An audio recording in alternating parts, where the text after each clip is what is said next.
Russia thought that its slow and steady rate of advance would win the Ukraine war. It had no intention of being the hare in this race. Russia was more than happy to be the tortoise, albeit one that moved so slowly that even that famous reptile would blush. Ukraine just broke the tortoise's shell. Using a brand new assault tactic, Ukraine has just ripped through the Russian front in Zaporizhzhia. It achieved a 3.5-kilometer breakthrough in one brutal push that will have Vladimir Putin wondering what on earth just happened. News of that push comes from United 24 media, which said on October 12th that Ukraine's specially created assault troops have done exactly what they were designed to do. They've pushed back against the Russian defenses, applying so much pressure that those defenses broke so thoroughly that Ukraine was able to liberate a village. That village is Mali Shcherbaky, which is now hosting the Ukrainian 24th Separate Assault Battalion, also known as IDAR, which operates alongside Ukraine's 33rd Separate Assault Regiment. Together, those units destroyed the Russian forces in Mali Shcherbaky so decisively that they were able to roll into the village and once again raise the Ukrainian flag. We see that in a reel shared on Facebook, which announced Mali's liberation along with a message. Units of the 24th Separate Assault Battalion IDAR, together with their brothers-in-arms from the 33rd Separate Assault Regiment, raised the Ukrainian flag in the settlement of Mali Shcherbaky in the Zaporizhzhia front, the post declared. The settlement is under the control of the Defense Forces of Ukraine. The post hailed the coordination of the two units involved, which we can see in the use of the Ukrainian word pobratimami. This word loosely translates to brothers-in-arms, showcasing that Ukraine's new assault strategy is bonding these troops better than ever before. Russia may attack in uncoordinated waves to get results. Ukraine counters Russia's gains through teamwork, dedication, and an ability to unleash coordinated hell on its opponents. Remember the name Shcherbaky too. We'll be coming back to that in a moment. For now, there's a certain level of extra symbolism attached to Ukraine's act of raising its flag in the recaptured village.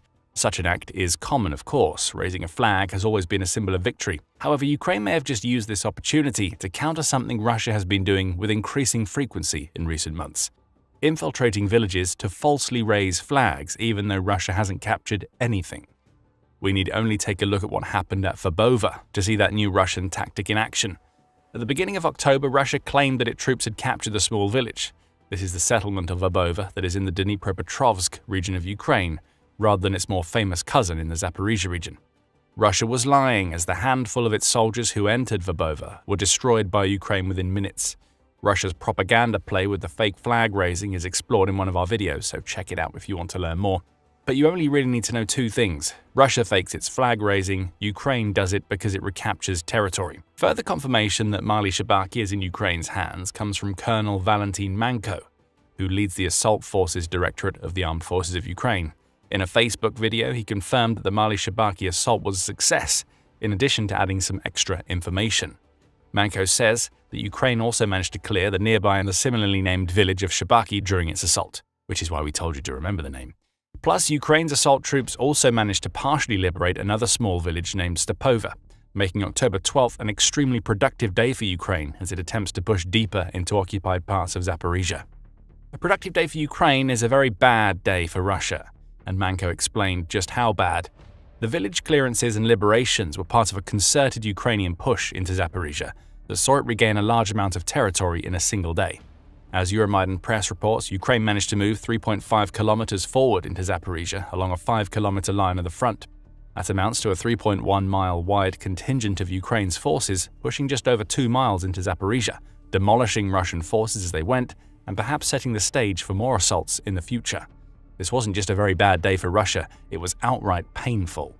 As CNN reported on October 1st, Russia was already having to deal with the pace of its advance slowing substantially following a summer offensive that failed to achieve any of the objectives that Putin had outlined for his troops. September saw Russia take just 259 square kilometers of Ukraine for the entire month, which amounts to about 100 square miles. That was 44% less territory than Russia managed to occupy in August, which brings us back to what Ukraine just achieved. Russia advancing slowly means that every piece of territory it gains is like gold dust to Putin, as he attempts to create the perception that Ukraine can't stop Russia from winning the war. When Russia loses territory to Ukraine's counter-assaults, that perception is shattered. Mali Shcherbaky just proved that Ukraine is just as capable of taking terrain as Russia, and with Ukraine's new assault strategy, this may just be the beginning of Putin's problems. We'll revisit the topic of Ukraine's new assaults later in the video, but before that, the recapture of Mali Shcherbaky and the surrounding villages will hurt Russia for another reason, as Euromaidan Press points out. It says that Russia had only managed to reach the outskirts of Mali Shcherbaky and the surrounding villages as recently as March 2025, following a push into the nearby settlement of Pyatikati. That March push had allowed Russia to advance 4 kilometers deep into Ukraine across a 10-kilometer front line. Ukraine struck back, the outlet says, retaking Shcherbaky in the process, but the village was subjected to a counter-assault by Russia in July, leading to Russia seizing the territory that Ukraine had mostly just regained. So this wasn't any old counteroffensive by Ukraine. It was the period at the end of a run-on sentence that was being written as back as far as March of this year. The back and forth over these villages is over, at least for now, and it's Ukraine that has come out on top. On the surface, what Ukraine achieved on October 12th may look fairly small. Liberating a couple of villages is great, as is managing such a deep push through the Russian lines, but it still all amounts to a fairly small amount of territory. However, taking a wider view of the Ukraine war reveals that Ukraine liberating Mali Shcherbaky is just one part of a much larger trend happening all across the country right now. Ukraine is on the counterattack, and it's been slowly clawing its territory back from the occupying Russian forces for months. We only need to look at what's happening in Dobropilya and Donetsk right now to see that. On October 10th, United 24 media reported on comments made by the Ukrainian army's commander-in-chief, Oleksandr Syrsky. Those comments were made during a field visit 2 days earlier, with Syrsky revealing that a full Ukrainian counteroffensive is happening as we speak. In Dobropilya, Ukraine has managed to liberate around 180 square kilometers, or about 69.4 square miles, all as a result of Ukraine's increasingly effective assaults. In Donetsk, the liberation is going even better. About 212.9 square kilometers have been liberated in that sector of the war, Syrsky says, which amounts to around 82 square miles. So what we saw on October 12th isn't an isolated incident. It's Ukraine continuing an approach in Zaporizhzhia that has already been proven to work in Dobropilya and Donetsk. Russia is claiming settlements with limited numbers of troops, and Ukraine is starting to make it pay with its counter-assaults. This is happening all across the country, and the retaking of Mali Shcherbaky may just be the first in what is soon to become a long line of liberations that will leave Putin fuming. This isn't what the fall of 2025 was supposed to look like. The season was supposed to be one of celebration after Russia took enormous amounts of territory during the summer. Instead, Ukraine is reversing every gain that Russia made during the summer, forcing Putin even further away from the goals that he'd already failed to achieve earlier in the year. All of this is being made possible by something we mentioned earlier in the video. Ukraine has new assault tactics, and the numbers show us that these tactics are working. In its report on what Ukraine managed to achieve in Mali Shcherbaky, Militany summed up what Ukraine is doing differently with its assaults, which allows it to regain so much territory. It reports that Ukraine has assault troops that it's now using as a tool to break through Russia's defenses and mobile reserves in several regions. In all cases, these assault troops are experiencing so much success because of a change in tactics being operated by Russia. The Moscow Times reported on these changes back in September, noting that Russia is trying to use what the outlet calls sabotage groups to penetrate deep through the front. It quotes Syrsky, who says, "Since the beginning of summer, there has been a change in the enemy's tactics. Their main task is to penetrate as deeply as possible into our territory, to withdraw, regroup, and advance again. Then attack targets deep inside to paralyze our logistics and troop rotations." Militany adds that these Russian units can be as small as 4 or 6 soldiers, with Russia's goal seeming to be to sneak its troops through the front lines rather than fully break them. It's an approach that works. Sort of. Russia is indeed managing to claim small settlements and other scraps of territory with these sabotage groups. The fact that these Russian units are so small also means they can make so many small gains that it all adds up to numbers that look fairly impressive on the surface. However, the downside of Russia's approach is being exposed by Ukraine right now. Small units aren't able to really entrench themselves in a territory to erect the kinds of defenses that can stop Ukraine from counterattacking. Russia's infiltration units aren't backed by armor, and the holes they punch into the front lines are so narrow that Ukraine is able to close them quickly. Once the holes are closed, Russia's soldiers are encircled and prevented from gaining access to supplies or reinforcements. Ukraine launches its assaults. Russia's forces lose the territory they had claimed. Ukraine has created a brand new branch of its military to conduct these territory-regaining assaults, and it works differently from the Air Assault Forces, or DSHV as Syrsky explains.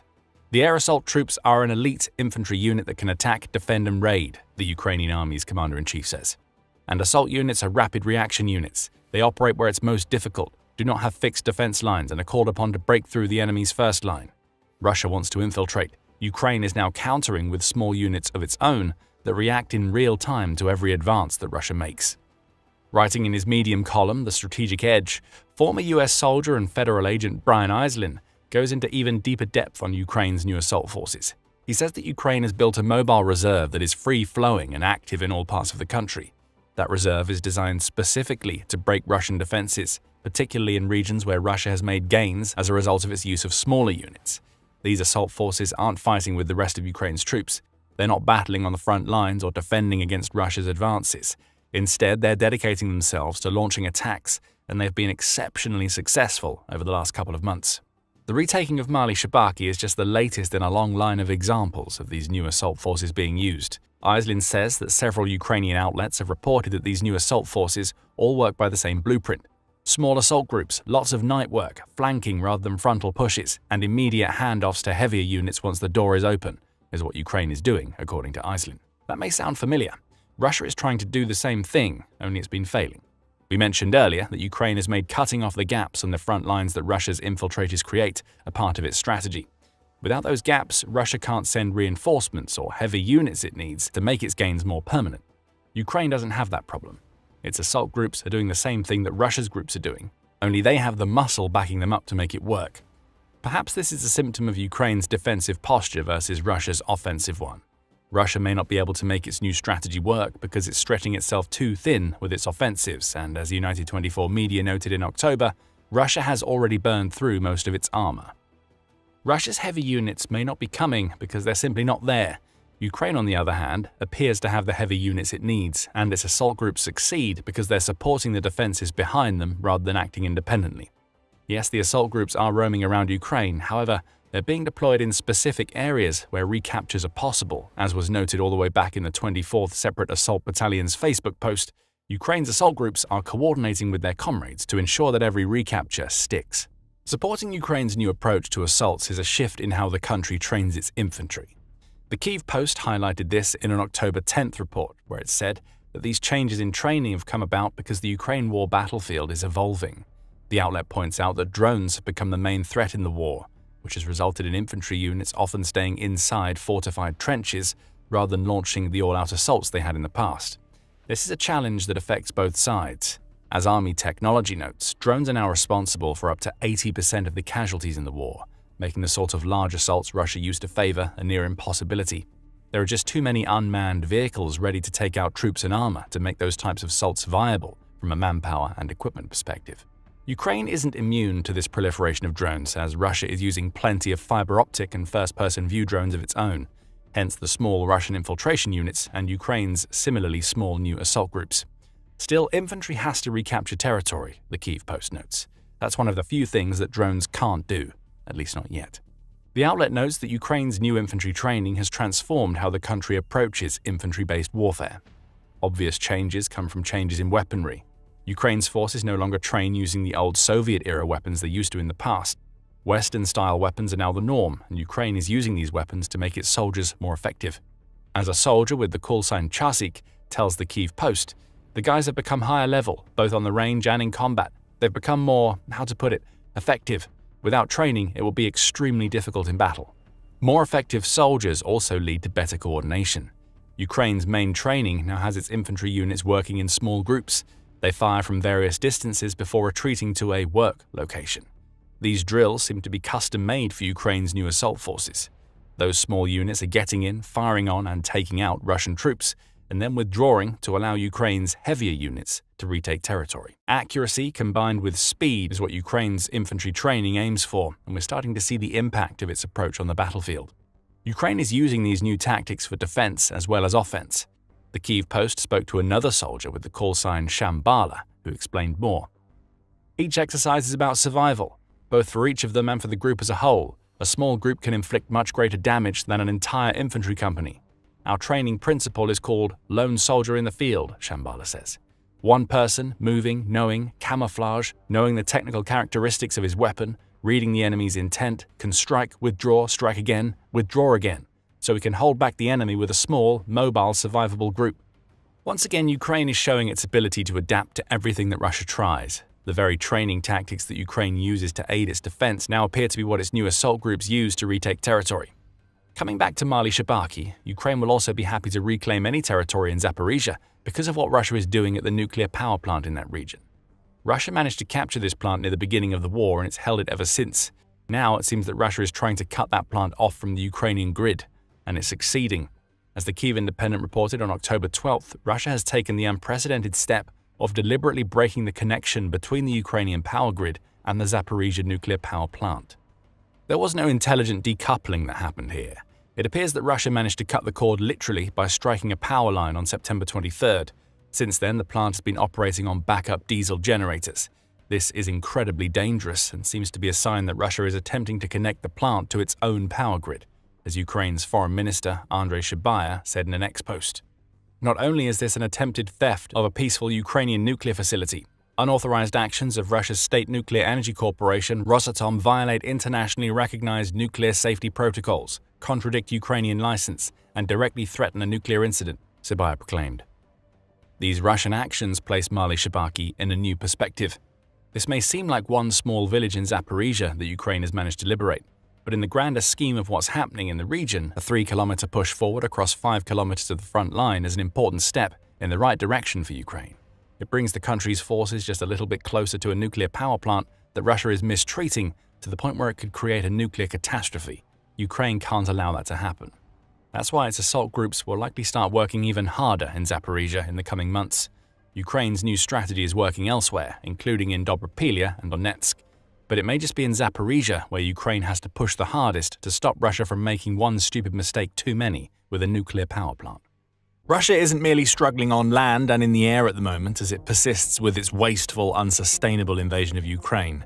It's also having a hard time at sea. In fact, according to recent reports from NATO officials, the Russian Navy is experiencing a serious crisis, as evidenced by its humiliating retreat from the waters of the Mediterranean. NATO officials have naturally been keeping a close eye on Russian military movements of late, especially in the wake of recent drone incursions into NATO airspace in countries like Poland and Romania. Member nations need to be one step ahead of Russia at a time when so many world leaders are currently fearful of further Kremlin aggression or even a direct attack on a NATO nation like one of the Baltic states. As such, the alliance is keen to keep tabs on the Kremlin, monitoring its various assets not only in Ukraine but elsewhere. They've been tracking Russian naval assets in the Mediterranean Sea for some time, and one NATO representative recently revealed the shocking truth: Russia barely has any ships left in this particular body of water. The official, who has preferred to remain anonymous while speaking to the media, stated, "It's our assessment that the Russian Navy, which is already resource-constrained regarding where to place its assets, is experiencing force-generation challenges and dilemmas currently affecting its posture in the Mediterranean Sea."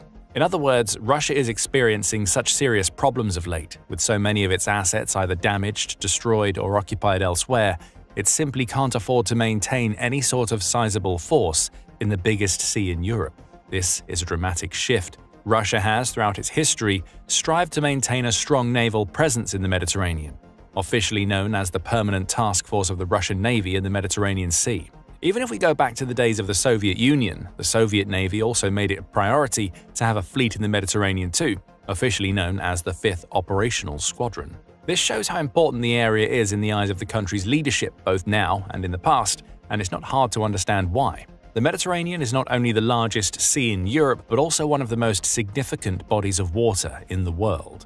It's been a major center of trade and travel throughout the ages, serving as a strategic link between 3 separate continents, Europe, Asia, and Africa.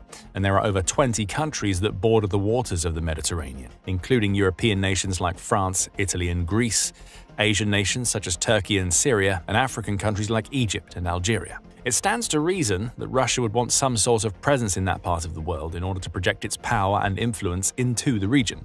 And the Mediterranean was a notable Cold War theater, with the Soviets' 5th Operational Squadron serving as a foil for the US Navy's 6th Fleet, which controlled large parts of the sea at the time. Times have changed since then. The Soviet Union is no more and the Cold War has come to an end, but Russia has continued to operate vessels in the area, setting up its permanent task force in the Mediterranean Sea in 2013. This allows the Kremlin to maintain some sort of pressure towards NATO's southern flank, rather than effectively allowing the US and Europe to almost entirely control the area. It also gives Russia the opportunity to keep a close eye on movements and trade routes across the water, along with the possibility to intervene and disrupt those routes should it feel the need to do so, plus the ability to support any allies it may have in the region. In 2015, for example, Russia used ships in the Mediterranean as part of its intervention in the Syrian civil war, with the Kremlin lending its military support to the Syrian president at the time, Bashar al-Assad. When it was first formed, Russia's Mediterranean Task Force was made up of a mixture of vessels from the Black Sea Fleet and Northern Fleet, and it was stationed in Syria. It has historically been comprised of up to 15 warships, along with auxiliary vessels, and additional ships from the Baltic Fleet can be provided on demand should the task force need to carry out operations in the area. We've also seen Moscow operate multiple submarines in the Mediterranean in the past to strengthen its position and enhance its operational capabilities in the region. But that once mighty naval force appears to be no more, with Russia now operating just a few ships in the region at any given time. According to the NATO official who revealed the news, there are two main reasons behind the decline of Russia's Mediterranean naval force. The first and perhaps most significant reason is the loss of Russia's strategic port in the Syrian city of Tartus. This all stems back to the aforementioned Syrian civil war, in which Russia tried but ultimately failed to keep Bashar al-Assad in power and crush opposition offensives. The Kremlin held a lot of power in Syria for many years, but with the fall of the Assad regime in late 2024, its influence was effectively wiped out in one fell swoop. Indeed, only days after the regime was toppled, a report emerged from Ukraine's main Directorate of Intelligence, GUR, revealing that Russia had initiated a mass evacuation of both troops and military equipment from the two bases it held in the country: Latakia, which was the main Russian airbase in Syria, and Tartus, its naval base. Russia had relied heavily on Tartus for decades as its main refueling, docking, and maintenance location in the Mediterranean Sea, having first moved ships into the area in the early 1970s after a Soviet-Syrian lease agreement was signed. We saw exactly how important this base was during the war in Syria, when it was used for delivering weapons from Russia to the Assad regime. In 2015, Moscow and Damascus signed a brand new 49-year lease agreement, and Russia invested heavily in infrastructure, building up its presence in Tartus and stationing additional personnel and equipment at the site. Tartus has also been nicknamed Russia's window into Africa, providing a launch pad for the Kremlin to extend its tendrils of influence across the African continent. It was used, for example, for the deployment of Wagner Group mercenaries to various African nations, playing a massive role in Russia's mission to expand its geopolitical reach in countries like Cameroon, the Central African Republic, and the Democratic Republic of Congo, to name but a few. Having Tartus under Russian control was a win-win for both al-Assad and for Russia's President Vladimir Putin. But with al-Assad out of power, and now being said to be living a luxurious life in Moscow, Russia suddenly faced a harsh new reality. In January of this year, the new Syrian government effectively tore up the lease agreement between the two nations, officially kicking the Russians out of the area. In the days and weeks that followed, Russia was forced to evacuate its flotilla into the Mediterranean, sending additional support vessels like the cargo ship Sparta II and the landing ship Alexander Shabalin, among others, to the area to assist with the evacuation. Russian frigates that had called Tartus home for years, like the Admiral Gorshakov and Admiral Golovko, left the port for the last time, and despite its best efforts to negotiate an extended stay in the region, the Kremlin lost access to its only Mediterranean naval base for refueling, repairing, and resupplying its local task force. The impact of that loss cannot be overstated. With Tartus, Russia had a base that it could turn to and rely on in the Mediterranean Sea. That made it much easier to maintain a sizable fleet in the region, as the various vessels involved always had somewhere to go and dock when needed. Troops and supplies could be loaded on and off the ships in Syria, and if Russia needed to take action at any time in the region, it had a force that was ready to be refueled and rolled out onto the water. Now, it has no such option. Instead, if Russia wants to continue operating vessels in the Mediterranean, it will have to deploy them from its other ports and naval bases, none of which are actually within the Mediterranean region. Indeed, the closest options Russia has right now are its Black Sea ports, including one in the Russian city of Novorossiysk and others in the occupied region of Crimea.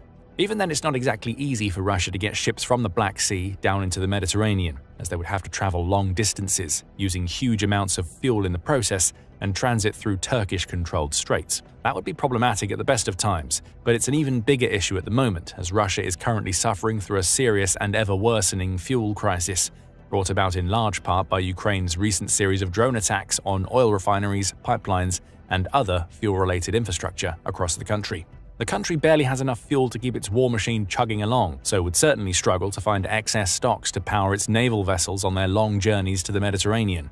The Kremlin could also make use of some of its other northern or Baltic ports, like the Baltiysk port, situated within the Russian exclave of Kaliningrad on the Baltic Sea coast. However, ships leaving that location would have to travel even longer and more complicated routes to reach the Mediterranean. Even if the vessels made it that far, they'd have to stick to a tight schedule, ensuring that they begin the return journey in good time so that they don't run out of fuel or supplies before making it back to port. In short, losing control of Tartus has made it almost impossible for Russia's Mediterranean Sea task force to continue existing. As the NATO official puts it, with the loss of that port now, for example, if they bring a Kilo-class submarine into the area, they'll have to bring it all the way down there from one of their northern or Baltic ports. Being able to sustain operations is definitely more challenging. We saw evidence of this only weeks ago in late September when the Russian submarine, codenamed Novorossiysk, was forced to surface near the Strait of Gibraltar. The 250-foot or 74-meter Kilo-class sub was on combat duty in the Mediterranean but experienced some sort of technical failure. Fuel began leaking into the bilge at the bottom of the vessel's hull, and according to reports shared on social media channels like Telegram, the submarine did not have the necessary spare parts or even the relevant specialists on board to fix the issue. As such, it was forced to surface, and it was later spotted making the long trek back to the Baltic Sea to be repaired. This is a whole new level of challenge for the Russian Navy to handle. While it is still possible for them to get vessels, like the submarine, down to the Mediterranean, the absence of any official base or even a friendly port in the area means that every trip is far riskier than before, because if something goes wrong, help is a long, long way away. The second big reason why Russia appears to have reduced the size and scale of its Mediterranean fleet is because it now seems to be shifting its focus to the Baltic Sea, where NATO has been building a large-scale force of its own. In January, shortly after undersea cables in the Baltic were damaged, potentially by Russia, the alliance launched the Baltic Sentry mission, aimed at enhancing the protection of critical underwater infrastructure and improving allies' ability to respond to any acts or threats of destabilization in the Baltic region. Announcing the initiative, NATO's Secretary-General Mark Rutte said, "By working together with all allies, we will do what it takes to ensure the safety and security not only of our critical infrastructure, but of all that we hold dear." This mission has involved the deployment of NATO frigates, patrol aircraft, drones, and national monitoring assets, strengthening the alliance's posture in the region while simultaneously putting pressure on Russia's Baltic fleet. In response, the Kremlin appears to have redirected and repositioned many of its naval assets to this area, attempting to build up a force that might counter NATO's expansion and protect Russian interests and shipping routes. But the sad fact of the matter for Russia is that its best efforts simply aren't good enough. While the Kremlin does not release official data regarding how many ships make up its Baltic fleet, an open-source report that was published earlier this year by the International Institute for Strategic Studies found that it includes around 69 vessels in total. Compared to the full might of the naval forces that NATO members can deploy, that's not a big number. And it gets worse for Russia, as many of the 69 vessels making up the Baltic fleet are said to be on the older and smaller side. In other words, this isn't a fleet of high-end, state-of-the-art warships, destroyers, and submarines. Instead, it's largely comprised of vessels that wouldn't stand much chance at all in any kind of confrontation with NATO forces. And this was confirmed by a former Belgian Navy officer named Frederik van Lokeren. Writing for the online news portal Naval News, van Lokeren looked at how the Russian Navy had suffered in recent years at the hands of Ukrainian drones and missiles, writing, "The Russian Navy, and more specifically its Baltic Sea fleet, has been on the receiving end of a targeted Ukrainian naval campaign that saw the use of unmanned surface vessels and cruise missiles. As a result of this naval campaign, several vessels of Russia's Black Sea fleet were damaged and destroyed, and the fleet itself was forced to abandon its bases in Crimea and withdrew to the naval base of Novorossiysk in southern Russia." The former officer went on to analyze Russia's recent naval training exercises and attempts to better protect its naval assets, but came to one clear conclusion about Russia's naval prospects in comparison to NATO's. Within the Baltic Sea, the Russian Baltic fleet is severely outnumbered compared to the available NATO forces of the Baltic Sea nations. The Baltic fleet also largely operates from Kaliningrad, which is an exposed location, surrounded and isolated by neighboring countries which are part of NATO. It is not expected that in the current situation, the Baltic fleet will be able to put up much resistance given the overwhelming directly available NATO forces within the Baltic region. Van Lokeren says that Russia could potentially give its navy a fighting chance against NATO by investing in the development of unmanned surface vessels, otherwise known as marine drones. But he also notes that NATO already has a bit of a head start in this area thanks to Ukraine. NATO forces will undoubtedly also have studied Ukrainians' USV campaign in the Black Sea and probably have direct access to data and knowledge from Ukraine itself. NATO is gaining more valuable experience in drone warfare all the time. Its forces are learning from engagements with Houthi rebels in the Red Sea, for example, and uncovering new strategies and tactics to both utilize maritime drones offensively and defend against them. We've already seen numerous NATO warships deploying additional light and heavy machine guns along their outer decks, for example, to more effectively neutralize incoming swarms. The anonymous NATO official agrees with Van Lokkeren's assessment, stating, "I do think allies have a technological advantage over Russia when it comes to readied and effective naval drones, but we can't let off the gas, and they, allied nations, must maintain a sense of urgency as we seek to maintain and increase our edge with innovation." In other words, as long as NATO keeps up the hard work, continues to learn valuable lessons from the ongoing conflict in Ukraine, and maintains its commitment to initiatives like Baltic Sentry, there's very little that the Russian Navy can do against it. It certainly doesn't have the necessary number of vessels to assert dominance in regions like the Baltic Sea, nor does it have the infrastructure needed to project power in areas like the Mediterranean Sea. Instead, the Kremlin's naval forces find themselves in an utterly humiliating position, forced out of the Tartus base they relied on for so many years, and without any other home to turn to in the Mediterranean region. Their numbers are dwindling too, thanks to Ukraine's many successful drone and missile strikes over the course of the war so far. Kyiv taking out submarines, landing ships, frigates, corvettes, and other vessels. And with Ukraine getting stronger all the time, strengthening its drone army and expanding its missile strike capabilities, there's no telling how much more the Russian Navy may suffer at the hands of its enemies in the weeks and months to come. We could see the likes of long Neptune missile strikes on more Russian ports, for example, or maritime drone attacks on Kilo-class submarines and Baltic Fleet frigates.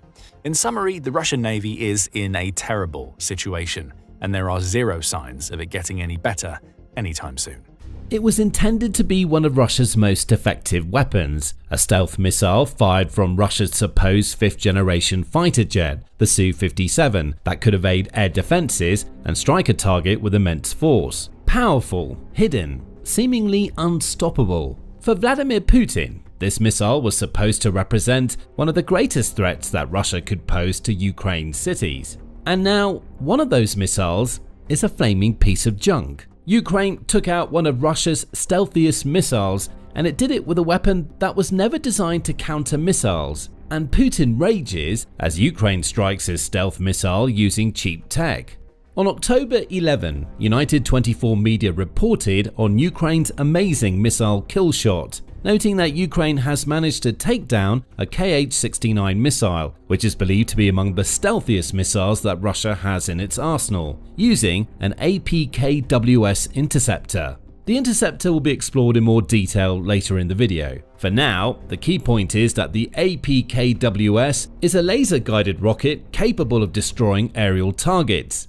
Laser guidance makes APKWS ideal for destroying slow-moving drones. Ukraine just used the system to take out one of Russia's best missiles. Best of all, Ukraine achieved this remarkable feat using a rocket that costs far less than the missile that it destroyed. Each Kh-69 cost Russia around $500,000 to build, Euromaidan Press reported in September. The rocket Ukraine used cost a fraction of the price, just $25,000, according to United 24 media. That means Ukraine just achieved a 20-to-1 return, all using a rocket that should never have been able to come close to a Kh-69 in full flight. Russia might want to deny this ever happened, but it can't. Ukraine has footage of the entire incident. Published as a Facebook reel by Ukraine's Air Command East, the video shows what happened to Russia's missile as seen from the perspective of the weapon system Ukraine used to fire the APKWS. The missile is seen hurtling through the sky, with the APKWS locked on and tracking it in flight. Observant viewers will even see the laser pointer the APKWS uses flashing on the Russian missile. Just as the Kh-69 looks like it's about to start its defense, the trigger is pulled and Ukraine's rocket is fired. The result is clear for anybody to see. The Kh-69 gets blown to pieces by a $25,000 rocket. The footage soon found its way into the hands of the OSINT Technical X account. OSINT stands for Open Source Intelligence, with OSINT Technical often providing breakdowns of footage and interesting statistics relating to the Ukraine war. It has the following to say about Ukraine's footage. Footage of a Ukrainian vampire brawler SAM system shooting down a Russian Kh-69 cruise missile with a low-cost APKWS laser-guided rocket. The outlet adds that this footage confirms that the platform, initially intended as an anti-drone weapon, can also successfully down higher-end threats. That's why Putin is fuming. Russia can lose as many drones as Ukraine can shoot out of the skies. Russia can always build more because those drones are cheap and expendable. But a $500,000 missile represents an investment in the destruction of a Ukrainian city. If Ukraine can shoot those missiles out of the sky with a rocket that costs a fraction of the price, Putin knows that the West only has to hand over more of these laser-guided rockets to make Russia's Kh-69s far less effective. OSINT mentioned something interesting, noting that Ukraine used one of its Brawler surface-to-air missile or SAM systems to fire the APKWS. It's unclear how much this particular system costs, but it also doesn't really matter. Ukraine can use one Brawler over and over again. Each Kh-69, along with the APKWS Ukraine used to shoot that missile down, is a one-time only weapon. It's meant to launch, travel, and destroy, not launch, travel, and be destroyed.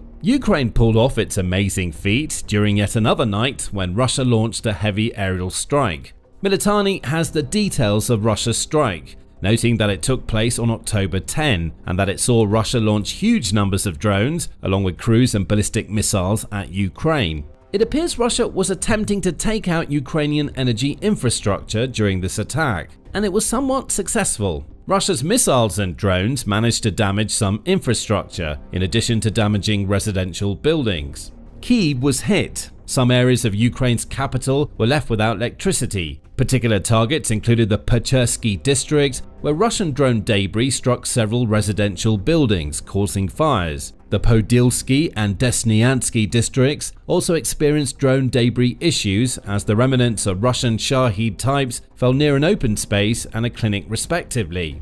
Infrastructure facilities were also attacked in Zaporizhzhia during Russia's aerial nighttime raid, with repeated shelling leading to the death of a 7-year-old boy. Back in Kyiv, Russia's aerial onslaught injured at least 12 people, 8 of whom had to go to the hospital. Russia managed to cause a lot of damage on October 10. It would have caused a lot more if Ukraine hadn't managed to shoot one of its Kh-69s down using a cheap laser-guided rocket. And that leads nicely to a closer examination of the weapon that Ukraine used and the one that it took out. The focus first turns to the APKWS, which is an interesting piece of kit. United 24 Media says that the weapon was developed by BAE Systems, which is a world leader in aerospace technology that's based in the UK. But the program is a US Department of Defense program, so APKWS isn't a Ukrainian weapon. It's a Western rocket that Ukraine has proven is far more useful than anybody in the West, along with Putin, could have ever expected.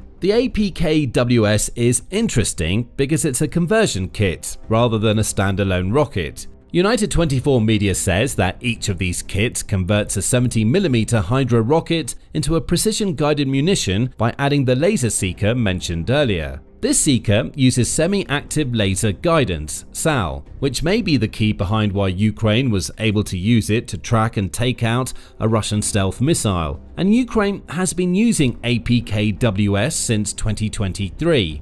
In many ways, the APKWS is similar to the glide rocket kits that Russia has used to such devastating effect against Ukraine. Those kits convert dumb bombs, typically Russia's massive stockpile of Soviet-era fab bombs, into weapons that can travel further thanks to a pair of fold-out wings and a primitive guidance system. APKWS does something similar on the defensive end for Ukraine's rockets, only it converts those rockets into something more precise than Russia's glide bombs could ever hope to be. Naval Air Systems Command provides some more details, noting that the APKWS guidance system is about 18.5 inches long. Added onto a rocket, that guidance system makes the entire weapon almost 74 inches long. A typical APKWS weighs about 32 pounds, with the guidance system accounting for around 9 to 10 pounds of that weight. The rocket Ukraine used is also pretty fast. It hits a top speed of about 1 kilometer per second, which is roughly equivalent to 2,236 miles per hour.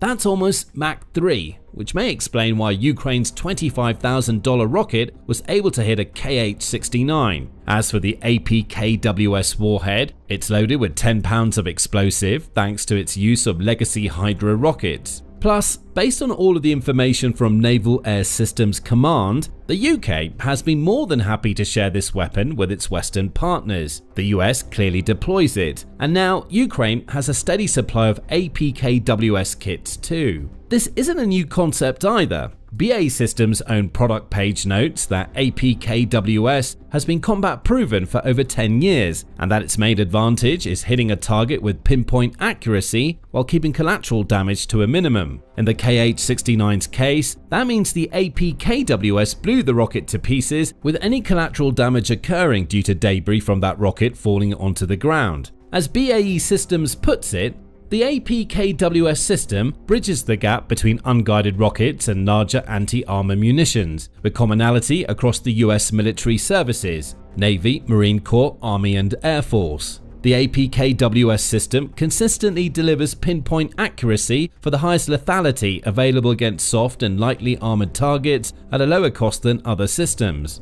That bridging of the gap is what's worked in Ukraine's favor. A standard rocket would never have been able to take out a KH-69, barring a 1 in a million shot that would have required luck over accuracy. As for the larger anti-armor munitions BAE mentions, Ukraine has a very limited supply of those, and they're much more expensive than the APKWS. Ukraine does use these types of systems, with the US-made Patriot perhaps being the most famous example. But if it can achieve the same results using a $25,000 rocket instead of an air defense missile that costs many times more, then those heavier systems can be reversed for even worse threats than those Russia unleashed on October 10. The APKWS is hardly some ancient weapon. It's actually a very clever piece of kit that Ukraine has used to great effect for years, though never quite in the way that it was used on October 10. It's a weapon system that's perfect for dealing with drones and stationary threats, which is what makes it all the more impressive that Ukraine just destroyed one of Russia's premier missiles using a rocket and one of these kits.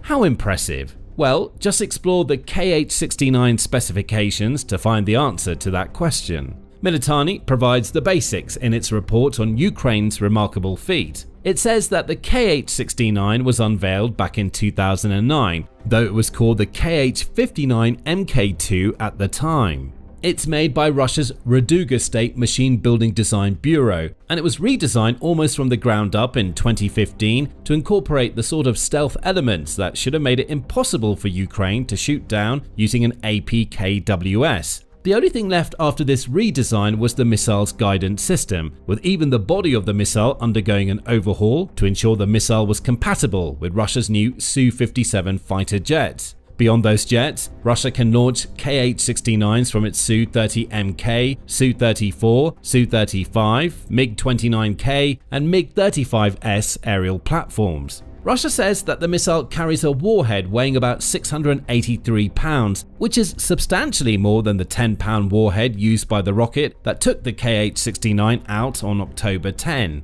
Then again, a rocket doesn't have to do much work with a missile packing such a heavy warhead. As long as the rocket can penetrate and explode, the missile's warhead does the rest. Militani adds that the KH-69 travels at up to 622 miles per hour, which is a lot slower than the APKWS, and it has a reported range of roughly 180 to 250 miles. So this is a long-range missile that is fast, though not as fast as the rocket that destroyed it. And with such a massive warhead, it would surely have caused a lot of damage if Ukraine had allowed it to hit its target. Then there's the aspect of the KH-69 that was supposed to make it almost impossible to hit: its stealth capabilities. Army Recognition reports that the KH-69 incorporates wave-absorbing materials in its structure. These materials are supposed to reduce the missile's radar cross-section, making it very difficult to detect and intercept by air defense systems. That small radar cross-section should also come in handy during Russia's massive aerial strikes, as it may make the missile difficult to distinguish from the hordes of drones that Russia sends into Ukraine. Perhaps that's how Ukraine's APKWS was able to find the missile. Maybe it seemed like a drone on radar, only for Ukraine to discover a missile once it locked on. Russia is certainly proud enough of the missile. In February 2024, Bulgarian military referred to the KH-69 as a stealth stunner that was eluding Western intelligence. Putin would have loved to have read that report. Finally, Russia had a missile that Western air defense systems would really struggle to take down. The outlet adds that the missile is also supposed to be stealthier than many of its Western counterparts. The creators of the Kh-69 proudly present it as one of Russia's most precise cruise missiles, boasting an impressive error margin of merely 3 meters, Bulgarian military writes. Further accentuating its competitive edge, the missile's distinctive shape and unique materials result in a dispersion area surpassing its Western counterparts, including the Franco-British Scalp EG Storm Shadow, the US AGM-158 JASSM, and Germany's Taurus. A competitive edge the Kh-69 may have. But that didn't stop Ukraine from blowing Russia's stealth stunner out of the sky with a $25,000 rocket. Putin will already be fuming about that, as Russia has just been humiliated in a way that he would never have expected when the Kh-69 was unleashed. However, he'll be absolutely livid over the fact that this isn't the first time Russia has been left with egg on its collective face when it comes to its advanced stealth missile. In fact, it's not even the first time during the last couple of weeks. As impressive as Ukraine destroying a Kh-69 with an APKWS may have been, even that feat lands squarely in the shadow of what it pulled off on September 19. Ukraine has also managed to take out a Kh-69 with a World War I era machine gun and just $11 of ammo. Find out more about that in our video covering what happened, but the message from all of this is clear. Russia's most impressive stealth missile may not be as fantastic as Putin would like the world to believe. And even if it does live up to the hype on the stealth front, it's a very bad look for Russia that systems that aren't supposed to be able to take out a Kh-69 are doing just that. The question now is, what does this mean for the future of Ukraine's defense against Russia's Kh-69s? As impressive as shooting one of Russia's stealth missiles down with an APKWS may have been, it can't be assumed that this sort of thing is going to become standard practice for Ukraine going forward. It's good to know that a $25,000 rocket can destroy a Kh-69, assuming the operators behind the system that fires that rocket can spot the Russian missile in flight. However, that's far from guaranteed. So, Ukraine is unlikely to replace its other air defense systems with APKWS rockets anytime soon. Still, it's always nice for Ukraine to have another air defense trick up its sleeve, and Ukraine needs as many of those tricks as it can get, as Russia's missile and drone strikes have only been growing more intense as 2025 has progressed. The week leading up to the Kh-69 being shot down was especially painful for Ukraine. Beyond the strike mentioned earlier in the video, Russia launched thousands of aerial projectiles at Ukraine during the first week or so of October. That's according to Ukrainian President Volodymyr Zelensky, who Al Jazeera reports as saying that Russia launched more than 3,100 drones, 92 missiles, and around 1,360 glide bombs. That amounts to 4,500 projectiles in a single week. So anything that Ukraine has that's capable of taking out the most powerful of those projectiles is a massive boon. Defense Blog says the same thing, noting, the system's effectiveness against a stealth profile missile like the Kh-69 would demonstrate an important new capability for Ukrainian air defenses, showing how adaptable Western supplied systems can be when integrated into Ukraine's layered defense network.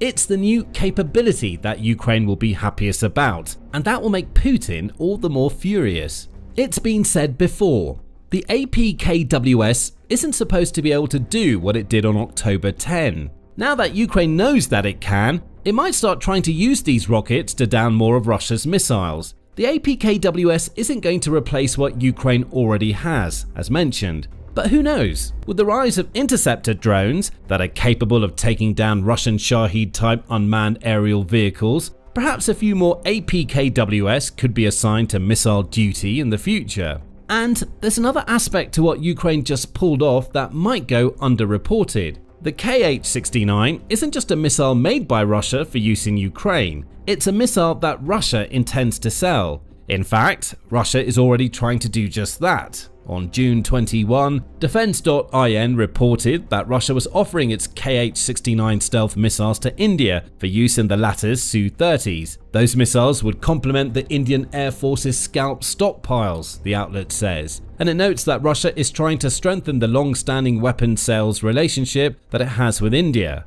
That's a relationship that certainly requires some strengthening. Over the last couple of decades, India's reliance on Russia's weapons has been decreasing. That's according to the Center for Countering Disinformation, which said in December 2024 that India got 76% of its weapons imports from Russia in 2009. By 2023, that percentage was down to 36, representing a clear trend away from Russia's weapons for India. Perhaps Russia had hoped that its offer of Kh-69 missiles to India would help to reverse that trend. Now, the question has to be asked, will India even be interested in a supposed stealth missile that can be taken out by a $25,000 rocket? It can be assumed that the $500,000 price tag for the Kh-69 that was mentioned earlier is Russia's manufacturing cost, rather than what it would see the missile for. A markup is likely, and India will need to buy dozens of these missiles to ensure a decent stockpile. Is it going to take that risk now that it can see what's happening to the Kh-69 in Ukraine? Perhaps. Or perhaps not. And if India does decide to avoid the Kh-69, then what happened on October 10 may have had an unintended and positive side effect for Ukraine. The country was just trying to defend itself against yet another Russian aerial strike. But more Kh-69 humiliation may end up making the missile a very hard sell for Russia, which in turn damages a weapons industry that's already started to struggle once the Ukraine war started.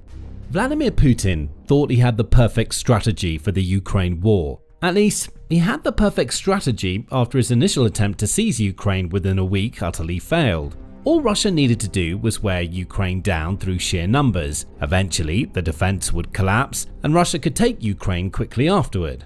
That was over 3 years ago. Russia has made minimal territorial gains since then, especially when weighed against its significant losses. Now, Putin is dealing with a war that's lasted longer than it should and has served as a catalogue of his inability to deliver on his promises. Putin's massive failures in the Ukraine war are tearing Russia apart, and the future looks bleak for Putin's country. John Foreman sums it up easily in an October 10 interview with Times Radio. Foreman, who served as the UK's defence attaché to Moscow and Kyiv between 2019 and 2022, understands Putin better than most outside of Russia, and he has a clear opinion on how Putin has failed in Ukraine. When asked about how Russia's recent hybrid warfare strikes in Europe are linked to the Ukraine battlefield, Foreman says bluntly, "Yes, I think Russia has experienced a strategic catastrophe by invading Ukraine."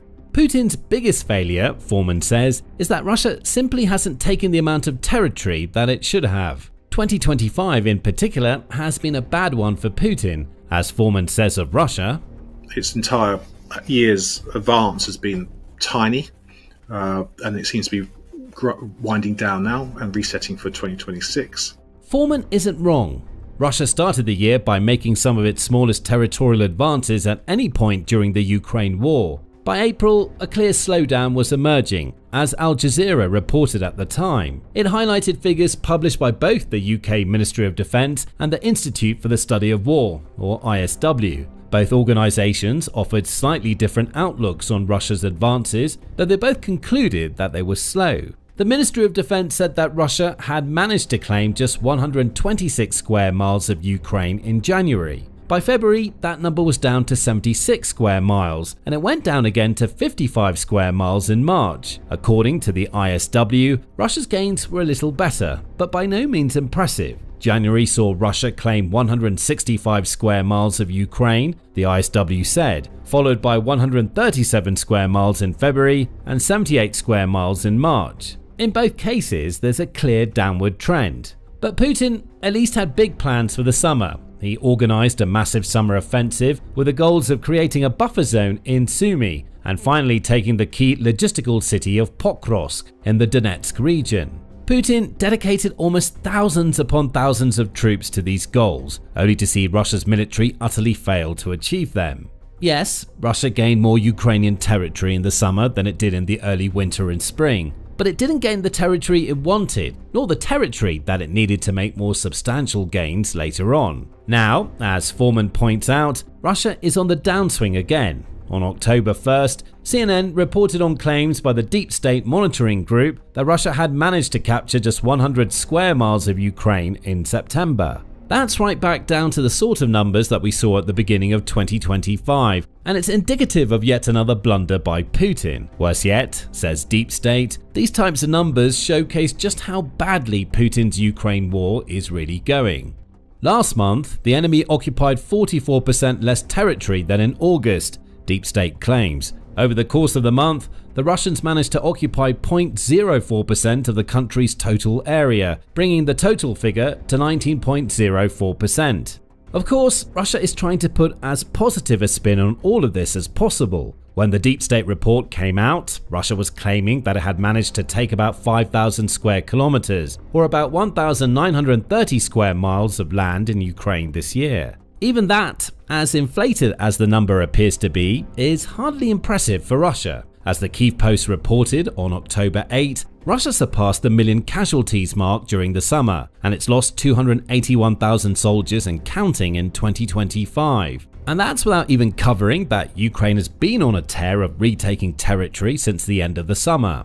These are massive failures in anybody's book other than Putin's. And perhaps the biggest failure of Russia's leader is that he shows no sign of changing course. Peace certainly isn't on Putin's agenda, as Foreman told Times Radio. I think Putin's overall political intent remains the same, to bring Ukraine to heel, and we have the chances of peace have become more remote. That will lead to Putin also ramping up Russia's hybrid and cyber threats against Europe, which could yet be another mistake that ends up hurting Russia than helping it. That point will be addressed in a moment. First, Foreman seems to be right on the money when it comes to Putin's refusal to accept peace, which in turn consigns Russia to yet more months or even years of a war, which has already cost it dear. Almost everybody who's in some way a stakeholder in the Ukraine war believes that Putin doesn't intend to declare peace. The European Union's or EU's Kaja Kallas said as much in the wake of Putin's groundbreaking visit to meet US President Donald Trump in Alaska back in August. But the harsh reality is that Russia has no intention of ending this war anytime soon, Kallas wrote on X on August 16. Even as delegations met, Russia launched new attacks on Ukraine. Putin continues to drag out negotiations and he hopes to get away with it. He left Anchorage without making any commitments to end the killing.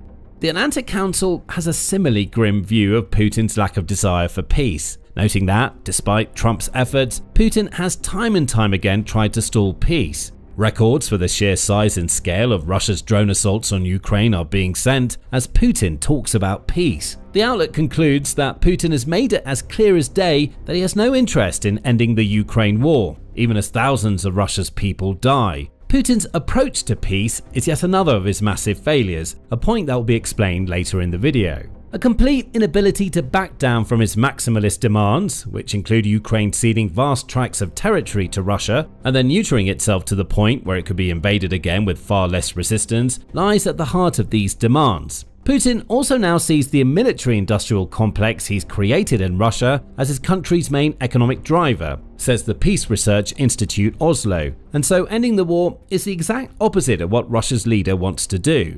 Putin has backed Russia into a corner from which there's no escape, and there are hints that even people inside Russia are starting to see the Ukraine war as a hopeless endeavor. Coming back to the Alaska peace talks for a moment, Foreman says that some inside Russia believe that they ended up being worse for Russia than anybody might have thought. While Foreman downplays the idea that those talks were a disaster for Putin, he did tell Times Radio, I just call it a complete waste of time and effort.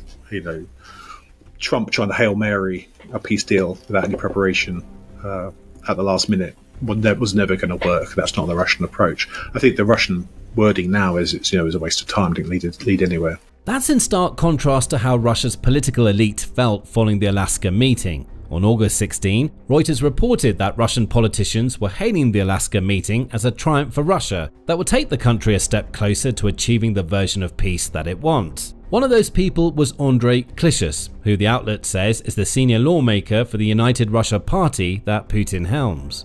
The meeting in Alaska confirmed Russia's desire for peace, long-term and fair, Klishus said. The chair of the Foreign Affairs Committee in the upper house of the Kremlin, Konstantin Kosachev, was also happy. The very fact of the meeting in Alaska, its tone and its outcome represent a significant and joint success for both presidents, each of whom made a tremendous personal contribution to achieving the best possible result at this time. So what's changed since August? It's possible that these types of comments were just examples of Russian politicians licking the boots of their leader to curry favor. However, Putin often uses those who support him as mouthpieces, so it's perhaps more likely that these kinds of messages were intended for Trump. Putin wants to convince Trump that he'd done a good job and was moving the war closer to a peace settlement, all as Russia continued to bomb Ukraine as it always had. Putin thought he had Trump figured out. He didn't. That's yet another strategic failure on Putin's part that's caused serious damage to Russia, and it may be why the waste of time opinion is now becoming prevalent, per Foreman's claims. So, Putin is having to try different things to distract from his many Ukraine failures, which leads back to the point mentioned earlier, Russia's cyber and hybrid warfare attacks against Europe during the last few months. The Atlantic Council outlined some of these attacks in an October 9 piece, in which it labels Putin as a geopolitical gangster who's trying to intimidate Europe. A wave of Russian drones flew into Poland at the beginning of September. Russian fighter jets entered Estonian airspace a few days later. There have also been Russian drone sightings in countries like Germany, Denmark, Norway, and the Netherlands, all of which are EU and NATO nations that express immense support for Ukraine. These are the types of attacks that Foreman is talking about, and they appear to become a key part of Putin's Ukraine war strategy. Russia's leader is trying to use hybrid warfare to stop Ukraine's allies from offering support. Plus, as Ukraine's President Volodymyr Zelensky noted on October 12, Putin is also trying to take Western eyes off the Ukraine war. Russia is now taking advantage of the moment, the fact that the Middle East and domestic issues in every country are getting maximum attention, Zelensky wrote on X. He's not wrong. Foreman also told Times Radio what Russia's plan for Europe is likely to be going forward. I do see, the ramping up of these threats, whether it's cyber, whether it's espionage, whether it's sabotage, whether it's incursions, whether it's at sea or not. The evidence is out.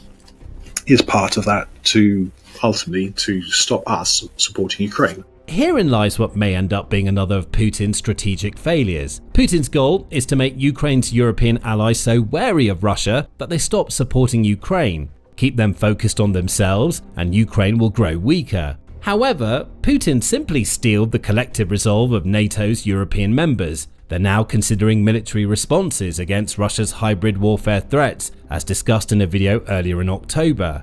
Check out that video to learn more. But even more than uniting NATO and the EU against him, Putin is doing exactly what he's trying to make the rest of Europe do with Russia's cyber and hybrid attacks, taking eyes off the Ukraine war. Dividing his country's military attention between Ukraine and Europe means that Putin isn't thinking about how to fix the many strategic mistakes he's made during the war. Perhaps Putin is so egocentric that he believes he's made no mistakes at all. Or he might have surrounded himself with so many yes men that he has no idea that Russia's territorial gains are nowhere near as impressive as he tries to make them sound when he talks about them. Whatever the case may be, the focus on Europe may be Putin's biggest mistake of all. Ukraine is a far more significant problem for Russia, and Putin seems incapable of changing an approach to the Ukraine war that's been slowly killing Russia for over 3 years. And that leads to how all of this is tearing Russia apart.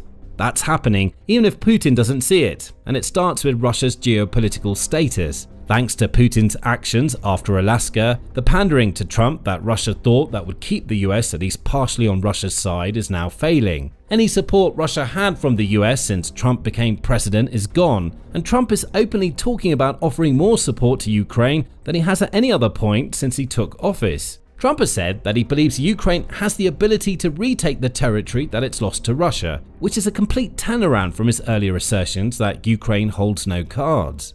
The Lowy Institute even believes that Trump may be right, noting that Russia is bleeding soldiers on the battlefield and is also dealing with Ukrainian strikes against energy infrastructure that are hurting the country economically. The Associated Press adds that Trump now claims that he's considering sending Tomahawk missiles to Ukraine. Those missiles can travel for around 1,500 miles, which would put all relevant parts of Russia in Ukraine's crosshairs, assuming that Trump follows through. That's a big assumption, of course. Trump may just be talking to demonstrate to Putin what might happen if Russia's leader doesn't play ball. But even if that's the case, the change in US rhetoric is a startling showcase of just how badly Putin has failed to play the US at a game that he thought he was winning. The topic of Ukraine's energy infrastructure strikes was mentioned a moment ago. Those have been extensive. On October 5, The Economist reported that Ukraine had hit around half of Russia's major oil refineries in August and September alone, noting that as much as 40% of Russia's refining capacity has been taken offline. Gasoline exports are lower, the same goes for diesel, and in many Russian regions, gasoline shortages are forcing queues at the pumps and restrictions on how much gasoline a customer can buy. Those refinery attacks may also be carried out with US help, which is yet another shot at Putin's belief that he had played Trump like a fiddle. On October 12, Reuters reported that the Financial Times claims that the US has been providing Ukraine with intelligence that enables Ukraine's long-range strikes to zero in on effective targets. How true this is remains to be seen, but there's no denying that Ukraine has enjoyed massive success with these strikes. Ukraine hits its targets more often than not, and that may be because the US is now giving it a helping hand. These kinds of attacks may still not be enough to push Putin away from his failed course when it comes to the Ukraine war. When asked if he sees the strikes leading to economic problems for Russia, Foreman points out that Putin can take on more debt, cut spending elsewhere, and continue to lean on Russia's national reserve. He adds that the likes of China and India buying Russian oil, as well as North Korea supplying Russia with weapons, all play in Putin's favor. But even with all of those caveats, Foreman still says to Times Radio, "There's no doubt that Russia is under severe economic difficulties. But I don't think that Ukrainian drone strikes are going to bring about a collapse of the Russian economy on their own." Perhaps not, but as Foreman says himself, those strikes coupled with concerted international action could collapse Russia's economy. And besides sanctions, there are hints that some in the EU are ready to do something that will really hurt Russia. Unfreeze Russia's frozen assets so that Ukraine can use them. Such a course of action will obviously help Ukraine, which is dealing with economic pressure of its own. However, they'll also take away another of Russia's economic lifelines, while once again showcasing how Putin's Ukraine war failures have ended up turning the geopolitical tide against his country. There is still a debate ongoing in the EU about how to use this frozen Russian money. The Straits Times says that EU leaders are weighing up the possibility of using those assets to deliver a loan of 140 billion euros, or about $150 billion to Ukraine. But this sort of action can only happen if the EU's various leaders unify to make the decision, as unity is the antidote to Putin's efforts to make Europe's many nations focus on themselves rather than Ukraine. Still, there might be one more issue that threatens to tear Russia apart more than any other, and that issue is the simple fact that Putin is a 73-year-old man who isn't going to live forever. Realistically, Russia's leader may only have a few more years to achieve his goals. But if Putin dies, there doesn't seem to be any sort of replacement for the cult of personality type figure, as Foreman dubs Putin waiting in the wings. Foreman is quick to mention that any major refresh between Russia and the West, which includes Ukraine, is likely a generation away. But Foreman also says that when it comes to Putin, his prospect is to remain in power and then die and then leave it to his successor. I think the problem is that every day he remains in office, the chances of bloodshed when he finally dies and his successor comes along increases. Putin's successor may not be so crazed about Ukraine, Foreman says, and a power struggle inside Russia could be just as damaging as anything that the West or Ukraine is doing to hurt Russia. Perhaps that's Putin's biggest failure of all. His seeming lacking of planning for what comes next is going to be a major problem for Russia. Putin seems to have recognized this, and as the Kyiv Independent reported in May, Russia's leader has a list of potential candidates to succeed him. But potential is the key word here. There is nobody whom Putin is obviously grooming to be his successor, and that fact is sending Russia headlong into a future dilemma. In September, Reuters reported on strange comments that Putin made to China's president Xi Jinping when Russia's leader attended a military parade in Beijing. Human organs can be continuously transplanted, Putin reportedly said through his translator. The longer you live, the younger you become, and you can even achieve immortality. Is Putin's solution to the succession problem simply not to die? Immortality may be on Putin's mind, but that's pure fantasy. And maybe this sort of comment is Putin's roundabout way of acknowledging his biggest failure of all. Russia's leader hasn't prepared his country for what comes after decades of Putin's rule. Organ transplants won't save Putin, and the many mistakes that Putin has made in Ukraine and within his own country will end up tearing Russia apart. How do you force an occupier out of your territory? In the mainland, Ukraine has provided the big answer to that question by meeting Russia's invading forces with a fierce defense and, at times, launching counteroffensives to retake what Russia attempts to steal. However, Crimea is a different story. Ukraine isn't fighting directly on the peninsula. Instead, its strategy is much simpler. Make life so difficult for the 800,000 or so Russians who have moved to Crimea that they have to leave and Putin loses control. October 13th saw Ukraine take another step toward executing that strategy.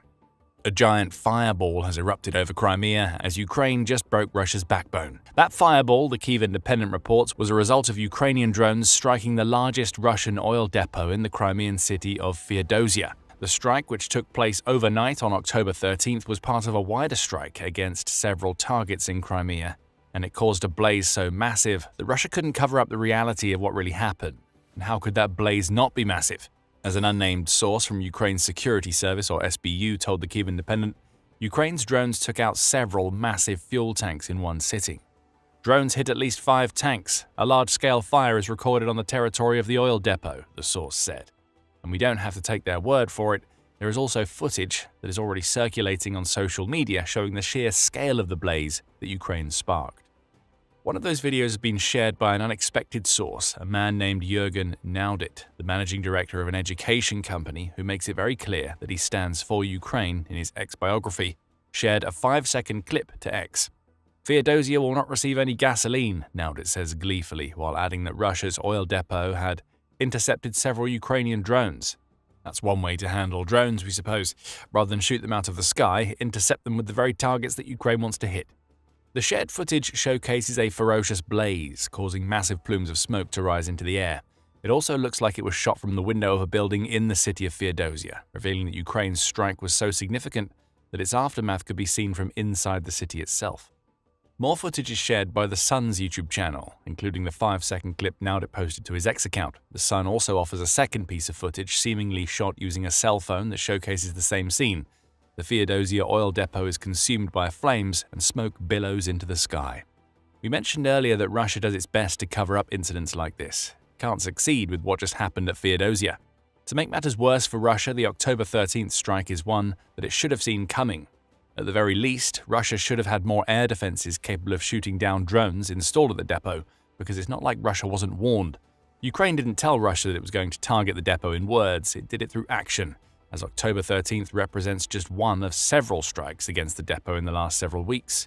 The Crimean Wind Telegram channel says that this is the second time Ukraine has hit the Feodosia oil depot in the space of a week. Around midnight, the Feodosia marine oil terminal was set on fire for the second time in the past 7 days, the channel reports.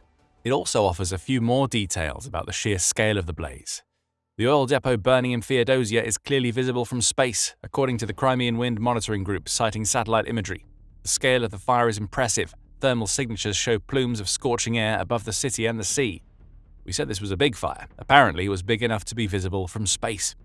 Twice in a week clearly wasn't enough for Ukraine, though. As Euromaidan Press points out in its report on Ukraine's October 13th strike, this is actually the 3rd time that Ukraine has hit the depot in recent memory. Beyond the 2 October strikes, there was another on September 29th. It also notes that the second Feodosia depot strike appears to have been timed to coincide with Vladimir Putin's birthday, which is a clear attempt by Ukraine to send a message. Oil is burning in Crimea, and it seems like there's nothing that Putin can do about it. If there was, Russia wouldn't have let Ukraine hit the depot 3 times in a little over 2 weeks. Each of these strikes has been successful, with each also gradually chipping away at the fuel reserves being stored at the Feodosia depot. Euromaidan Press says that the depot was home to 34 fuel reservoirs before Ukraine started its targeted campaign. There are now only 22 left, and it seems likely that Ukraine will target the depot again before too long. Why wouldn't it? The October 13th strike destroyed 5 of the reservoirs, meaning the 2 earlier strikes managed to take out 7 between them. Russia was unable to stop any of these strikes, and the remaining reservoirs represent big enough targets that Ukraine will think it can hit them again and again. Slowly but surely, Ukraine is chipping away at the Feodosia depot. It won't be long before there's no oil left. The one caveat to all of this is that there is no official word from Ukraine that it carried out the strike, per Newsweek's report on the incident. That's not unusual for strikes involving the SBU. The organization wants to keep its methods a secret from Russia, so it often collectively keeps its mouth shut when major strikes like this occur. When Russia has no official information at all, it's even less likely to be able to conduct the types of air defenses needed to protect Feodosia from future strikes. Ukraine has already taken advantage of these failures 3 times, and it will want to preserve any opportunity it has to do it again. There is at least some level of confirmation, first from the source who spoke to the Kyiv Independent, and then from Russia itself. Beyond the statement in which the source revealed that the SBU had hit 5 Feodosia tanks, the source also made it clear that the SBU was behind the entire strike. The SBU continues to systematically reduce the enemy's military, logistical, and economic capacity to wage war against Ukraine, the source told the Kyiv Independent. That's another standard line from Ukraine. It's been targeting resources, particularly energy-related ones, inside Russia-occupied territory for most of 2025. With each fuel tank burned, Russia has a little less oil it can use on the front lines, serve to its people, or sell to generate money needed for Putin's war. Just as the repeated strikes on Feodosia show Ukraine chipping away at the facility, the wider campaign sees the country chipping away at an oil industry that is absolutely vital for Russia's survival. As for Russia, it's trotted out some of its usual excuses, along with the tactics that it often uses to try to prevent news of such devastating strikes from reaching everyday Russians. In Feodosia, Euromaidan press reports, Ukraine's strikes were powerful enough to disrupt public transportation routes. Train services were delayed for several hours, and the Feodosia authorities made internet service unavailable on the morning after the attack. A common tactic by Russia, limiting internet service makes it more difficult to share real-time footage of a strike or its aftermath. It doesn't stop footage from emerging before the shutdown, as we saw from the videos mentioned earlier, and the internet is eventually restored, enabling sharing once more. Still, it's all a part of Russia's disinformation campaign that it hopes will hide the truth of what happened at Feodosia. Another part of that disinformation campaign is the claim that we've heard many times before. It wasn't drones scoring direct hits that caused the blaze at the Feodosia fuel depot, Russia tries to claim. Rather, these fires occur as a result of Russia being so effective at shooting Ukraine's drones out of the sky. It never makes sense, but it's all Russia has going for it. This time, it was the Russian-appointed Minister of Crimea, Sergei Aksyonov, who came up with the excuses. As a result, a fire started. There are no casualties according to current information. All relevant services are already working on the site. Preliminary reports indicate that the air defenses shot down more than 20 unmanned aircraft, Aksyonov said in a statement. Note the focus on unmanned aircraft being shot down rather than scoring any direct hits. Russia wants the people who read these statements to believe that the aftermath of Ukraine's drone strikes is caused by debris falling out of the sky rather than Ukraine hitting its targets. That isn't the case, of course. But unless Russia feels it can frame Ukraine's achievements as terrorist attacks, it will always focus on shooting drones down rather than those drones doing what Ukraine sent them to do. We can take Aksionov's words as official confirmation that Ukraine took out 5 fuel tanks at Feodosia. A fire started is an understated way of confirming the massive inferno we see in the footage from the site. The Kyiv Independent adds more figures to Russia's interception claims. According to the outlet, Russia's defense ministry has confirmed that what happened in Feodosia was part of a larger series of strikes that Russia supposedly thwarted. Ukraine sent 103 drones into Russian and occupied territories, the ministry says, all of which were intercepted. Around 40 of those drones went to Crimea, suggesting that the 20 that Aksyonov mentions are just part of a larger horde. We'll come back to that point in a moment. First, let's zoom in a little closer on the Feodosia depot that Ukraine has targeted so many times over the last couple of weeks. We already know that it's the largest depot in the city and that it's rapidly running out of the fuel reserves Russia stores there due to Ukraine's strikes. The Kyiv Independent adds that the depot is located around 155 miles away from Ukrainian-controlled territory, putting it well in range of Ukraine's drones and even some of its long-range missiles. The depot can hold up to 250,000 tons of fuel, much of which goes towards supporting Russia's forces. However, the depot is also a multifunctional facility, the outlet says.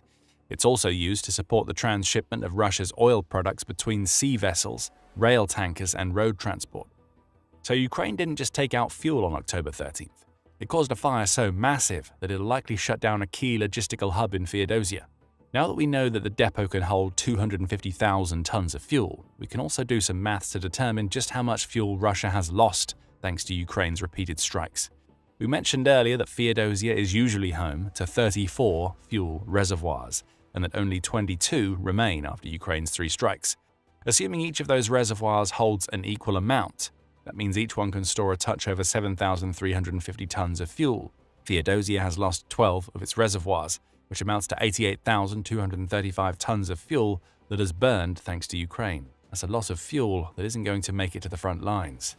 A little while ago, we mentioned that Russia claims to have shot down 40 drones over Crimea, with 20 of those drones apparently being taken out in Feodosia. That implies that Feodosia's fuel depot wasn't Ukraine's only target on October 13th, and it wasn't. There were two others, both of which are also part of Russia's energy infrastructure, though they serve different purposes than the oil depot. Military has the details in an October 13th report. It highlights that the open-source intelligence telegram channel Dnipro Osint has revealed that Ukraine also managed to hit a pair of electrical substations. The first was in Simferopol, where Ukraine took out a 330 kilovolt substation, with the second being a 220 kilovolt substation in Kaffa.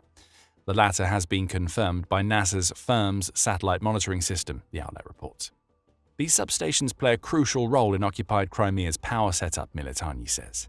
They're part of what it calls a power bridge to Crimea that includes several overhead cable transmission lines that connect Crimea to the Russian region of Krasnodar Krai via the Kerch Strait. These power lines connect to substations inside Crimea, from which electricity is distributed through the Crimean Peninsula. So Ukraine didn't just take out Russian oil on October 13th. It also tried to cut the power to Crimea, giving the occupying citizens a little taste of what Russia is doing to Ukraine's people. This was an eye for an eye. After all, Russia's attacks have been causing power outages all across Ukraine. Pravda reported on these outages on the same day that Ukraine launched its aerial assault on Crimea, noting that the regions of Donetsk and Dnipropetrovsk have been forced to introduce controlled emergency power outages. Sumy, Poltava, and Kirovograd are also dealing with these outages, as are Kharkiv, Chernihiv, and Zaporizhzhia. Ukraine is trying to hit Russian citizens where it hurts, without killing those civilians with its strikes. Taking out electrical substations in Crimea is a good way to do that, as is destroying fuel reserves stored on the peninsula. That brings us to what all of this means for the Ukraine war moving forward. It would be inaccurate to claim that this is a game-changing attack by Ukraine, no matter how massive the blaze it caused ended up being. This is a death by 1,000 cuts strategy Ukraine is implementing, and the loss of more fuel reservoirs at Feodosia is part of a much wider plan that will eventually force Putin to give up his Ukraine invasion because Russia lacks the resources to complete the takeover of Ukraine. This is more fuel lost for Russia, and it's happened at a time when Russia can ill afford to be losing yet more fuel. Ukraine has launched a concerted campaign against Russia's oil refining and its refined oil products, which include gasoline and petrol over the last couple of months. By October 10th, the commander-in-chief of Ukraine's armed forces, Alexander Syrsky, was hailing Ukraine's achievements in that area. Via a Facebook post, Syrsky said, "Last month, the number of hits on the territory of the Russian Federation was brought to 70. The production of fuels and lubricants, explosives, and other components of the Russian military-industrial complex is being destroyed in the aggressor country. In particular, oil refining in Russia has been reduced by 21%. It's the 70 strikes leading to a 21% reduction in Russia's oil processing that will worry Putin most. It could even be that 21% is an understatement." Just a few days before Syrsky's Facebook post, reports were circulating that Ukraine had shut down about 38% of Russia's oil refining. Whether it's just over a fifth or almost 2/5, the number is far too high for comfort from the Russian perspective. We're also seeing the impact these strikes are having on Russia.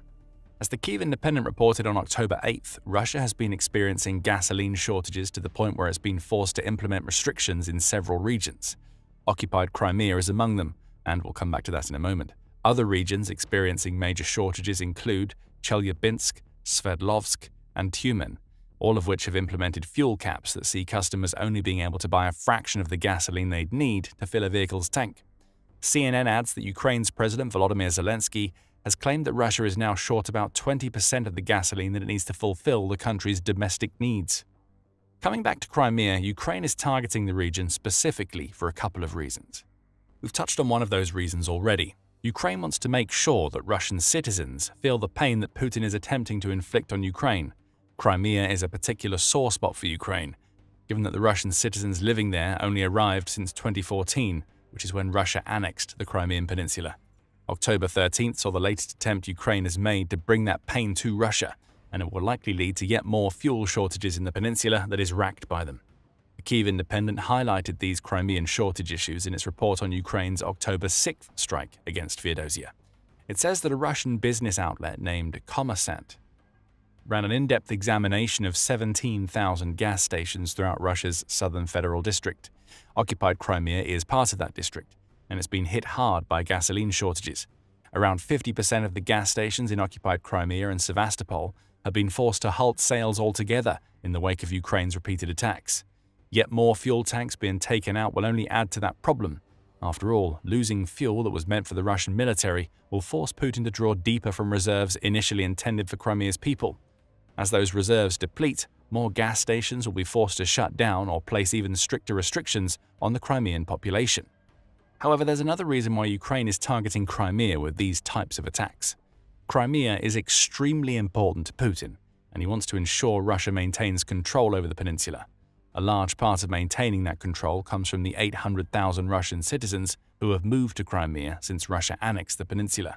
Without those citizens, Putin will struggle to claim that Crimea should rightfully belong to Russia. Herein lies the brilliance of what Ukraine is doing. By conducting such regular strikes against Crimea, it's sending a message to the people that Putin sent to live on the peninsula. They aren't safe anymore, their fuel is being taken away from them, and no matter how much Russia tries to hide it, reports about Ukrainian drone attacks are constant. Putin seems to be able to do nothing about any of this, despite moving more air defenses to Crimea. Eventually, Ukraine hopes something is going to break in the Russian population that lives on the peninsula. They may end up wanting to go back to the Russian mainland. At least there, they won't be subjected to weekly airstrikes against military targets near their homes, and could perhaps even avoid the fuel restrictions that are running rampant in Crimea. Escape may now be on the minds of many of Crimea's Russians, and that's terrible news for Putin. He needs his people to stay put so he can claim control. Ukraine wants them to run, and it's going to keep on hitting Crimea until they do.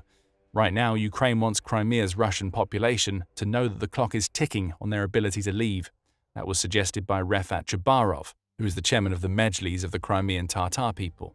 On June 3rd, Pravda reported that Chabarov had recorded a statement intended for the ears of Crimea's Russian occupiers.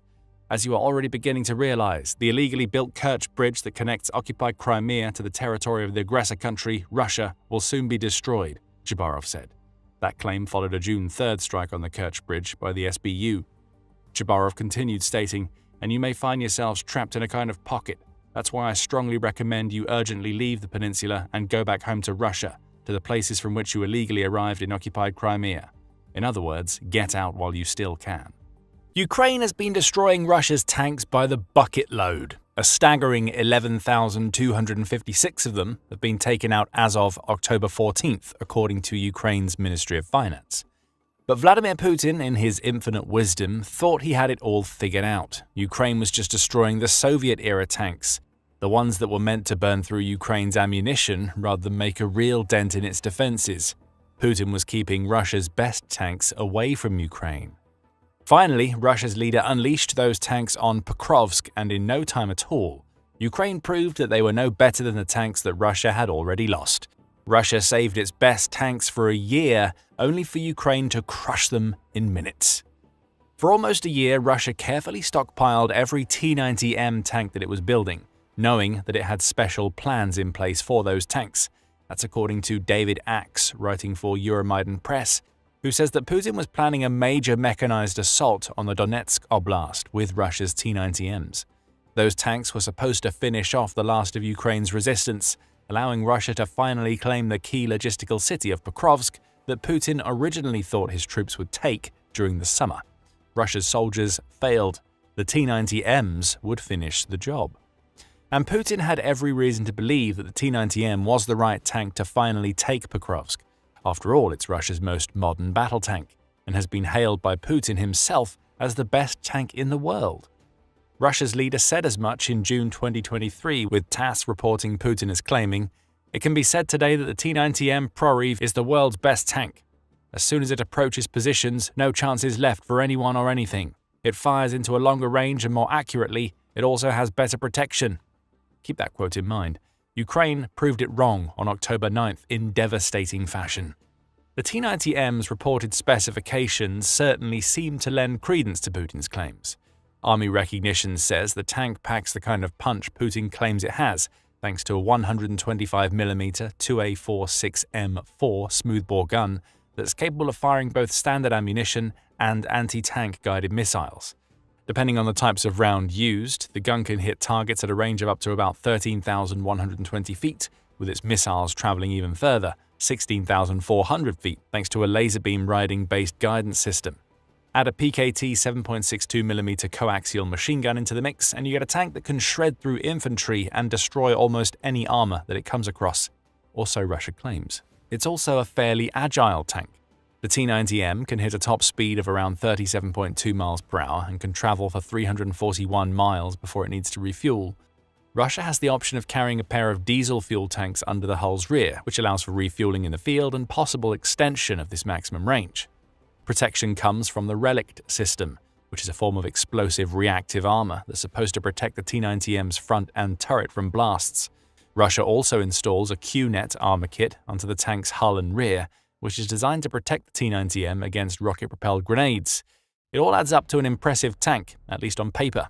Putin's problem is simple. What looks great on paper doesn't always end up being able to perform when it's put to the test on the battlefield. In the T-90M's case, a lot of firepower and protection against explosions doesn't mean much when Ukraine brings so many different types of weapons to a fight. Still, Putin thought he had the right tank for launching a new mechanized assault near Pokrovsk on October 9th. This assault would see Russia reverting to type after spending the summer sending small groups of infantry to infiltrate settlements around Pokrovsk. Russia's target, Axe explains, was the small village of Stepove, and he'd amassed an intimidating force. The village, which is located about 12.4 miles north of Pokrovsk, was to be subjected to 36 Russian tanks, including plenty of T-90Ms and armored fighting vehicles, in addition to 40 motorcycle troops. Axe notes that Stepove is also an anchor for Ukraine's defenses that lie east of a 24.8-mile salient that Russia managed to carve through Ukraine's defenses in the Pokrovsk direction during the summer. Russia's objective was clear. If it could overrun Stepove with this mechanized assault, it will be able to embed its troops into the village. With fortification complete, Stepove could then be used as a launching pad for future assaults that would take Russia closer to and eventually into Pokrovsk. On October 9th, that mechanized force launched its attack. The outcome was brutal for Russia. Ukraine was prepared for everything that Russia was going to throw at it on October 9th. Stepove was already home to Ukraine's 225th Assault Regiment. Their numbers have been supplemented by operatives from the notorious 1st Azov Corps, which spent the latter part of the summer coordinating the retaking of several settlements near Pokrovsk from Russia. Those two units worked together to construct a defense that would overcome Russia's mechanized assault. The assault came in waves, as the 1st Azov Corps recounted in a telegram post in the battle's aftermath. The enemy carried out offensive actions in several waves and from different directions, the group said. Initially, groups of motorcyclists advanced, followed by columns of armored vehicles, tanks and armored personnel carriers with infantry. That seems like a Putin-approved approach. Rather than sending the tanks and armored vehicles in first, Russia sent in its vulnerable motorcycle troops to soak up Ukraine's ammunition. The idea may have been to leave Ukraine's defenses without the ammo needed to take on the tanks that followed. Instead, as Russia attempted to advance in waves, mines, drones and artillery stopped the mechanized assault in its tracks. Ukraine managed to hit 20 of Russia's vehicles, including a trio of its tanks, in a defensive bombardment that forced Russia's forces to scatter back to the contested village of Volodymyrivka. That village, which is just south of Stepove, was then targeted throughout the night of October 9th and into 10th by Ukrainian bomber drones, which were deployed to pick off any survivors. There were no Russian forces left in Volodymyrivka by the end of the night, and the numbers make for terrible reading for Putin. By the end of the assault, Russia had lost 3 of its tanks, 16 of its armored fighting vehicles, and 41 motorcycles. 2 more light vehicles were also destroyed, the 1st Azov Corps says. It's unclear what these light vehicles were, however, Russia has a track record of sending civilian vehicles into assaults against Ukraine, to the point where Axe reports in a separate article that civilian cars now make up 90% of Russia's vehicle losses in Ukraine. So it's possible that some of Putin's soldiers had even worse protection than that offered by the T-90M tanks and armored vehicles of which Russia is so proud. Speaking of Russia's soldiers, they had a very bad day on October 9th. The 1st Azov Corps says that confirmed enemy losses amounted to 107 irreversible and 51 medical. We can assume that means 107 dead and 51 injured, which accounts for the majority of the troops Russia sent to assault Stepove. Axe adds that it isn't clear which of Russia's units it dedicated to the mechanized assault. However, it's possible that the soldiers were part of the 5 Marine brigades that Russia sent to Pokrovsk in response to Ukraine's deployment of the first Azov Corps in the region. If that's the case, the Russian troops that died in droves in the Stepove attack were among the best that Russia has to offer outside of its special forces. Even Russia's best can't do much when the tanks they drive aren't as good as their leader claims them to be. What happened on October 9th was a humiliation for Russia. For months, Russia kept its best tanks off the battlefield, confident that those tanks were finally in a position to succeed. They were deployed alongside other armored vehicles and dozens of soldiers. This was an assault literally a year in the making, and Ukraine shut it down in devastating fashion, requiring less than a day to do so. Putin just relearned a valuable lesson on October 9th. Ukraine has all of the answers for dealing with Russia's mechanized assaults. Russia's leader will now be left asking himself the question of how this all happened, and the answer comes down to the tank that he himself has revered for so long.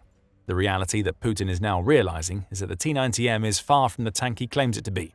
Rather, it's yet another relic of the Soviet era that has been dressed up for the modern day and is being paraded as the world's best tank, even as results show that it doesn't deserve that distinction. The T-90M is simply a symptom of Russia's overconfidence in the outdated technology that it still uses. That overconfidence was on perfect display as recently as May 2025. After delivering a new batch of T-90Ms to the military, the tank's manufacturer, Russia's state-owned Rostec, was very keen to extol its virtues. The Russian T-90M, T-72B3M, and T-80BVM are vehicles best suited for present-day conditions of combat, Rostec's first deputy CEO, Vladimir Artyakov, said in May. They can be considered as the world's best serial-produced tanks in terms of their aggregate characteristics. This is the result of the well-coordinated work by the large staff of Rostec enterprises, developers, designers, engineers and technologists, workers of industrial facilities and repair groups. We can understand the hyperbole around the T-90M. Russia needs everybody to believe that the tank is the world's best for propaganda and intimidation purposes, but the T-72 and the T-80, the old tanks that Ukraine has been destroying by the hundreds since Putin launched his invasion, those two tanks being entered into the conversation immediately casts doubt on how effective the T-90M can be given their poor performance in Ukraine. Still, doubt doesn't overcome the impressive specifications Russia offers up for its T-90M. The tank's terrible performance in Ukraine turns doubt into certainty. The T-90Ms that Russia stockpiled for its assault in Stepove aren't the only ones that it has deployed into Ukraine during the war. They're just the latest, and just like those that came before, they have dramatically failed. That shouldn't come as a surprise to anybody who's decided to look beyond Russia's specifications to find out what the T-90M is really all about. The Small Wars Journal highlights some of the problems with the T-90M that Russia has been hiding for decades. Yes, Russia's ultra-modern battle tank is actually decades old. Granted, it's not quite a Soviet-era tank, as it entered production in 1994. However, that production date means that the T-90M has existed for over 3 decades in one form or another. Plus, as the journal points out, the tank saw practically no combat action at all until Putin decided to launch the Ukraine invasion. What Russia really has on its hands in Ukraine is a tank that is being actively combat tested inside Ukraine, a tank that is coming up short in every single department. One of the few other times the T-90M was deployed before Ukraine was when it was used in Syria back in December 2015, the journal claims. One of the 6 tanks Syria received came up against several BGM-71 TOW anti-tank guided missiles, and it managed to survive the encounters. That would have raised Russia's confidence in its tank, though it also doesn't mean much from a modern perspective. BGM-71s are hardly the newest anti-tank weapons available. They've been in service since 1970, making them much older than the T-90M itself. You would expect Russia's best-in-the-world battle tank to be able to absorb hits from a weapon built 24 years before the tank was deployed. Russia's problem, as it discovered in Ukraine, is that the T-90M isn't capable of dealing with modern anti-tank missiles or the hordes of drones that Ukraine has built since 2022. Weaknesses abound in the design of Russia's supposedly world-beating tank. One of those weaknesses is a holdover from the T-72. That Soviet-era tank lacks the partition that separates its crew from the ammunition stored in the tank. Without that partition, the T-72's ammunition exploding destroys both tank and crew. The T-90M has the same lack of a partition, with Russia instead favoring a carousel that makes the tank a death trap if it's struck by a top-down weapon. Guess what Ukraine has? Drones, Javelin missiles, and several other anti-tank weapons against which the T-90M was completely untested before the Ukraine war exposed its fatal flaws. The best tank in the world still carries many of the Soviet-era design flaws that have led to so many thousands of its older brethren becoming little more than flaming wreckages on the Ukrainian battlefield. It's not just these types of structural design flaws that make the T-90M a far weaker tank than Russia claims. The tank is also plagued with technical issues. Take its turret, for instance. In addition to being vulnerable to top-down strikes, that turret also has an interesting design flaw. The flaw was exposed by Forbes in May 2022, which named the issue spinning turret syndrome. When the T-90M is hit in a certain way, its turret starts spinning around uncontrollably, making the tank's impressive firepower practically useless. There have been several examples of this fatal flaw being exposed by Ukraine. In January 2024, Ukraine managed to take out a T-90M using a pair of M2 Bradley vehicles that should, in theory, have been unable to penetrate the T-90M's armor. Spinning turret syndrome was the cause of the Russian tank's failure. Something similar was seen in December 2023, when one of Ukraine's first-person view or FPV drones scored a direct hit on the T-90M to send its turret into an uncontrollable spin that led to the crew losing control of the entire tank. And in May 2024, another T-90M tank struck by several of Ukraine's FPV drones ended up experiencing the same problem. The turret started rotating clockwise after the second drone strike, and as was the case with the other two incidents, the Russian crew was forced to abandon the tank. It should go without saying that a tank that is meant to be the best the world has ever seen shouldn't have this kind of technical problem. What use is armor that's capable of protecting the T-90M's crew when the tank itself becomes uncontrollable thanks to some kind of design flaw that should have been caught decades ago? We say should have. The reality is that Russia would never have even thought to look for this type of flaw because drone strikes weren't even a consideration when the T-90 entered production in 1994.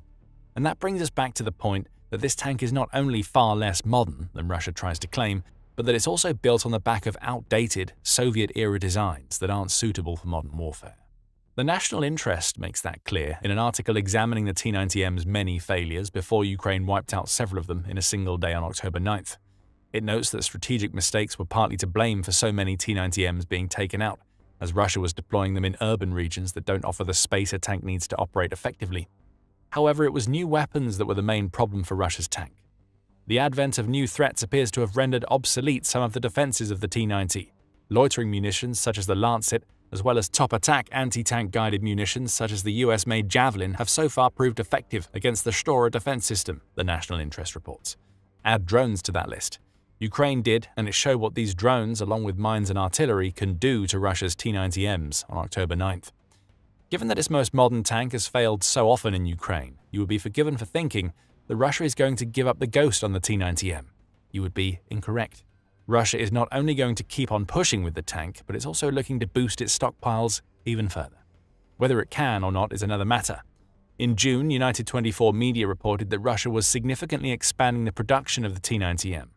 It quoted the Conflict Intelligence Team, which claims that Russia managed to build between 280 and 300 of these tanks in 2024, which represented a marked increase on the numbers built in previous years. There were between 60 and 70 T-90Ms made in 2022, followed by Russia building between 140 and 180 of the tanks the following year. The thing is, that supposed mass production isn't going to do much to replace the enormous numbers of tanks Russia has lost in Ukraine. We told you in the introduction to this video that Ukraine claims to have destroyed 11,251 of Russia's tanks.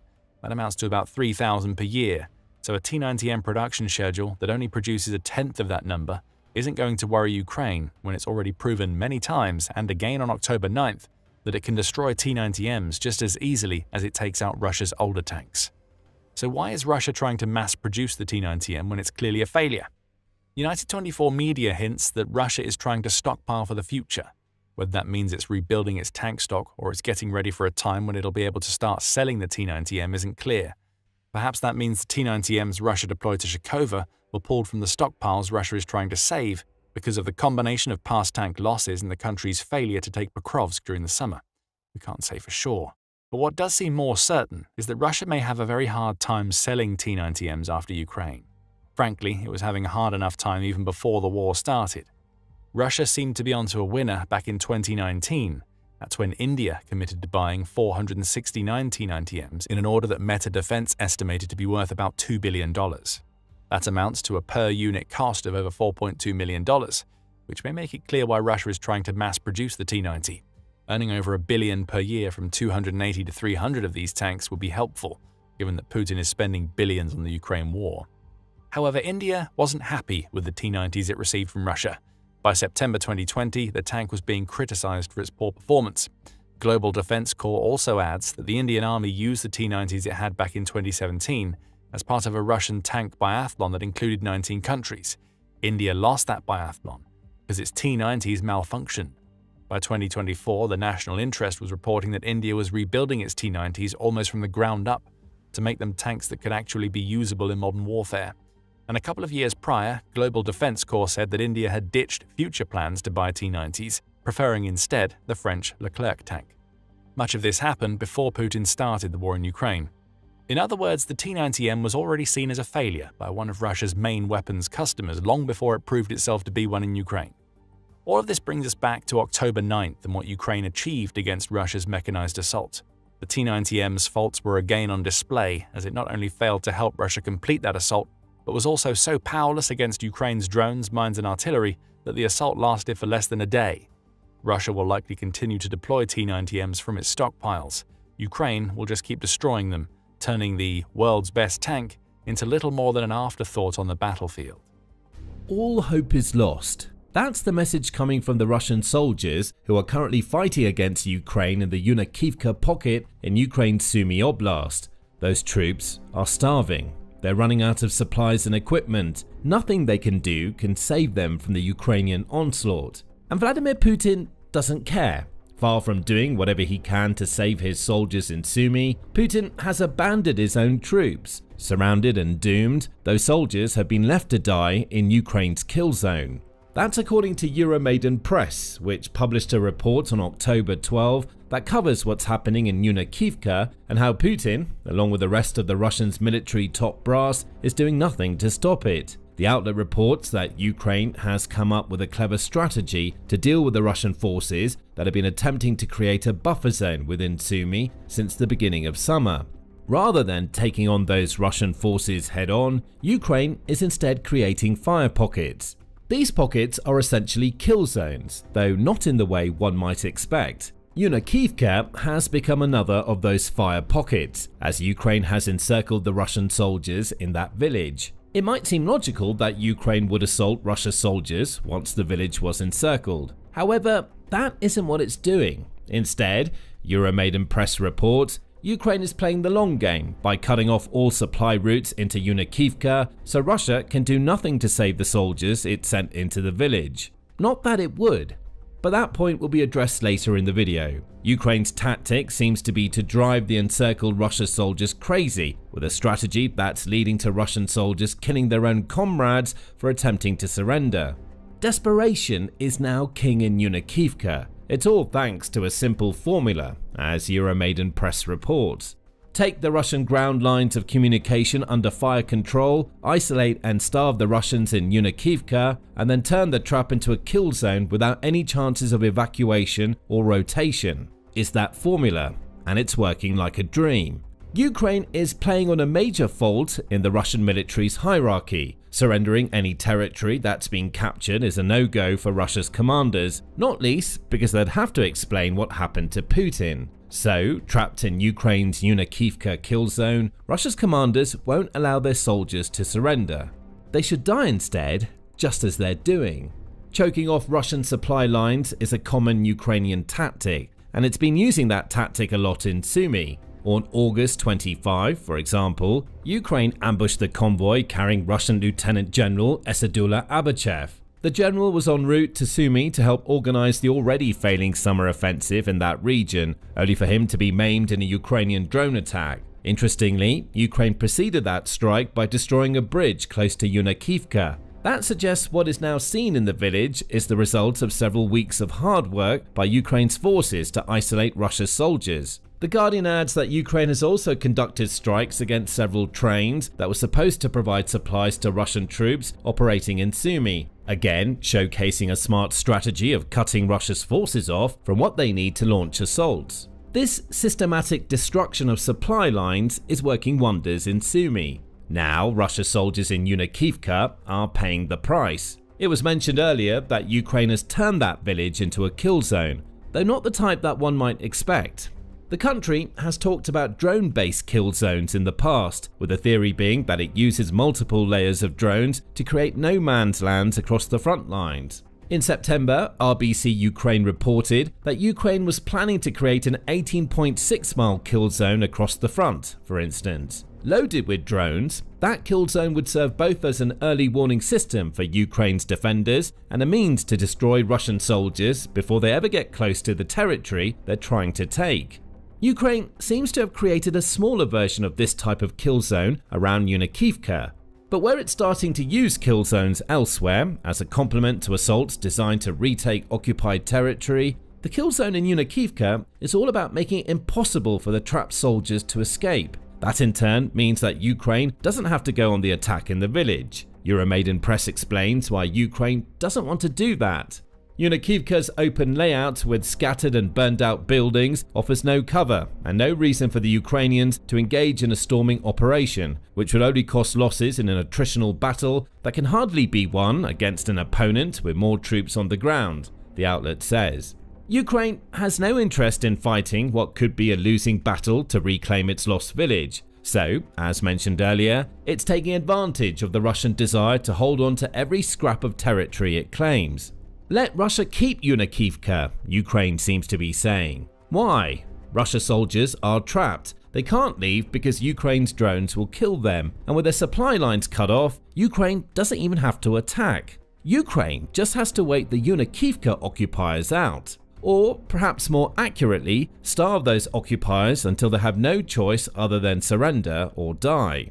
Euromaidan Press says that Ukraine knows that it has the advantage everywhere except in terms of pure numbers of soldiers in Unakivka. It also points out that Russia's forces have already tried to push out of Unakivka only to have that push destroyed by Ukraine. Now, Ukraine is essentially holding Russia's soldiers in place, keeping them imprisoned in the village they were once so proud to claim. In doing so, Ukraine is also able to use troops that it would have sent to fight for Unakivka elsewhere in Sumy, all as the Russian soldiers in that village wait for help that will probably never come. Eventually, those troops will starve, and for many in Ukraine, that will be a form of poetic justice. After all, Russia has a history of using starvation as a tactic against Ukraine. Only, Russia wasn't starving Ukraine's soldiers, instead it targeted civilians. In June 2024, CNN reported that a group of international human rights lawyers had accused Russia of using starvation tactics against the civilians of Mariupol during the 85-day siege of that city in 2022. The findings were part of a 76-page report that detailed how Russia has systematically attacked objects indispensable to the survival of the civilian population. Those objects included electricity substations and water supplies, the latter of which was a serious problem for Mariupol civilians. Without water, they couldn't drink and struggled to make many of the flour-based staples that made up their diets. It could be said that Ukraine is giving Russia's soldiers a taste of their own medicine in Unakivka. However, it looks like those soldiers aren't getting a chance to taste much of anything thanks to Ukraine's trap. That trap, Euromaidan Press says, has been built along the road between Unakivka and another Sumy settlement named Sudza. Additionally, forested settlements that lead into Unakivka are now carpeted with drones and within the sights of Ukraine's artillery. Any Russian soldiers who try to escape Unakivka via any of these routes won't last long. Ukraine is also securing the region south of the road it's already claimed, which allows it to create ambush sites that can also take out any escaping Russians. Ultimately, the trap comes down to control. The more of the forested area around Unakivka that Ukraine occupies, the fewer the options Russia has for evacuating its trapped soldiers. All Ukraine has left to do is secure and fortify the nearby settlement of Yablunivka, and the trap will be complete. After that's done, the kill zone will become inescapable. Ukraine won't ever have to attack Unakivka. It can just wait out the Russian soldiers there, forcing them to either surrender or engage in suicidal escape attempts. By this point, a natural question arises. What does all of this have to do with Putin abandoning his troops? The obvious answer is that Russia is doing very little to rescue the Unakivka forces from Ukraine. Granted, Ukraine is making such a rescue very difficult with its encirclement of the village, but Russia doesn't even seem to be trying. It's almost as if Putin has given up the village and the soldiers inside as a lost cause as he focuses elsewhere in Sumy. However, there's more to it than that, Euromaidan Press claims. It says that Ukraine is finding plenty of evidence that Russia is doing little to help any of its Sumy soldiers, be they in Unakivka or the nearby areas that Ukraine is currently clearing. Among the dead, Ukrainians found a phone filled with messages and videos of Russian troops complaining of hunger, no rotation, and commanders ignoring their pleas, the outlet says. Euromaidan Press reveals the contents of some of these videos and messages. It says that many of the Russian soldiers in Unakivka now talk about never-ending drone attacks and uncaring commanders who order them to engage in counterattacks in the surrounding areas. Those counterattacks never work. The soldiers sent into them rarely come back. Dwindling supplies are another major issue, as already discussed. Not even surrender seems to be an option. The outlet recounts one video in which a pair of Russian soldiers are attempting to leave Unakivka so they can surrender to Ukraine's troops. They never come close to making it. As they start walking toward the Ukrainian lines with their hands raised in the air, Russian drones fly above and drop explosive munitions on them to prevent the surrender. That is brutal, and that is Putin's military. It's no wonder that the trapped Unakivka soldiers feel that there's no hope for them. They're getting killed for attempting to surrender, and this is far from the first time that's happened. Back in October 2023, the BBC reported that US officials accused Russia of executing its own soldiers if they attempted to retreat from the bloody battle for Avdiivka. That battle saw Russia lose 5,000 soldiers, 125 armoured vehicles, and an entire battalion's worth of equipment before the settlement fell. However, it's the executions of its own that stand out. This comes back to what was mentioned earlier about Russia's desperation to hold on to any territory that it gains. If the country's commanders were willing to kill their own soldiers when trying to capture a settlement, there is no realistic chance that they would allow their troops to then abandon a village. Russia's soldiers exist to fight and die, at least in Putin's mind. And that, combined with Russia seeming to have no inclination to launch a rescue attempt in Unakivka, is how Putin is abandoning his own soldiers. That explains how, but there's a big question to answer. Why? The answer may be that Putin simply doesn't care about his soldiers. That's according to Ukraine's foreign minister, Andrei Sybiha. In June, Sybiha took to X to respond to several of Putin's claims, with one about Russia's own soldiers really standing out. But of all of Putin's deranged statements today, one about the Russian soldier's foot stands out. In reality, wherever a Russian soldier sets foot, he brings along only death, destruction, and devastation, Sybiha said. Putin doesn't care about Russian soldiers on their feet torn apart by Ukrainian drones. He's a mass murderer of his own people. He already disposed 1 million Russian soldiers in a senseless bloodbath in Ukraine without achieving a single strategic goal. 1 million soldiers, 2 million feet. Sybiha's comments were made in response to an earlier Putin claim that anywhere a Russian soldier sets foot belongs to Russia. I've said it before, Russians and Ukrainians are one people, Putin exclaimed. In this sense, all of Ukraine is ours. There's an old rule that wherever a Russian soldier sets foot, that's ours. Ukraine's foreign minister is pointing out how ridiculous that claim is, especially as so many of Russia's soldiers are dying on land that is supposedly theirs. And dying is what Russia's soldiers are doing, in droves. Sybiha says 1 million Russians are casualties of the Ukraine war, but the number has grown substantially since then. Ukraine's Ministry of Finance highlights that, reporting that Russia has lost 1,123,950 of its soldiers between when Putin launched his invasion and October 13. On October 12 alone, 1,140 Russian soldiers were sacrificed for Putin's ambition, and there'll be many more thousands, perhaps even millions to come, as Putin shows no sign of stopping. Russia's leader is happy to pay the price for Ukraine in the blood of his own soldiers. And the terrible truth is that Russia is still a long way away from getting what it wants. According to Al Jazeera, Russia currently controls approximately 20% of Ukraine's territory. While much of that territory was captured during the initial stages of the invasion, even an approximation of how much that territory has cost Russia reflects very poorly on Putin's strategy. For every percent of Ukraine that Russia has gained, Putin has allowed around 56,197 of his soldiers to be wounded, killed, or captured. There is still 80% of Ukraine to go. If Russia posts the same kinds of numbers to take the rest of Ukraine, it will have lost another 4,495,800 of its soldiers by the time Ukraine is fully under Russian control. That isn't sustainable. But it also doesn't matter to Putin because any gains, no matter how small, are worth the sacrifice. That's according to Politico, which wrote on October 13 that Russia is absolutely bleeding troops for what it calls microscopic gains. During the first 8 months of 2025, the outlet says, Russia has lost 281,550 soldiers to death, injury, or capture.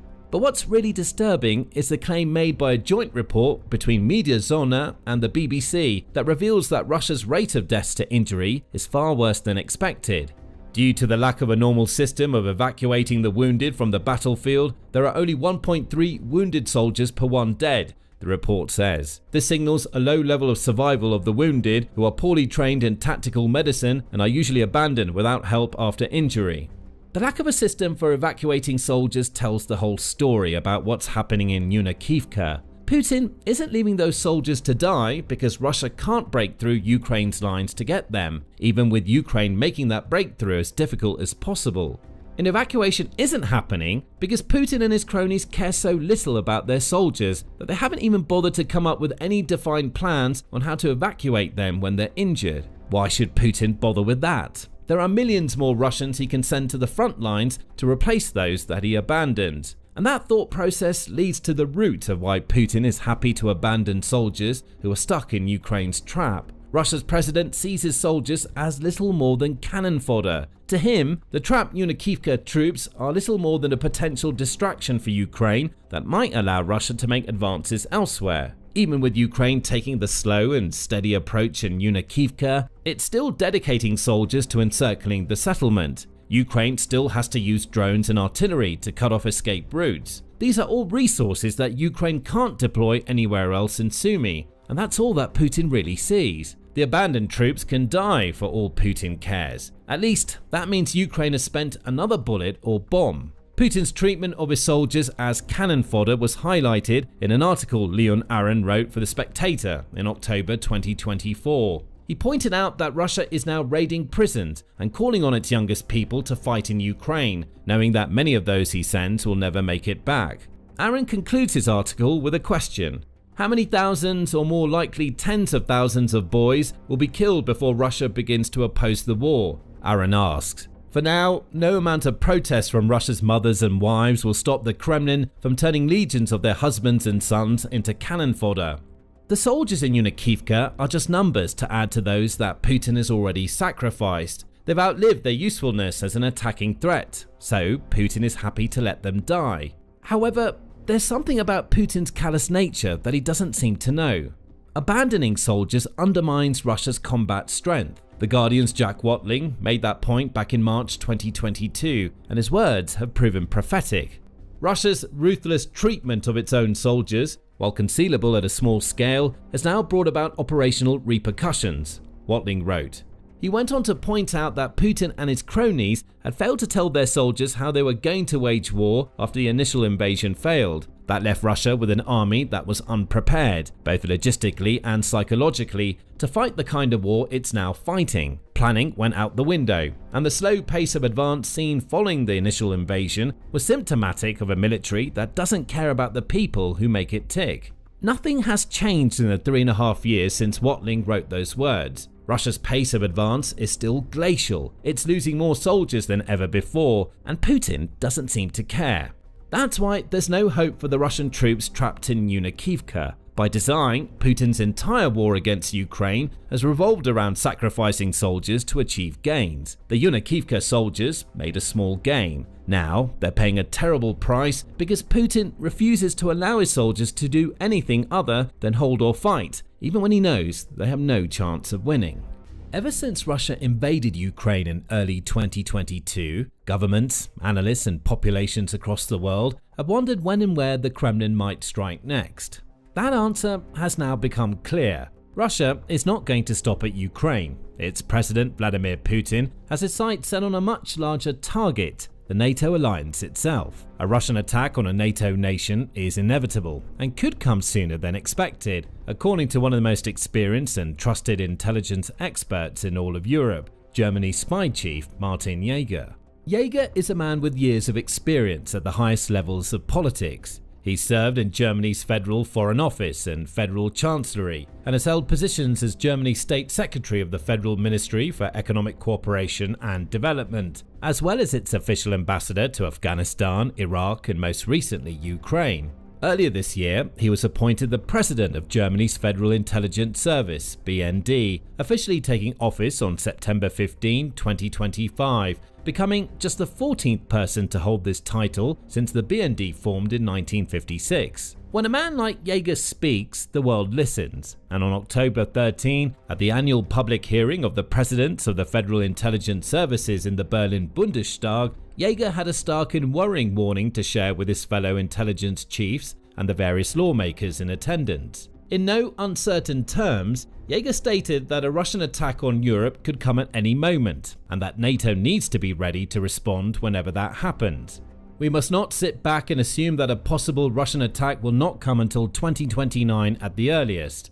For those who have been following the story of the Russian-Ukraine war closely, these words will sound familiar. Several other leading figures across Europe have expressed similar sentiments in recent times. Earlier this year, for instance, General Alexis Grinkowicz, commander of the United States European Command and Supreme Allied Commander Europe, warned that the world could be just a couple of years away from the outbreak of World War III, suggesting that Russia and China could launch coordinated attacks as soon as 2027. Grinkowicz, like Jaeger, was speaking in Germany when he issued his warning, in the US Army Europe and Africa hosted conference in Wiesbaden, to be precise, where he called on military and defense industry leaders to ramp up weapons production and development across the NATO alliance. NATO Secretary General Mark Rutte has also shared his belief that Russia could use military force against the NATO alliance within the coming years. Speaking at Chatham House in the United Kingdom, Rutte revealed, "In terms of ammunition,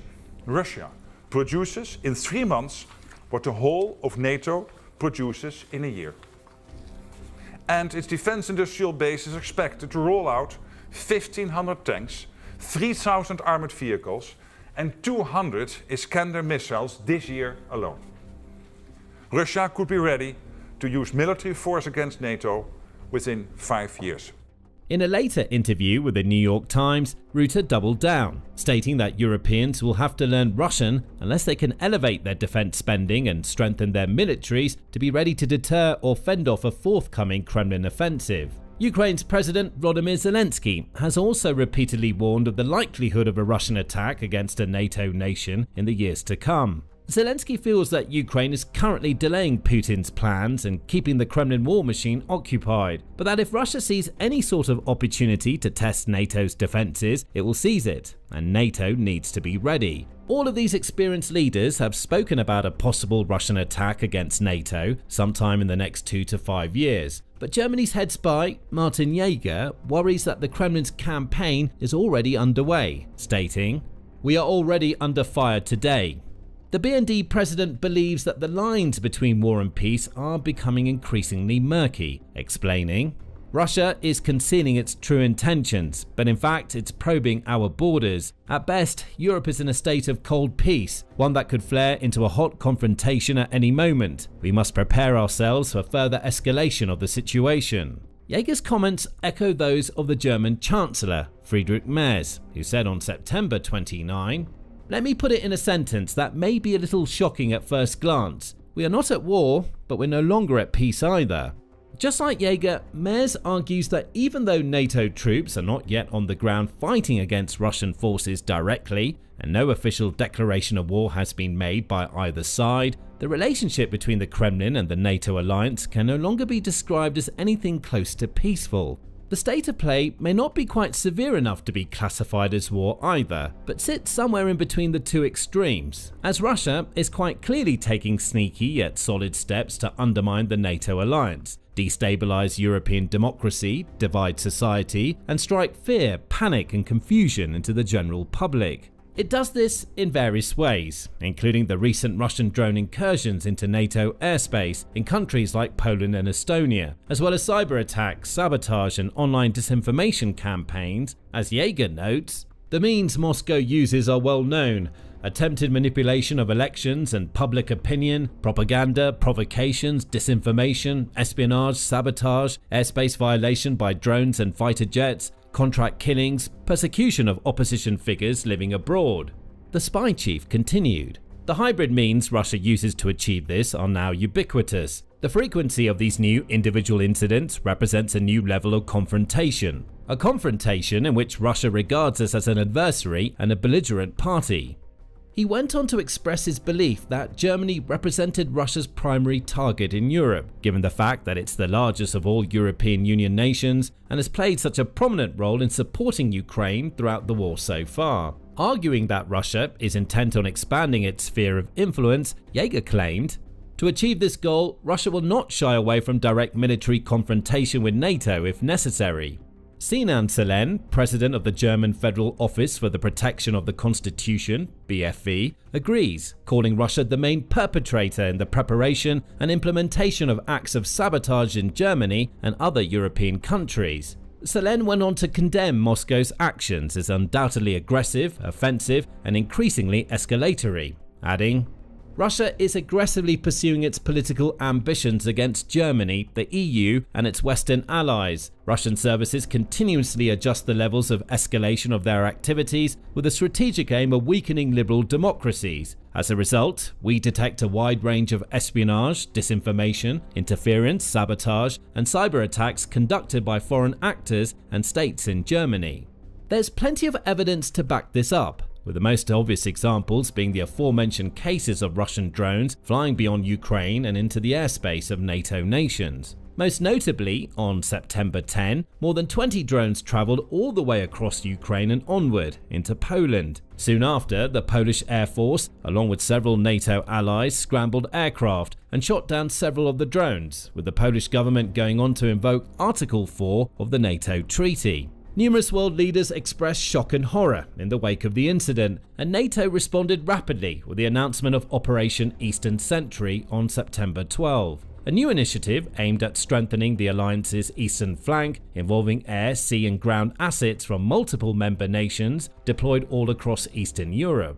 Only a day later, Romania was also forced to scramble fighter jets of its own after detecting a drone in its airspace at the same time as a Russian attack was taking place on Ukrainian infrastructure not far from the nation's border. Again, mere days later, yet another incident occurred, with 3 Russian MiG-31 fighter jets reportedly entering Estonian airspace for a period of 12 minutes, according to the Estonian Foreign Ministry. This incursion occurred over the Gulf of Finland and was not the first, but in fact the 4th time that Russia had violated Estonian airspace in 2025 alone, with the foreign minister stating, "Russia has already violated Estonia's airspace 4 times this year, which in itself is unacceptable, but today's incursion, involving 3 fighter aircraft entering our airspace, is unprecedentedly brazen." Kremlin officials have repeatedly either denied any involvement in these incidents or claimed that they were mere accidents or misunderstandings. But many experts and world leaders are no longer willing to listen to Russia's lies and propaganda, with Zelensky summing it up well when he said, "Russian military personnel know exactly where their drones are headed and how long they can stay in the air. The routes are always calculated. This cannot be an accident, a mistake, or the initiative of some lower-level commanders. It's a deliberate expansion of the war by Russia. This is how they operate. Small steps at first, and in the end, great losses." There have also been additional suspicious incidents in recent weeks involving alleged Russian drones being spotted above other European nations, including Germany itself, as well as Denmark, Norway, Finland and Lithuania. Between September 22 and 28, for example, unexplained unmanned aircraft were seen on a nightly basis near both civilian airports and military installations across Norway and Denmark, forcing major airports, like those in Copenhagen and Oslo, to temporarily shut down. Meanwhile, in Germany, on September 26, reports emerged of multiple drone sightings in the northern state of Schleswig-Holstein. German authorities shared their suspicions that the drones may be involved in espionage activities. A day later, on September 27, another suspicious drone was sighted near a power plant in Finland, near Rovaniemi. And that very same day, 3 drones were also seen in the air around Vilnius airport in Lithuania, causing several commercial flights to be delayed. While there hasn't been any official confirmation that these drones all came from Russia or were part of the Kremlin's campaign to spy on, interfere in and disrupt European society, the timing and nature of the incident is highly suspicious to say the least. It cannot be a mere coincidence that so many airspace violations and unusual drone activities have taken place all within such a short span of time. Instead, many military analysts and leaders feel confident that these events are all linked and all tied back to the same place, Moscow. And it's not just through drones that the Kremlin is waging its hidden war against the NATO alliance. Looking back over the last 18 months, there's also evidence of possible Russian sabotage taking place within Germany itself, focused on military production facilities. Between April 2024 and October 2025, 3 suspicious incidents all took place. First, on May 3, 2024, a fire broke out at the Deal Metal Applications facility in Berlin. The facility supplied IRIS-T missiles used in IRIS-T SLS and SLM missile systems, several of which have been sent to Kyiv to help defend Ukraine against Russian aggression. The fire caused heavy structural damage at the factory, and while German authorities have not officially confirmed sabotage, Western media outlets, citing unnamed officials, reported suspicions that Russian operatives may have been involved. Investigators and insurers pointed to a technical fault as the likely cause, but some analysts believe the incident fit a broader pattern of suspected Russian efforts to disrupt Western arms production and deliveries to Ukraine. Only a few months later, in July 2024, German and American authorities foiled a Russian plot to assassinate the CEO of Rheinmetall, the biggest arms manufacturer in Germany and one of the largest in all of Europe, producing a variety of armored fighting vehicles and personnel carriers, among other equipment, like anti-aircraft defense systems, naval vessels, artillery, mortars, and tank guns. The target of the assassination plan was Armin Papperger, chairman of the Rheinmetall Executive Board, who has played an instrumental role in ensuring that Ukraine has the weapons it needs to defend its territory and fend off Russia's relentless frontline assaults. Fortunately, the plot to end Papperger's life was found out and nullified, but this showed just how far Russia was willing to go in its shadow war with the West, with one NATO official at the time stating, "We're seeing sabotage, we're seeing assassination plots, we're seeing arson, we're seeing things that have a cost in human lives. I believe very much that we're seeing a campaign of covert sabotage activities from Russia that have strategic consequences." The third and final Russia-linked incident in Germany came on June 26 of this year, when fires broke out in a suspected arson attack in the city of Erfurt. There, multiple Rheinmetall manned military trucks were set ablaze, and pro-Russian Telegram channels celebrated the incident and claimed responsibility. Reporting tied the attack to Russian operatives, though German authorities have not publicly confirmed Russian authorship, and police have since opened a sabotage investigation. In the previous 18 months, stretching back to 2022, only one similarly suspicious incident was recorded in the German defense industry, a cyber attack on Rheinmetall's civilian and industrial division headquarters in Dusseldorf in April 2023. Attribution was linked to the Black Basta ransomware group, and German authorities did not officially pin the operation on Russian hackers, though analysts noted that the attack aligned with other Kremlin-affiliated cyber tactics. Germany has also made several arrests of Russian nationals relating to activities of sabotage and espionage since the war started, with one Russian arrested in Munich in January of this year over a plot to sabotage German tank production. More than 10 Russia-linked suspects have also been detained between 2024 and 2025, and this sort of thing is not only happening in Germany. Far and wide across Europe and within NATO member states' borders, Russia has been engaged in a long-running and multi-layered sabotage campaign, doing everything from targeting the supply lines of weapons for Ukraine to disrupting the course of democracy. Numerous security officials across Europe have highlighted this threat, citing incidents of Russian agents paying off local people to carry out risky crimes on the Kremlin's behalf. One NATO official noted an unprecedented escalation and spread of Russia's hybrid warfare, specifically involving physical sabotage of the supply lines of NATO weapons set to be delivered to Ukraine. They stated, "It's everything from point of production and origin to storage, to those who are making decisions, to the actual delivery. It's bold. Russia is attempting to intimidate our allies."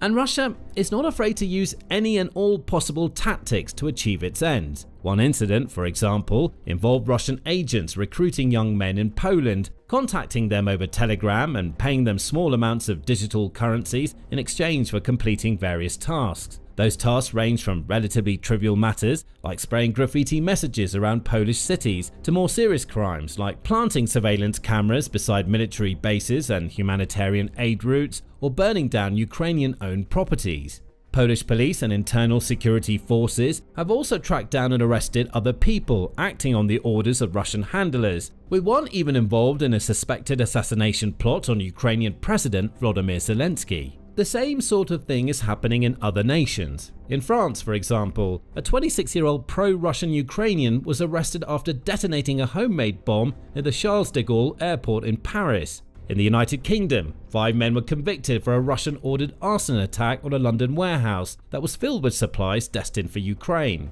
There was also said to be massive Russian interference in the recent parliamentary elections in Moldova, with over 70 people arrested by the authorities after they were found to have been sent to Serbia and trained by Russian instructors in how to cause division, provoke the public, and resist arrest. Those involved were paid several €100 for their involvement and were set to be used as pawns in Russia's game to yet again interfere in another country's fair and free electoral process. Fortunately, this plan was found out and foiled by the authorities, and intelligence services across NATO have upped their game when it comes to exchanging information and helping one another find out about Russian plots and stop them in their tracks. They're doing whatever they can to beat the Kremlin at its own game, to snuff out any and all traces of Russian disruption and interference. But they can't be everywhere at once, and there's no telling how many Russian agents could be acting across Europe at this very moment, unseen and unheard, sowing the seeds of chaos. Online too, Russian hackers and botnets pose a massive threat, as they're able to spread extraordinary amounts of disinformation, shaping narratives and influencing opinions far and wide. And this all brings us back to Martin Jaeger, who admits that Russia's spies operate in ways that make it very difficult to trace an attribute, and that they're evidently doing whatever they can to influence German domestic politics and government decision-making, as well as influencing and interfering in other nations across Europe. In response, Jaeger argues it's vital for the European Union and the NATO alliance to stand firm and fight back. Now, in his view, is the time for strength and decisiveness.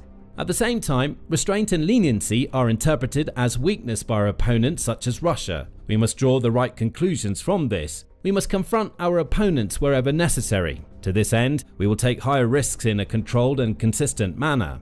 Jaeger's overall message is clear. A hot confrontation between Russia and NATO could erupt at any moment, and he warns that the alliance is already under fire. It may not involve bombs and missiles just yet, with Russia instead using more surreptitious methods to achieve its devious goals. But the Kremlin is quite clearly in the process of undermining NATO in whatever ways it can think of. In response, the alliance cannot simply sit still and watch as its weaknesses are identified and exploited by the enemy. It must be strong, resilient, and ready to retaliate. Every single day, Russia feeds hundreds, if not thousands, of its soldiers into the Ukraine war meat grinder. Those soldiers are chewed up, spat out, and in many cases will never make it off the battlefield where Ukraine's drones, artilleries, and mines tear them to shreds. For any other attacking nation in a war, this would be a sign of catastrophic strategic failure. But for Russia, it's all part of the Kremlin plan. Catastrophic Russian losses have been revealed, but the Kremlin is still claiming that the Ukraine war is going according to plan. On October 14th, Euromaidan Press published an article in which it revealed figures provided by the UK's Ministry of Defence, or MOD. The numbers don't reflect well on Russia's battle plan in Ukraine. According to the MOD, Russia has suffered a staggering 332,000 casualties so far in 2025. Those numbers run up to October 12th per the MOD's data. So assuming that we can count October as half a month, this number alone means that Russia is losing just under 35,000 of its soldiers monthly in the Ukraine war. And it gets worse. Those 332,000 add to Russia's losses prior to 2025, bringing the grand total of Russian casualties up to 1.118 million since Vladimir Putin launched his full-scale invasion back in February 2022. These MOD numbers roughly align with those provided by Ukraine's Ministry of Finance, though the latter has a slightly higher estimate. It puts the number at around 1.125 million, though a 7,000 soldier difference doesn't seem like much to quibble about. Granted, 7,000 is about the size of Estonia's standing military, which Global Firepower says has 7,700 active personnel. But that's nothing to the Kremlin.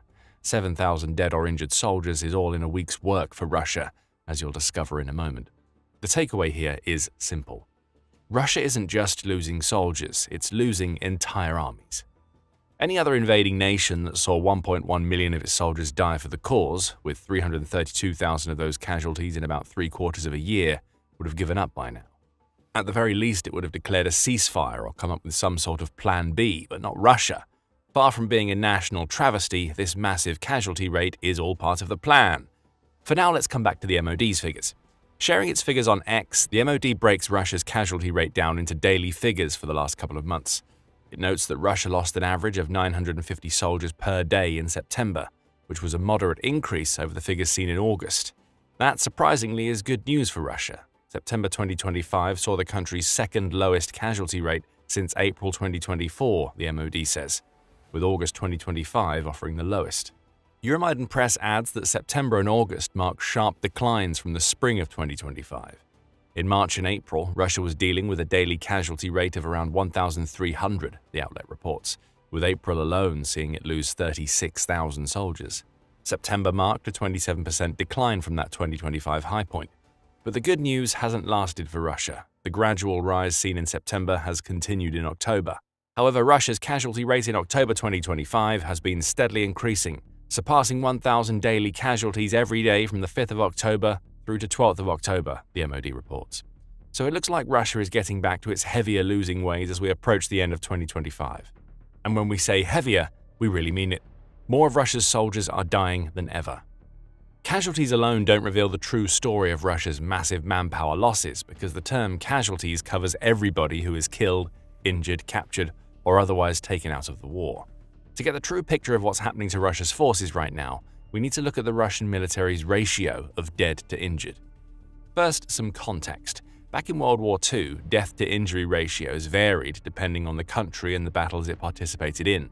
The DePay Institute says that for the Soviet army, the devastating fight against the invading Nazi army in Kursk saw it hit a ratio of 2.29 injuries to every 1 death during the first week of the battle, followed by a slightly better 2.68 injuries to each death a week later. Other ratios are comparable or better.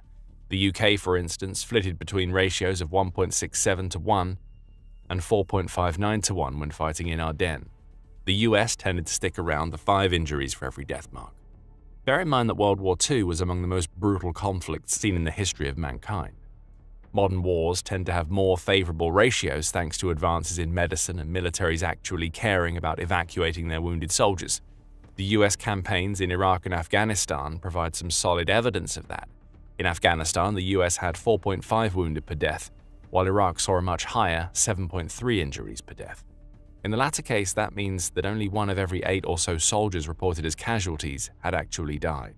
We're sharing all of this contextual information with you for a reason. Russia's wounded-to-dead ratio is even worse than the Soviet army had during the fight for Kursk. On October 13th, Politico reported on a joint report between Mediazona and the BBC. That report confirmed Russian losses during the first 8 months of 2025, and it drew a remarkable conclusion. Due to a lack of a normal system of evacuating the wounded from the battlefield, there are only 1.3 wounded soldiers per 1 dead. This signals a low level of survival of the wounded, who are poorly trained in tactical medicine and are usually abandoned without help after injury, the report claims. That throws Russia's casualty figures into an entirely new light. If the country is now losing around 1,000 soldiers per day in October, that means almost half of those casualties are deaths. These are soldiers who are never going to be able to return to fight another day for Putin, meaning they absolutely have to be replaced. Russia isn't just losing soldiers to injury, it's watching its soldiers die on the battlefield, literally. With no real evacuation plans in place, the Kremlin is happily sacrificing the lives of soldiers who could have been saved if Russia were waging anything that even remotely resembles what we know to be a modern war. Russia's wounded-to-dead ratio is worse than the Battle of Kursk in World War II, which still stands as the single largest battle in the history of warfare. But perhaps that battle helps us figure out why this is all part of Russia's plan. As devastating as the Battle of Kursk was for the Soviet Union, it still managed to win the fight. It prevented Germany from launching the major offensive operations it had planned on the Eastern Front, and to many, the battle ended up being the turning point in the war. Right now, we're seeing Russia dealing with a worse wounded-to-dead ratio than even that battle saw, and that may be because Russia believes it can achieve victory in Ukraine through sheer volume of manpower alone. But more on that later in the video. For now, it seems like things are getting even worse on the casualty front for Russia.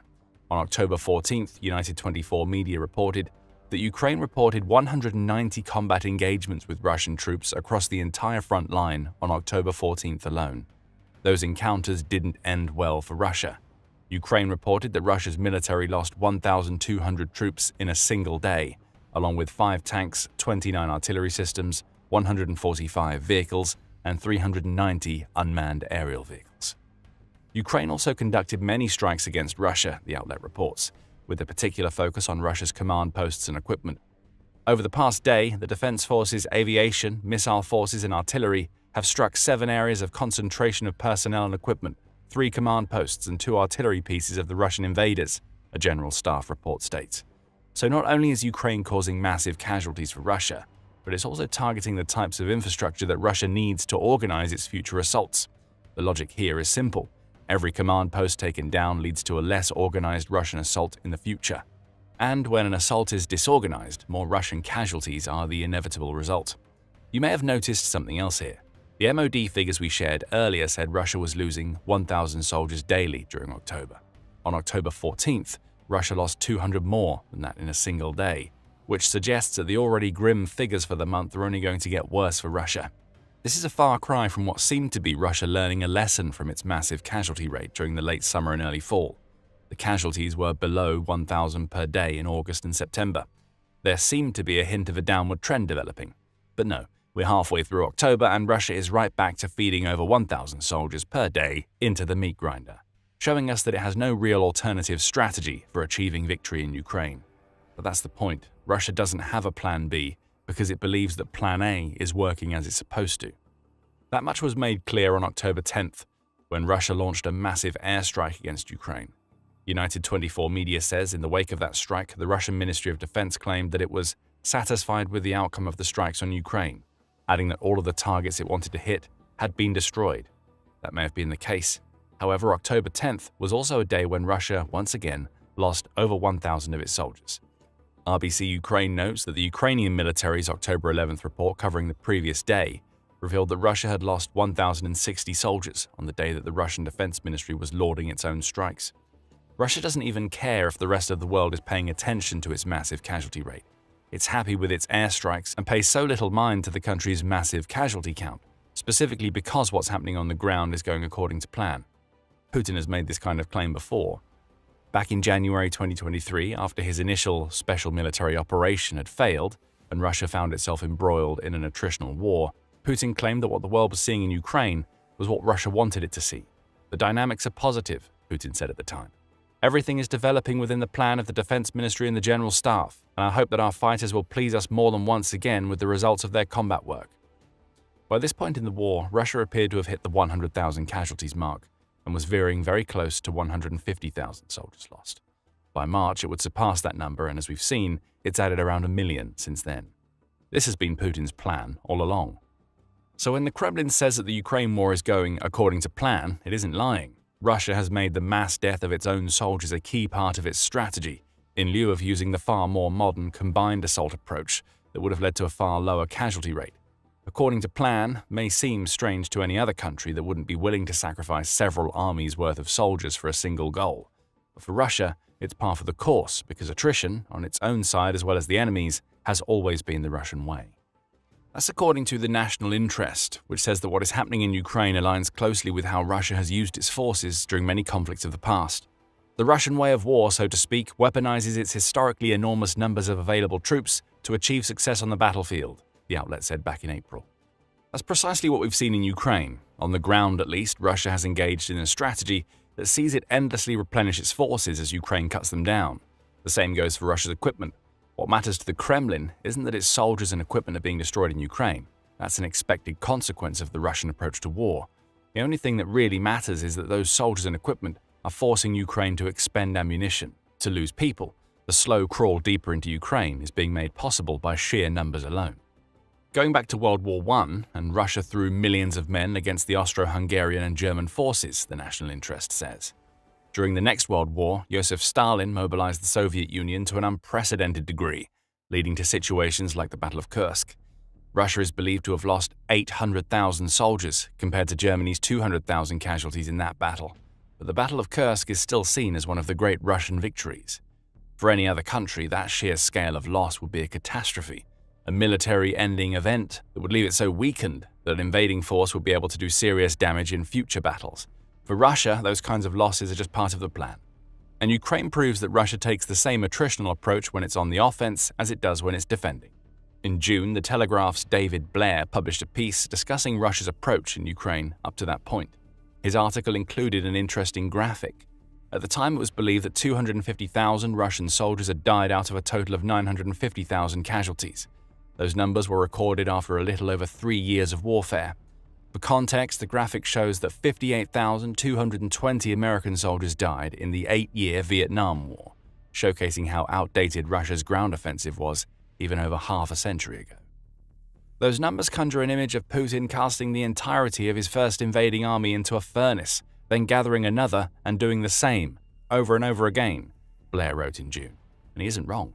That's exactly what Russia has done, and like the National Interest article, Blair says that Putin's adherence to Russia's history, rather than the modern ways of doing war, is to blame. He says that the Russian president's frame of reference for what warfare should be doesn't seem to come from any conflict that occurred after 1945.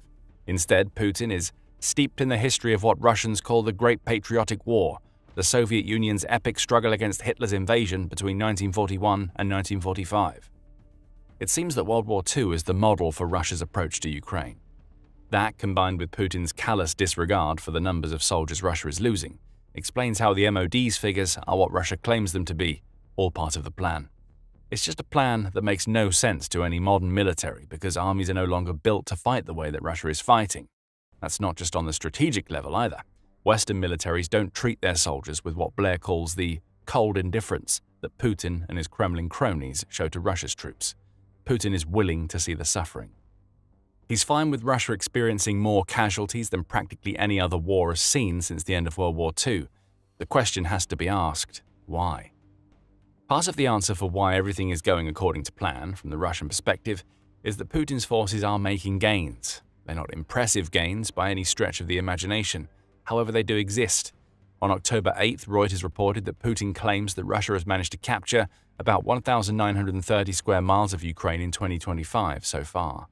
Assuming Putin is telling the truth, which is a big assumption to make, that would amount to about 1% of Ukraine, bringing the total that Russia has captured up to nearly 20% of the country, Reuters claims. In Putin's mind, holding a fifth of the country is evidence that his plan is working. Never mind that the vast majority of those gains were made during the early weeks of the war, which saw Russia capture plenty of territory before Ukraine pushed it back. To the Kremlin, 20% in just over 3.5 years is still 20%. It's proof that the price being paid in Russian soldiers' blood, though heavy, is worth paying. However, there is another reason why Putin is so willing to continue with the Russian plan. Right now, Putin might not be looking to capture all of Ukraine.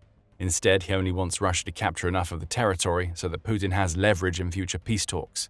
Putin has constantly stalled peace talks since they began earlier in 2025, and he is doing that for a reason. On August 16th, in the wake of Putin's Alaska meeting with US President Donald Trump, The Guardian revealed that Putin had made Russian control over Luhansk and Donetsk one of his demands. For a ceasefire to even occur in Ukraine, the front lines would have to be frozen, Putin said, indicating that these two regions in particular are what he really wants. And it's for Luhansk and Donetsk that Russia is still grinding through its troops. Everything is going according to plan for Russia because it's making slow progress through these two regions. Every square mile gained, no matter how slowly, amounts to more leverage for Putin. His goal right now seems to be for Russia to occupy Luhansk and Donetsk so completely that Ukraine will be forced to cede them as part of any future peace. Until that occupation is completed, the plan will stay in place. Russia will dedicate many more hundreds of thousands, perhaps even millions of its soldiers to the cause. Their loss will be worth it in Putin's mind, because every casualty takes him closer to etching himself into the annals of history as the Russian leader who returned Ukraine to its rightful owners. It's a twisted outlook. and it may end up being this very Russian plan that undoes Russia. In April, George Barros of the Institute for the Study of War, or ISW, spoke to the New York Post. He said that the combination of Russia's massive losses and the enormous amounts of money the country is shelling out for its soldiers can't last. The system for generating fighters worked for 2.5 years, but it's starting to fail, Barros claimed. Russia is constrained by the laws of economics, scarce resources, and there isn't an endless manpower resource in Russia. One ISW report adds that the major economic problems being caused by Russia's high casualty rate are likely to mature within another 12 to 18 months. That's right around the end of 2026, and it means that Russia's plan may be running on a deadline. Doc Brown may have not needed roads to get where he was going in Back to the Future, but Russia absolutely needs them to conduct its assaults on Ukraine. Without roads, Russia can't bring the full force of its mechanized units to bear on the city of Pokrovsk, which is only making it harder for them to capture this vital logistical hub. Ukraine understands the importance of the roads near Pokrovsk all too well, and it's making sure those roads have become death traps for Russia's forces. The Russian army in Pokrovsk is being wiped out on Ukraine's roads of death. No one survives the ride because Ukraine has made taking those roads a kamikaze endeavor. That's according to Euromaidan Press, which reported on October 14th that Ukraine has taken the roads of death strategy that worked so well for it several times in the past to a new level near Pokrovsk. Ukraine isn't holding anything back, the outlet reports, as it's sending its best drone units to patrol the roads leading into and around Pokrovsk. Those drones are on constant patrol. They're looking for anything bearing Russian colors, and when they find what they're looking for, those drones take out their targets, all in an effort to cripple Russia's logistical network to ensure all future attacks on Pokrovsk are far weaker than they could otherwise have been. This isn't a direct assault by Ukraine. It's the brilliant weakening of a Pokrovsk force that was 110,000 troops strong at the start of the summer and has been wearing away ever since. It's thanks to these drones establishing what soldiers on the ground are calling roads of death that Russia's latest Pokrovsk offensives have failed so badly. In many cases, those offensives collapse before they've even had the chance to properly begin, which is pushing Putin and his generals into a complete rethink of how Russia can take a city that Ukraine is defending so well. Precision lies at the heart of what Ukraine is doing, Euromaidan Press reports. Complete accuracy is essential when trying to make the roads around Pokrovsk unusable from a Russian logistics standpoint. The outlet says that there are several geolocated videos highlighting the effectiveness of Ukraine's approach, including one where a Russian UAZ van erupts into flames after being struck by one of Ukraine's drones on the roads of death. To showcase just how precise Ukraine is being in its latest defensive strategy, that drone didn't strike the van's engine bay or hit it from the side. Ukraine flew an unmanned vehicle right into the van's open window, only detonating that drone's payload once it was inside. You can only imagine the grisly fate of the Russians driving the van. Another incident saw a Ukrainian drone catch sight of a Russian T-80 tank as it attempted to make its way along another road near Pokrovsk. Hilariously, that tank was trying to sneak along the road as it made its way to provide fire support for an ongoing Russian offensive, Euromaidan Press says. Considering that this is a 93,200-pound tank that measures almost 32.5 feet long and 11.15 feet wide, being stealthy is a pretty tricky proposition. The tank would have been easily spotted by Ukraine's army of patrolling drones, and once it was, Ukraine had another destroyed tank to add to over 11,200 that Ukraine has consigned to the scrap heap since Putin launched his invasion. Russia has at least attempted to give its T-80 some protection against Ukraine's drones, as Euromaidan Press explains. The tank was protected by additional cages and electronic warfare, yet it was still easily hit, the outlet says. The mention of cages is interesting. Cages aren't typical features for tanks, not least because the tank itself is meant to be a rolling ball of armor and firepower that is capable of taking a hit or two. However, Russia has been putting cages on its tanks throughout the Ukraine war in a desperate attempt to counter Ukraine's drones. These devices are called cope cages. They're not always effective. Russia has come up with all sorts of weird and wacky designs for these cope cages. Business Insider shared a few examples in August, highlighting one monster tank that was loaded with so much hardware that it took Ukraine's 60 first-person view or FPV drones to finally take it out. That was a rare example of a Russian cope cage success story that could have only come about because Russia's forces must have had plenty of spare materials lying around. But is it really a success story? Ukraine hit this tank with 60 drones, which means it wasn't even able to attempt any sort of evasive measures. That's thanks to the massive cope cage built around it, which shows us that Russia is so desperate to protect its tanks that it's making them practically non-functional. Other versions of cope cages are more rudimentary than the one Business Insider highlights. Russia has used everything from metal cages and netting to wood and chains, all to try to create makeshift armor to protect its tanks against Ukraine's drones.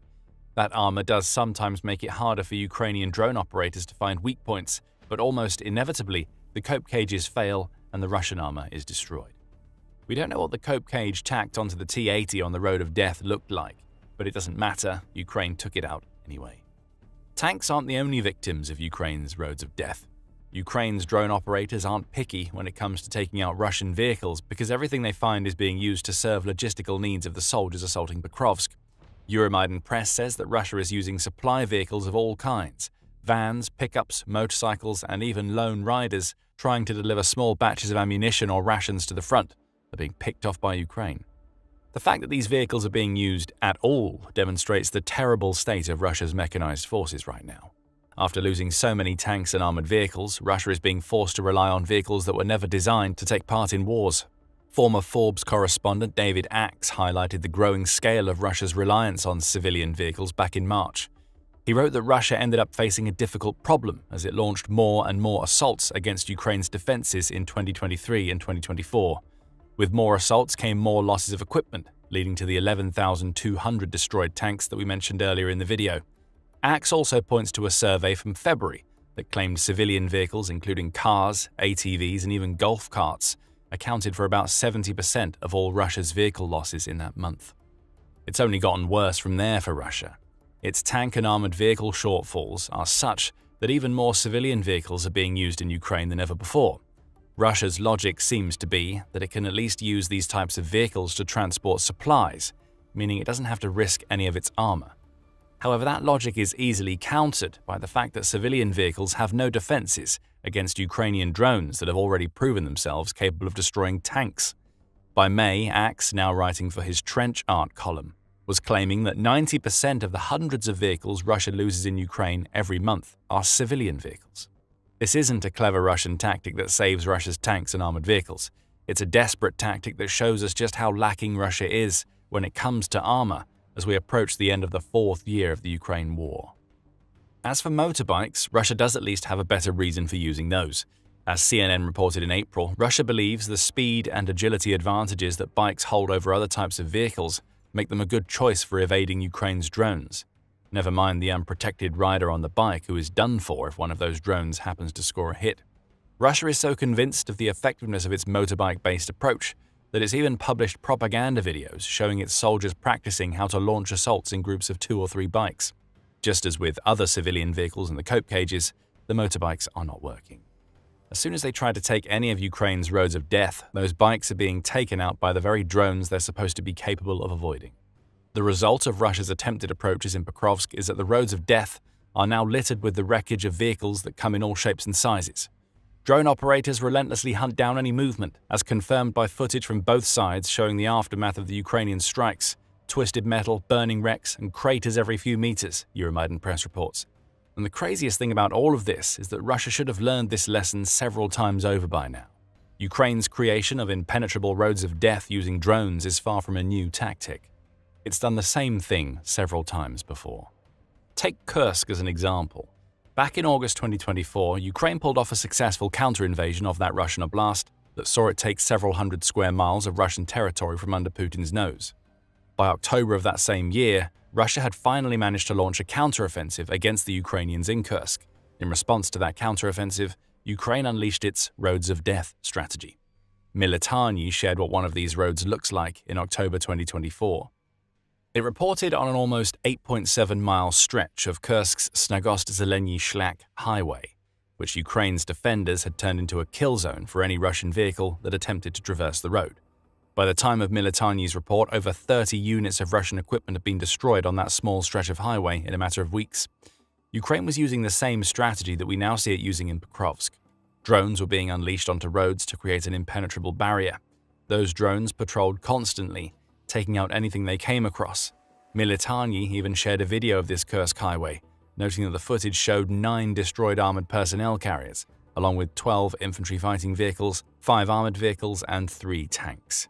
Still, maybe Russia's soldiers in Pokrovsk hadn't heard about these highways of death. Kursk is hundreds of miles away from Pokrovsk, so maybe what's happening right now is a symptom of failed communication rather than Russia repeating the mistakes that have already cost it dozens of vehicles. You might be able to make that argument were it not for the fact that Ukraine has used the roads of death strategy near Pokrovsk in the past. Euromaidan Press even makes that point, noting that these new roads of death mirror those that Ukraine created on the western flank of Pokrovsk just a few short months ago. Footage of the road was shared on YouTube in July. The road is about a 5-mile stretch that connects the settlements of Zvovta, Novopustinka and Pustinka close to Pokrovsk, and it had become yet another death trap for Russia's vehicles. Over 140 destroyed tanks, armored vehicles and civilian vehicles were shown on the road. That makes 28.5 vehicles for every mile, which is the sort of traffic jam no Russian soldier wants to find themselves caught up in. And even back then, the vehicles Russia was sending down this road of death were primarily civilian cars and trucks used to support its logistical network. Russia hasn't learned a thing from its past experiences with Ukraine's roads of death, or perhaps more accurately, Russian commanders likely know how dangerous these roads are, and they either don't care or are so desperate to keep supplies flowing that they force their troops to drive on them anyway. Either way, the aftermath is the same. Vehicles are being eliminated by the dozens and usually long before they get anywhere near the soldiers on the front lines that they're supposed to be supplying. Now that Ukraine has seen the success of its roads of death strategy, it's looking to build on what it's already achieved near Pokrovsk. One of the ways it's doing that, Euromaidan Press reports, is by ensuring that Commander Robert Brovdy, who operates under the call sign Magyar, continues to oversee the Pokrovsk sector. Brovdy, who was a businessman and entrepreneur before Putin invaded Ukraine, volunteered to serve in the Territorial Defense Forces of Ukraine on February 7, 2022. It was only a couple of weeks later that Russia's forces rolled into Ukraine, and Brovdy has been fighting against them ever since. Brovdy has been hailed as one of the fathers of Ukraine's drone-centric defense against Russia, even to the point where Ukraine's President Volodymyr Zelensky has awarded him with one of Ukraine's highest military honors for his service. He is now the commander of the Unmanned Systems of the Armed Forces of Ukraine branch of the Ukrainian military, and his presence in Pokrovsk goes a long way toward explaining how Ukraine has managed to pull off its roads of death strategy. Brovdy understands drones as well as, or better than practically anybody else in Ukraine's military. His expertise and guidance are helping Ukraine to create the multi-layered drone defenses and patrols that now make the roads of death so dangerous to Russia's soldiers and vehicles.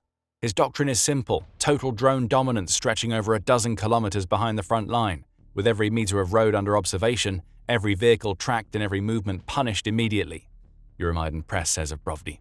The Ukrainian defenders in Pokrovsk will be more than happy to have him by their side, and happier still that it seems that Brovdy is going to be staying in Pokrovsk for the foreseeable future. Russia is being forced to do something that it has had to do several times already in Pokrovsk: rethink its strategy. With roads of death being so effective, Russia simply can't use the same tactics that it was using just a few months ago near Pokrovsk. Large mechanized assaults are almost impossible. Russia can't send its tanks and armored vehicles to assault staging areas, because those vehicles have to navigate a sea of drones to get anywhere. Motorbikes, which Russia believed could be a remedy for Ukraine's drone-heavy defense, have also proven themselves extremely vulnerable. Faced with these problems, Euromaidan Press reports, Russia has had to pull back the scale of its assaults to the point where it's sending tiny fire teams, often containing 3 soldiers or fewer, to infiltrate Ukraine's defensive positions.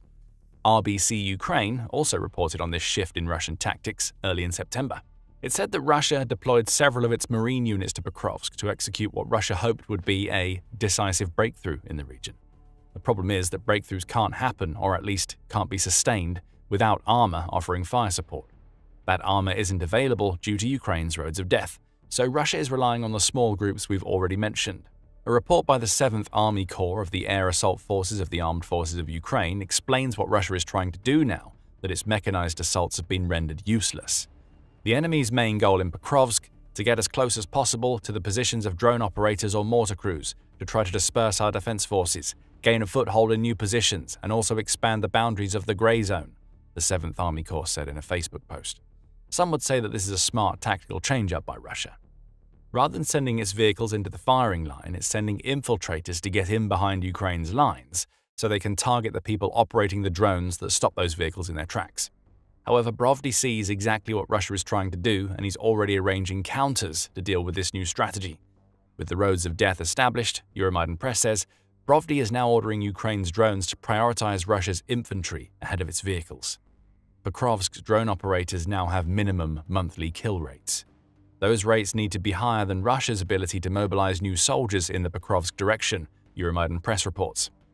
We may see the start of a circuitous strategy emerging here. Right now, Brovdy and his forces are targeting Russia's infantry because they represent the greatest threat to Pokrovsk. Vehicles are less of a threat because Russia has finally figured out that the roads of death aren't worth risking.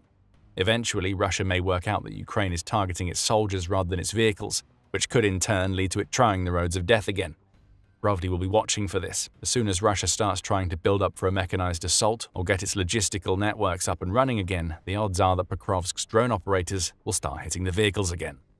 It's a game of reactions and counter-reactions. Based on just how many soldiers and vehicles Russia is losing in Pokrovsk, this seems to be a game that Ukraine is winning. Ukraine's roads of death are stopping Putin from claiming Pokrovsk in the fall, which is putting Russia far behind its leader's schedule. Pokrovsk was supposed to be Russia's by the end of the summer. Now Putin is growing ever more desperate. According to Zelensky, Russia is now trying for a stronger push against Pokrovsk to cover up for the losses its military has experienced in Dobropilya. On October 9th, Pravda reported Zelensky as stating, "They initially said by September, then postponed the deadline to November." That comment was made in reference to Putin's stated deadline for taking the Donbas region of Ukraine. The operation has definitely influenced the defense of Pokrovsk. Realizing their heavy losses near Dobropilya, the Russians have now been ordered to take Pokrovsk urgently, at any cost. We know what "at any cost" means to Putin. Russia will be sending more soldiers and perhaps more vehicles into Pokrovsk. How effective these new offensives will be is anybody's guess.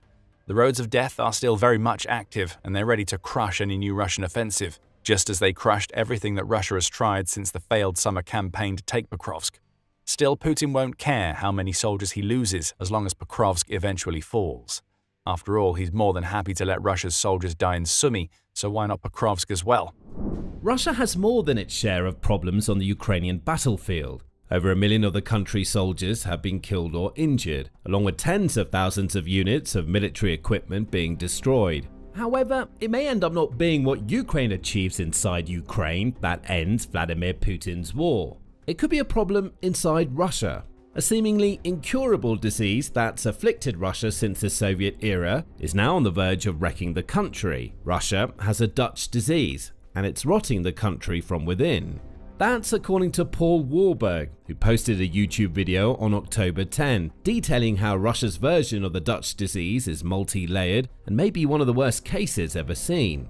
But before digging into Warburg's points, perhaps a little context is needed.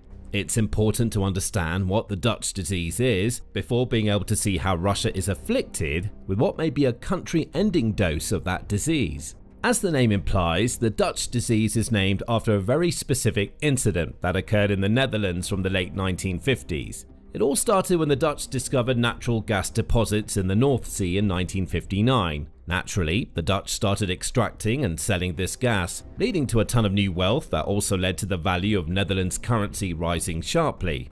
That all sounds great until the downside becomes clear. A single product having this much of an effect on a country isn't great for the other products that the country sells. As the Netherlands enjoyed the newfound wealth being generated by its energy industry, other business sectors inside the country started to collapse. The Dutch guilder, getting so much stronger, had the unintended side effect of weakening Dutch exports of non-energy products. Unemployment skyrocketed from 1.1% to 5.1% as businesses outside the energy sector were forced to close their doors for several reasons. Those companies couldn't make as much money as they needed to make, and they were also dealing with a surging industry that could offer better wages to their potential employees. Everybody wanted to work in Dutch oil and gas, and other Dutch industries started collapsing as a result. This situation illustrates what happens when a nation places all of its eggs into a single sector's basket. Nobody can blame the Netherlands for trying to make as much money as it could from its newfound gas and oil deposits. Any other nation would do the same thing.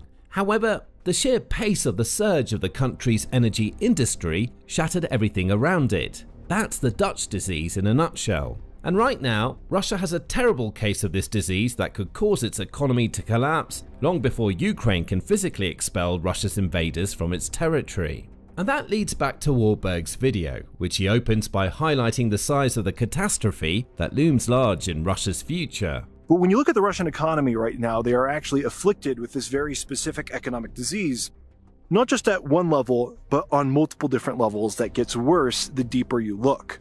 And, just as with the Dutch, it all starts with Russia's energy industry. Highlighted by Warburg as the most significant symptom of Russia's Dutch disease, Russia's energy industry is on its knees right now. That's especially the case for its gasoline and refined oil sectors, which have been under constant Ukrainian bombardment for the last couple of months. On October 14 alone, the Kyiv Independent reported that Russia has asked its Federal Anti-Monopoly Service to impose maximum prices at gas stations across the country. That's happening because there are major shortages that are creating supply and demand issues. With gas stations receiving so little of the gasoline that they sell, some are raising their prices to take advantage of the demand for a product that is now in very limited supply. Russia is trying to force the prices back down through legislation, but that doesn't change the fact that many of its gas stations simply don't have enough of the product that they need to sell. Many of Russia's gas stations have stopped selling altogether. In the country's southern federal district alone, 220 gas stations, which amount to 14% of the district's total, have suspended fuel sales entirely.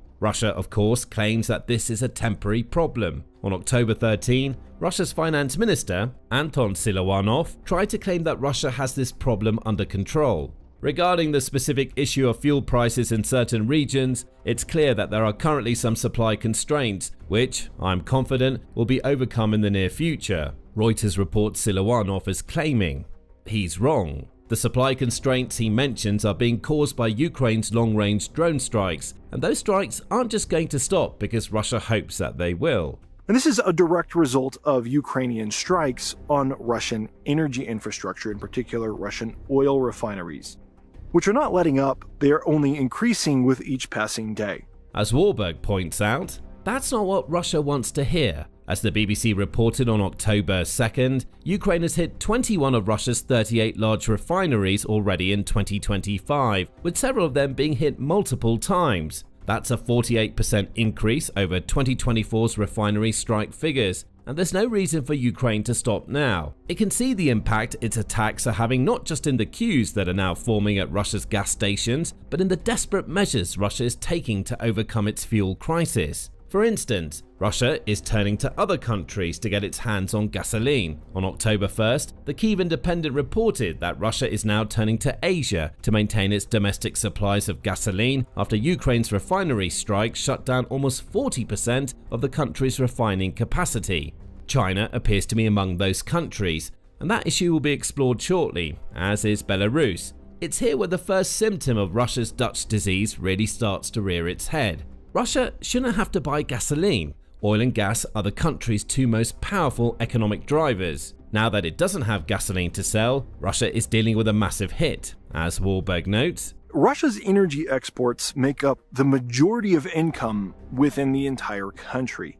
Even those incomes that don't come directly from energy exports often come indirectly from energy exports. In other words, businesses that support Russia's energy industry, like the gasoline stations already mentioned, will struggle whenever Russia's overall energy sector is hurting. That's the Dutch disease Russia suffers from, at least on the surface level. It goes much deeper, but before explaining how, it's worth exploring a painful little irony that Russia is dealing with right now. China is one of the countries from which Russia is going to be buying refined oil products to make up for the shortfall it's currently experiencing. China, of course, has been one of Russia's main customers for crude oil since the Ukraine war began. China bought more than 100 million tons of Russian crude in 2024 alone, taking advantage of cut price rates along the way. Warburg notes that Russia's oil sales to China were likely barely profitable due to China having Russia over a barrel as one of its few remaining major customers. The irony is that the crude oil China has bought so much of is now being sold back to Russia in the form of refined products that carry higher prices than crude.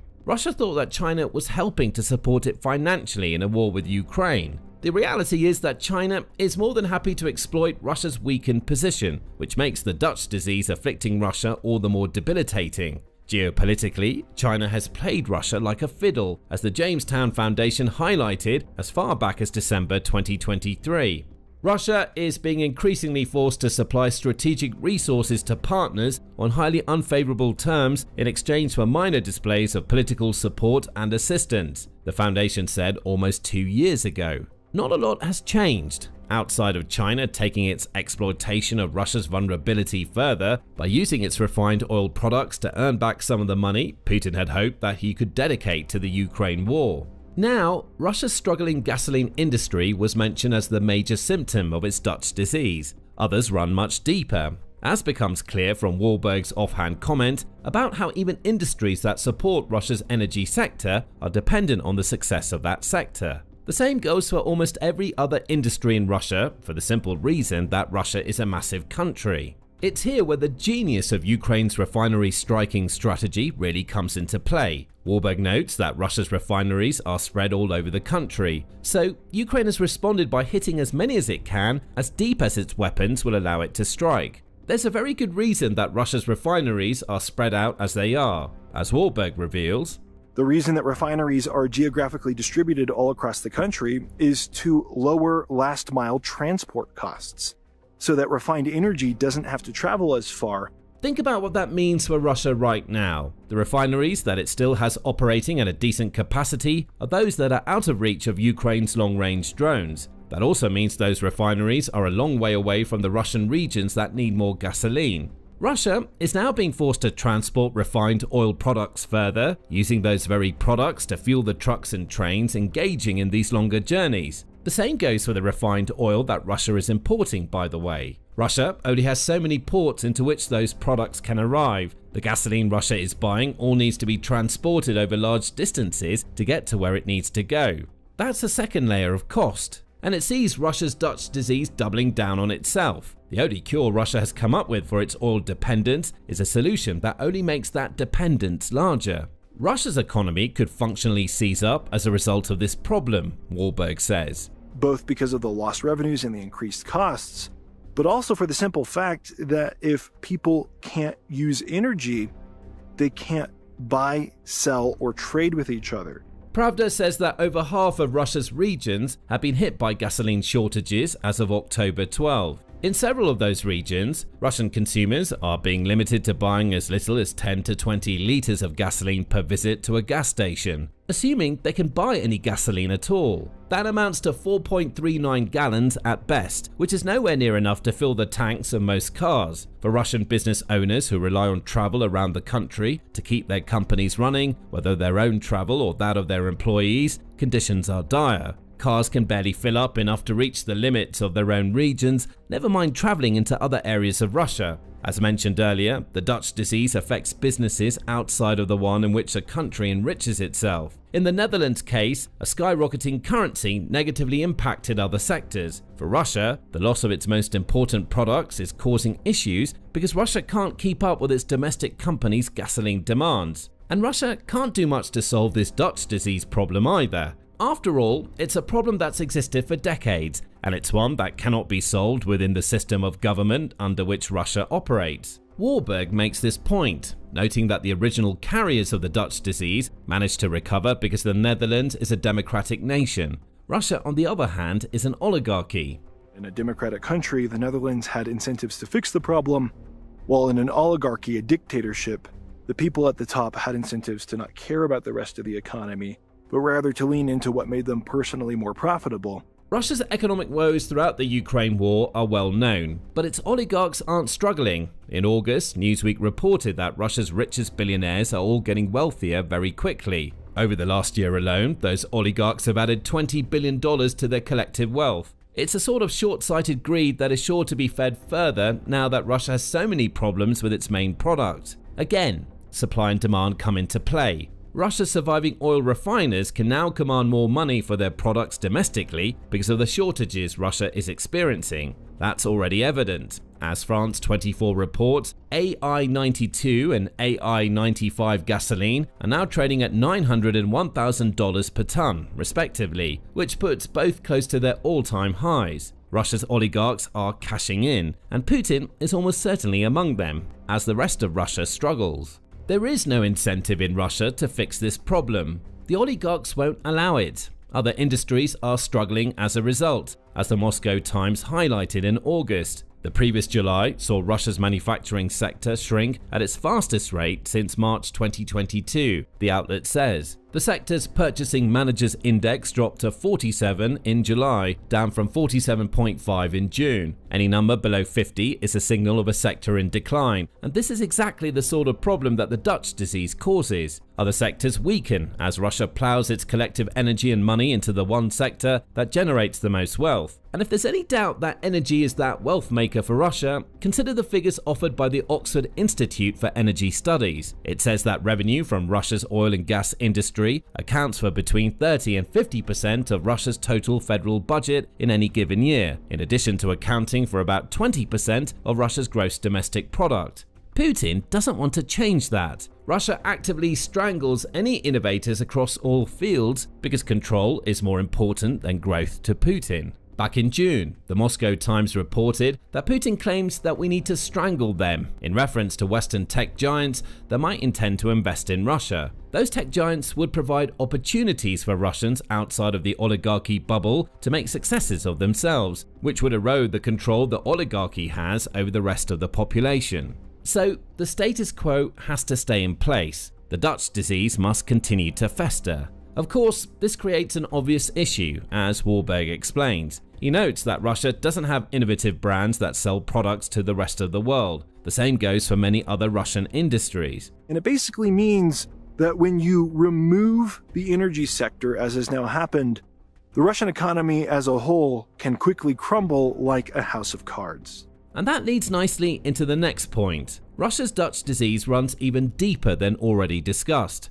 As noted earlier, much of Russia's federal budget is reliant on the country's energy sector. Guess where a lot of the money from that budget is going right now? The Russian arms industry, of course. That sector represents one of the very few growth industries that Russia has right now, and it's been receiving a ton of funding that can only come thanks to oil and gas revenue. So much funding, in fact, that Warburg says that this one industry has caused massive wage hikes across Russia, which is in turn leading to labor shortages across other sectors. Think back to the example of what happened with the Netherlands earlier in the video. It showed that a single surging industry can lead to potential employees abandoning other sectors to make as much as they can from that other industry. Right now, weapons production is that surging industry in Russia, albeit one that's only made possible by Russia's energy sector, and other Russian industries are starting to feel the pinch. That means Russia's Dutch disease doesn't just affect the country on a national level, it's hurting Russia on the local level too.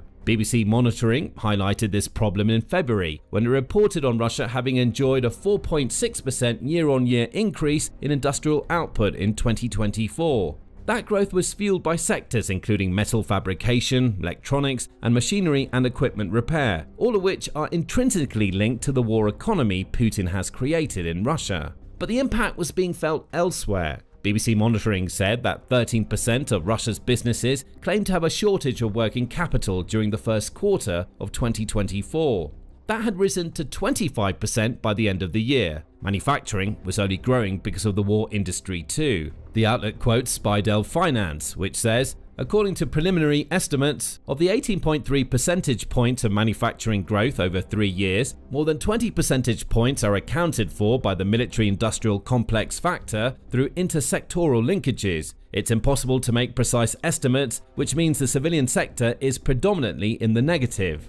That was in 2024. The situation is only getting worse in 2025. Why would the average Russian want to work anywhere other than a war-related industry when the war is paying so well? In the short term, these kinds of local-level issues don't immediately rear their heads. People getting paid more due to switching to roles in Russia's military-industrial complex can then spend more at the local businesses, such as restaurants and shops, than they would have in the past. That assumes any of those local businesses survive when they can't compete with the wages being offered elsewhere. But this is all short-term, as Warburg points out. It will obviously end when the war ends and these companies go out of business, and these local economies will be completely robbed of all of this income, but all of the traditional employers will already be out of business, and that will be absolutely devastating.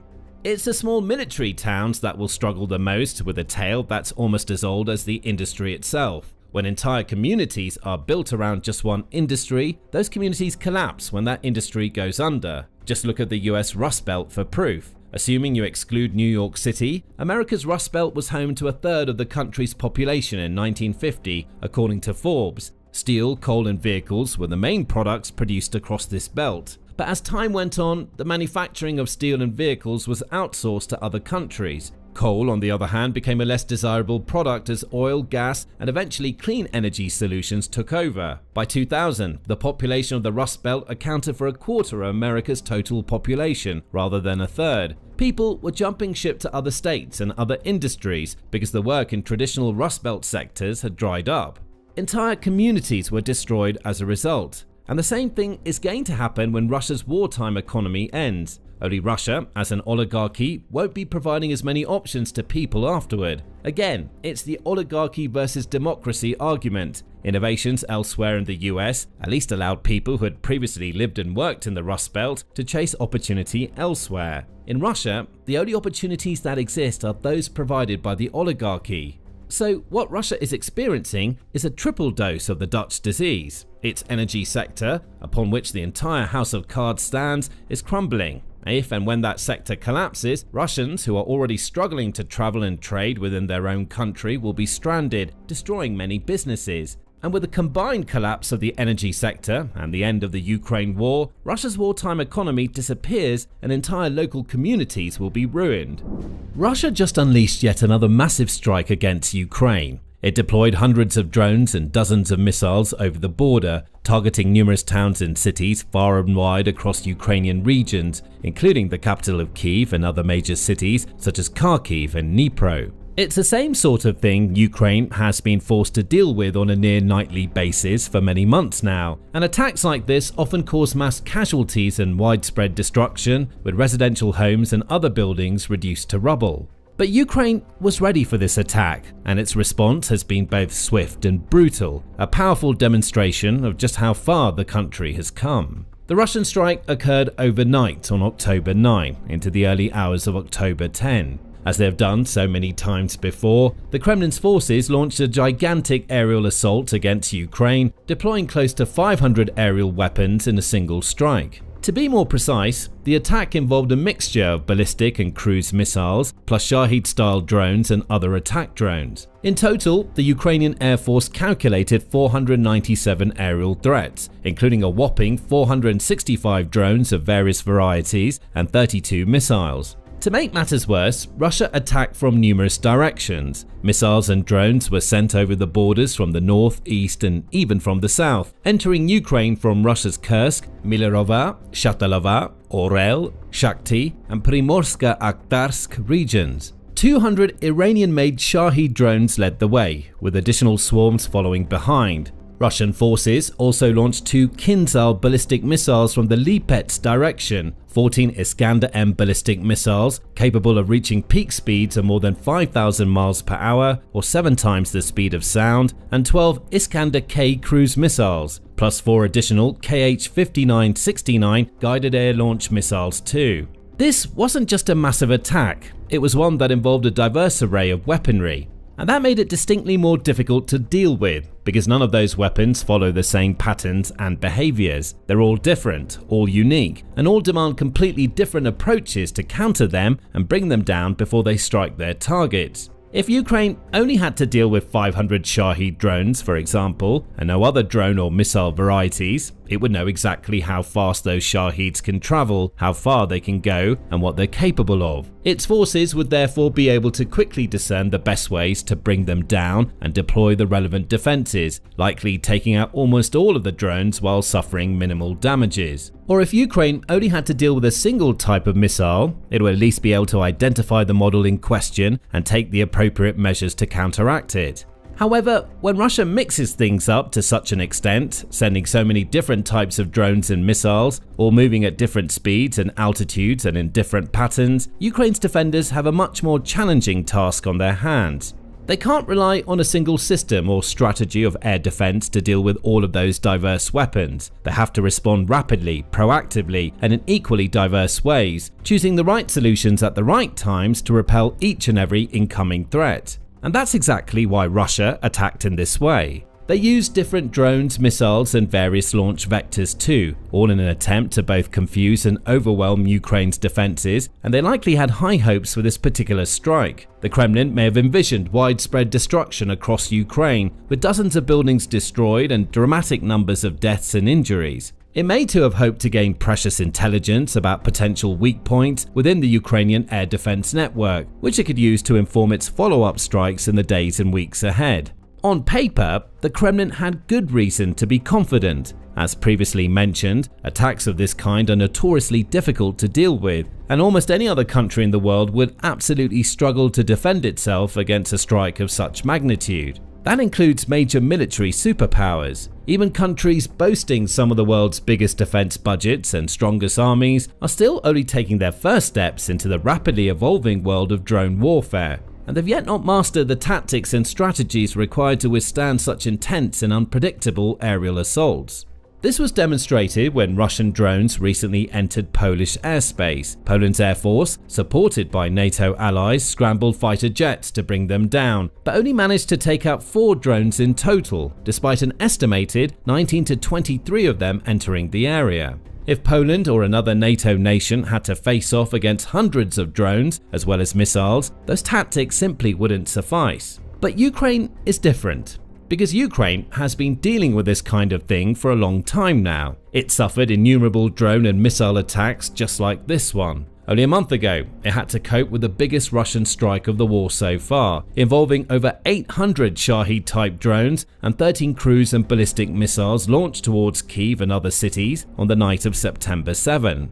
Earlier this month, another massive attack took place, with over 500 attack drones and more than 50 missiles targeting numerous regions around Ukraine, including Lviv, Ivano-Frankivsk, Zaporizhzhia, Cherniv, Kharkiv, Kherson, Sumy, Kirovohrad, and Odessa. This is the tragic reality of the war today. With every passing week, fresh reports emerge of record-breaking Russian attacks. Thousands of drones and hundreds of missiles have entered Ukrainian airspace every single month in 2025, and this level of intense aggression is not likely to stop or subside anytime soon. So, on October 9, when the Kremlin's commanders once more ordered a major attack on multiple Ukrainian towns and cities, they're most likely expected to sit back, relax, and listen as reports flooded in of direct hits, infrastructure destruction, and dozens or even hundreds more innocent Ukrainian civilians killed or wounded. Unfortunately for Russia and its president Vladimir Putin, the attack definitely did not turn out the way they had hoped, because not only does Ukraine have more experience than any other country in the world when it comes to suffering massive drone attacks on a remarkably regular basis, it's also better than almost any other country on the planet when it comes to countering those attacks too. And that's exactly what happened here. Despite the frightening scope and scale of the assault, Ukraine's integrated air defense network, which includes everything from mobile fire units to electronic warfare teams, fighter aviation crews, and surface-to-air missile brigades, responded rapidly and effectively. So, by 10 AM on October 10, the Ukrainian forces had successfully taken out almost every single aerial threat. In total, they brought down or suppressed 420 targets, including 405 of the enemy drones and multiple missiles, including a Kinzhal, 4 Iskander-Ms, 9 Iskander-Ks, and a Kh-5969. This was confirmed in a Facebook post published on the official account for the Air Force Command of Ukrainian Armed Forces. On the night of October 10, from 1900 hours on October 9, the enemy launched a combined strike on the territory of Ukraine using strike UAVs, air and ground-based missiles. In total, the Air Force radio technical troops detected and escorted 497 air attack vehicles, 32 missiles and 465 UAVs of various types. The air attack was repelled by aviation, anti-aircraft missile troops, electronic warfare and unmanned systems units, and mobile fire groups of the Defense Forces of Ukraine. According to preliminary data, as of 10 AM, air defenses shot down, suppressed 420 air targets, 405 enemy UAVs of the Shahed types, drones of other types, 1 aeroballistic missile Kh-47M2 Dagger, 4 Iskander MKN-23 ballistic missiles, 9 Iskander-K cruise missiles, and 1 Kh-59-69 guided aircraft missile. In addition, 4 enemy missiles did not reach their targets, lost in location. The places of impact are being specified. Direct hits of 13 missiles and 60 strike UAVs were recorded at 19 locations, and downed ones, fragments fell at 7 locations. So, not only did Ukraine manage to take out close to 85% of Russia's aerial weaponry, but several additional missiles failed to strike their targets, with just a small fraction, 13 missiles and 60 unmanned aerial vehicles, actually dealing damage. This just shows how incredibly effective Ukraine has become in regard to resisting and withstanding Russia's aerial attacks, and how impressive its vast and multi-layered air defense umbrella is today, thanks to both domestic developments and innovations, as well as invaluable support from Ukraine's many allies across the NATO alliance and Western world. Indeed, the very fact that Ukraine was able to bring down a Kinzhal, which is one of the fastest ballistic missiles in existence today, capable of reaching speeds of Mach 10 or more than 7,600 miles per hour, is perhaps the most impressive element of this entire story. It shows that Ukraine's defenders are making smart use of the sophisticated Western-supplied air defense systems like American Patriots and SAM-T batteries to counterattack hypersonic missiles that have in the past been described as unstoppable in the air. Every time Ukraine pulls off a feat like this, it undermines Russia's confidence and erodes any sliver of strategic advantage the Kremlin thinks it might have. It also validates Ukraine's strategy and proves that the country is on the right path, growing stronger and more resilient by the day.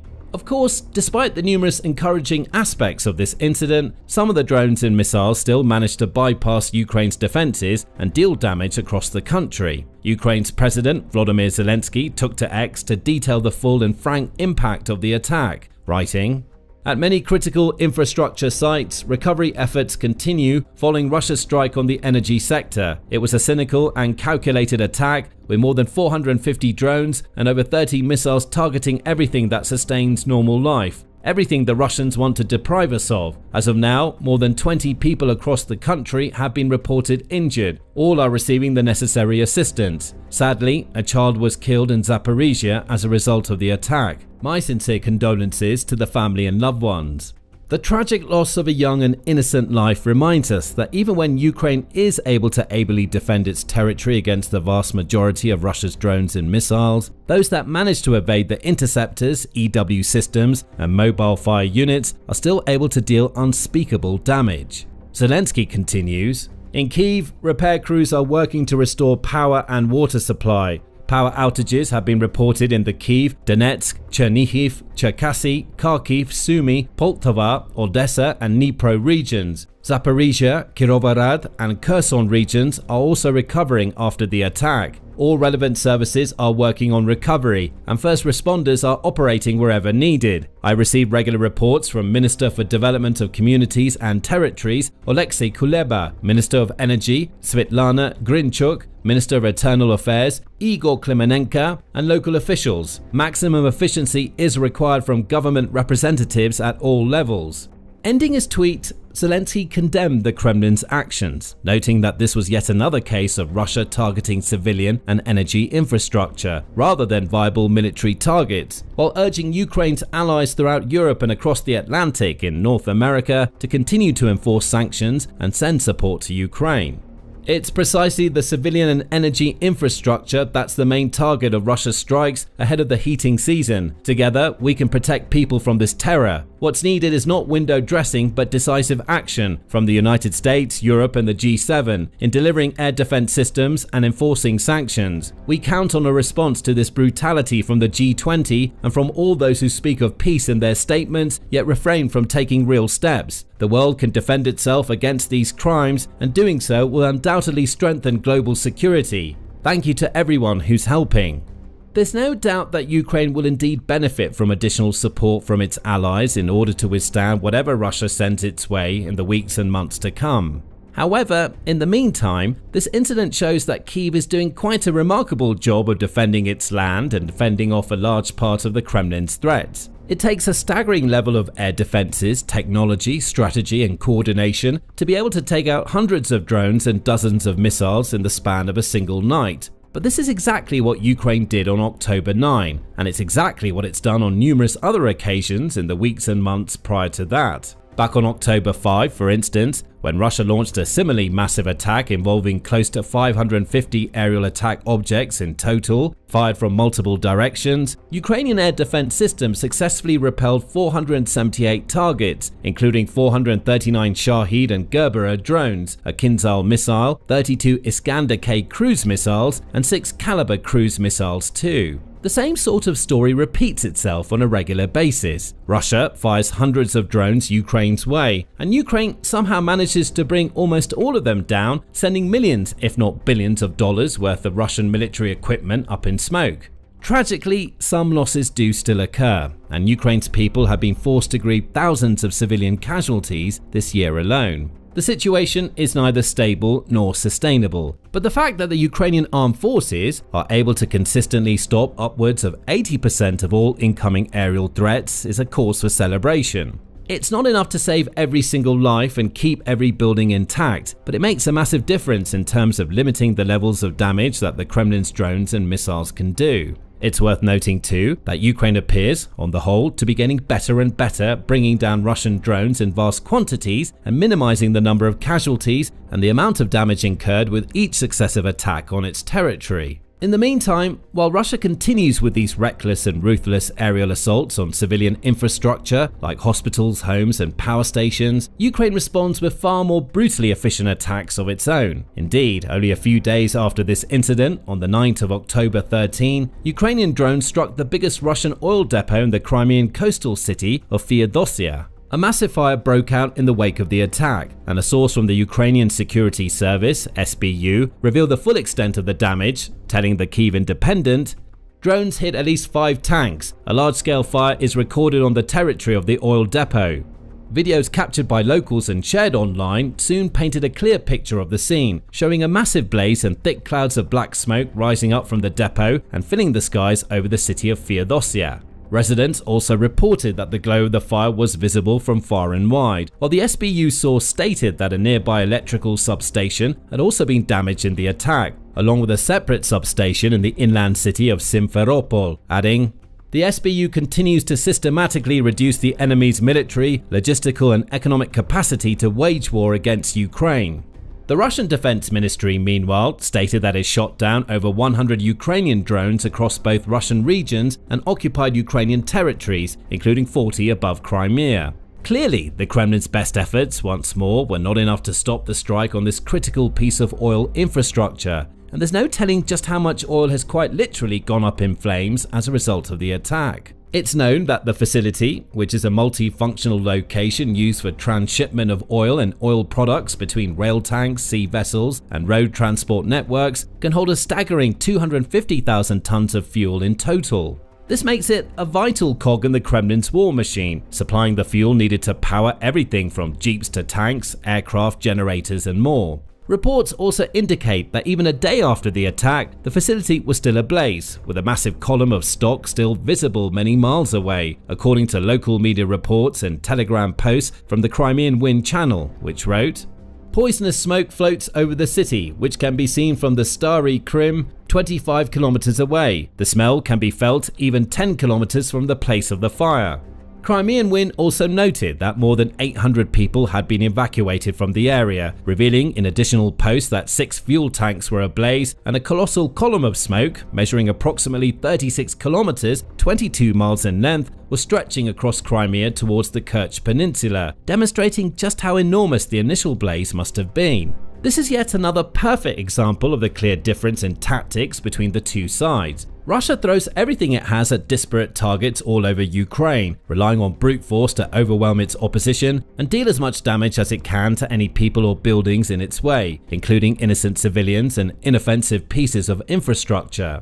Ukraine, meanwhile, chooses its targets far more carefully, picking off key pieces of Russia's fuel infrastructure one after another to plunge the country into a state of chaos. Its attacks have proven dramatically more effective than those of its enemy, as Russia currently faces an unprecedented fuel crisis, with prices rising by 50% or even more in some regions, and numerous gas stations forced to either shut down entirely or limit the amount and types of fuel that customers are allowed to purchase. At the beginning of 2025, Vladimir Putin thought he had everything in place to strip Ukraine of the support of NATO, or at least of NATO's dominant member, the United States. US President Donald Trump was hinting at the US leaving NATO. At various points, he put the blame on Ukraine for starting the war with Russia. Everything was going according to Putin's plan. What a difference 9.5 months have made. Putin's refusal to agree to peace terms has led the US right back into the NATO fold, and now NATO is going all in for Ukraine. Russia won't survive what's coming, as Ukraine is going to get everything it needs to fight back. On October 15th, NATO Secretary General Mark Rutte spoke at a press conference following the NATO-Ukraine Council.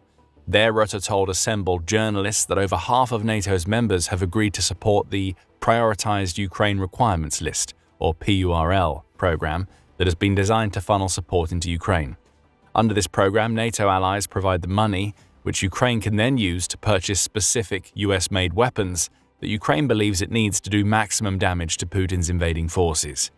That simple tweak to military aid makes a huge difference for Ukraine. Although restrictions obviously apply, the US isn't going to start selling F-35s to Ukraine anytime soon, for instance. PURL means that Ukraine is no longer reliant on its allies providing whatever they have to spare. Instead, Ukraine gets to pick and choose what it wants, with PURL allowing NATO allies to put money into a collective cash pot that Ukraine dips into as needed. Back to Rutte, he told journalists that the number of NATO allies contributing to PURL has risen from 6 to over half. NATO has 32 member nations, which means that more than 16 are now taking part in the program. The catch here is that Rutte didn't mention the NATO members taking part by name. However, perhaps he didn't need to. Several NATO nations have already announced their intention to contribute to PURL before Rutte's announcement. Also on October 15th, NATO's two newest members, Finland and Sweden, announced that they are happy to buy US weapons under the PURL program to support Ukraine. Both countries joined NATO during the Ukraine war, each ending decades of relative neutrality in the process, and they're now looking to do everything they can to help Ukraine keep Russia at bay. ABC News reports on comments made by key ministers in the Finnish and Swedish administrations. Antti Häkkänen, who is Finland's defense minister, said that Finland had decided to join the PURL because we see that it's crucial that Ukraine gets the critical US weapons. Interestingly, Häkkänen also noted that Finland will be providing military aid separate from PURL as well, meaning Ukraine will soon benefit from some Finnish weapons, along with those it can buy from the US thanks to Finland. Häkkänen's Swedish counterpart, Pål Jonson, echoed the Finnish defense minister's comments. This is critical now because we've been seeing the wrong trajectory when it comes to support for Ukraine, that it's been going down and we want to see more stepping up, Jonson added. Sweden's defense minister is referencing recent reports that military aid to Ukraine has declined substantially, which we'll cover in greater detail later in the video. So Finland and Sweden are among the 16+. There are several other confirmed contributors, as Newsweek notes in its report on Rutte's PURL announcement. The outlet reports that Ukraine itself has revealed several other PURL contributors, including Iceland, Belgium, Luxembourg, Latvia, Lithuania, and Estonia. They're going to be contributing to the upcoming 5th and 6th PURL packages delivered to Ukraine. These are all new members, as you will discover in a moment. However, you may notice that we're seeing a distinct lack of several of Europe's major military powers, such as France, Germany, and the UK. Of those three, Germany is a contributor. Back in August, the country announced that it would fund a $500 million PURL package for Ukraine, making it one of the program's earliest contributors. That also suggests that at least one of the 6 nations we just mentioned isn't one of the original 6, and is instead among the expanded 16+. As for France and the UK, which are NATO's 2 other nuclear powers outside of the US, neither had contributed to PURL yet. We may about to see that change if they're among the 16+ that Rutte mentions. As for the original 6 that Rutte mentioned, we've already covered Germany.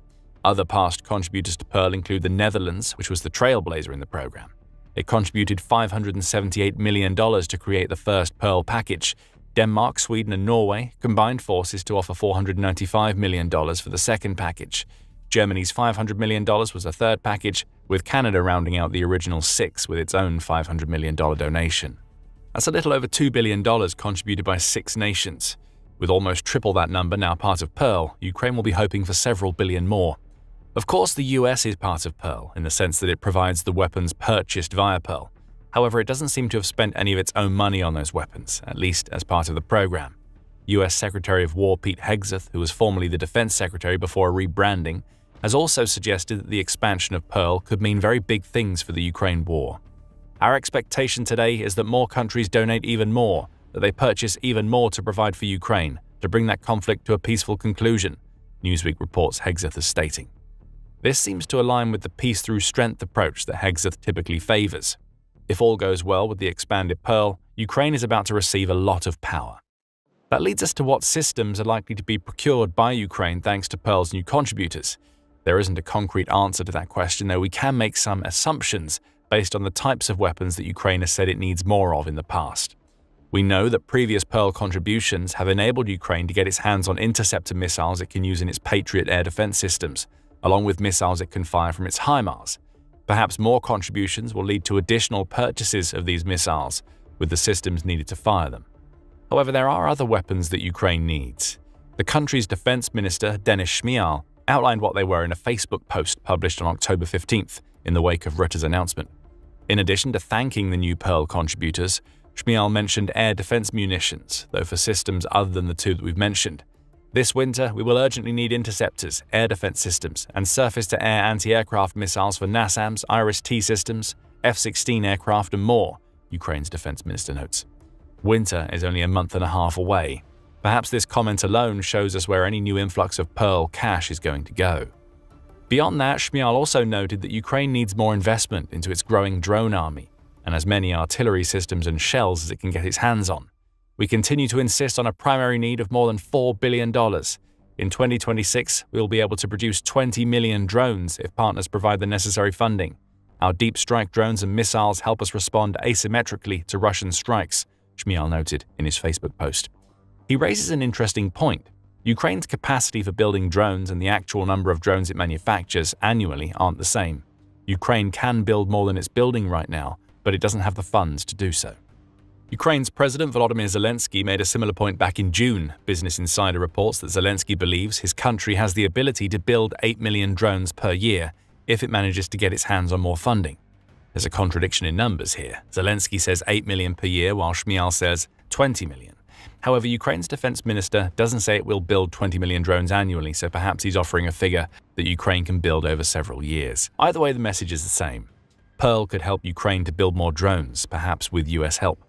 As for artillery, Shmyhal simply states that Ukraine needs more long-range artillery shells. As an interesting postscript to his comments, Ukraine's defense minister adds that the country's European allies have ways to contribute outside of Pearl, and that such contributions will play a huge role in aiding Ukraine.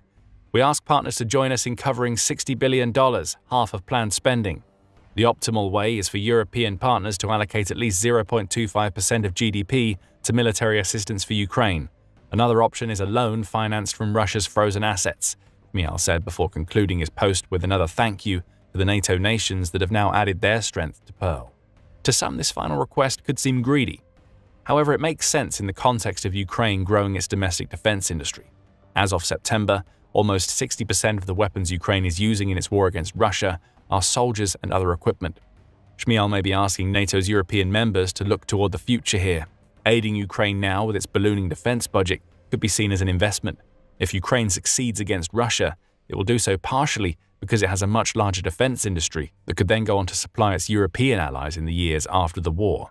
Invest to defeat Russia now, benefit from even stronger collective defense against Russian aggression in the future. There is one potential Pearl weapon that we haven't mentioned yet, a weapon that has been on many people's minds because there's been many hints that the US could start supplying them to Ukraine as punishment for Putin's refusal to agree to peace terms. According to RBC Ukraine, it's a weapon upon which Trump has said a decision has effectively already been made.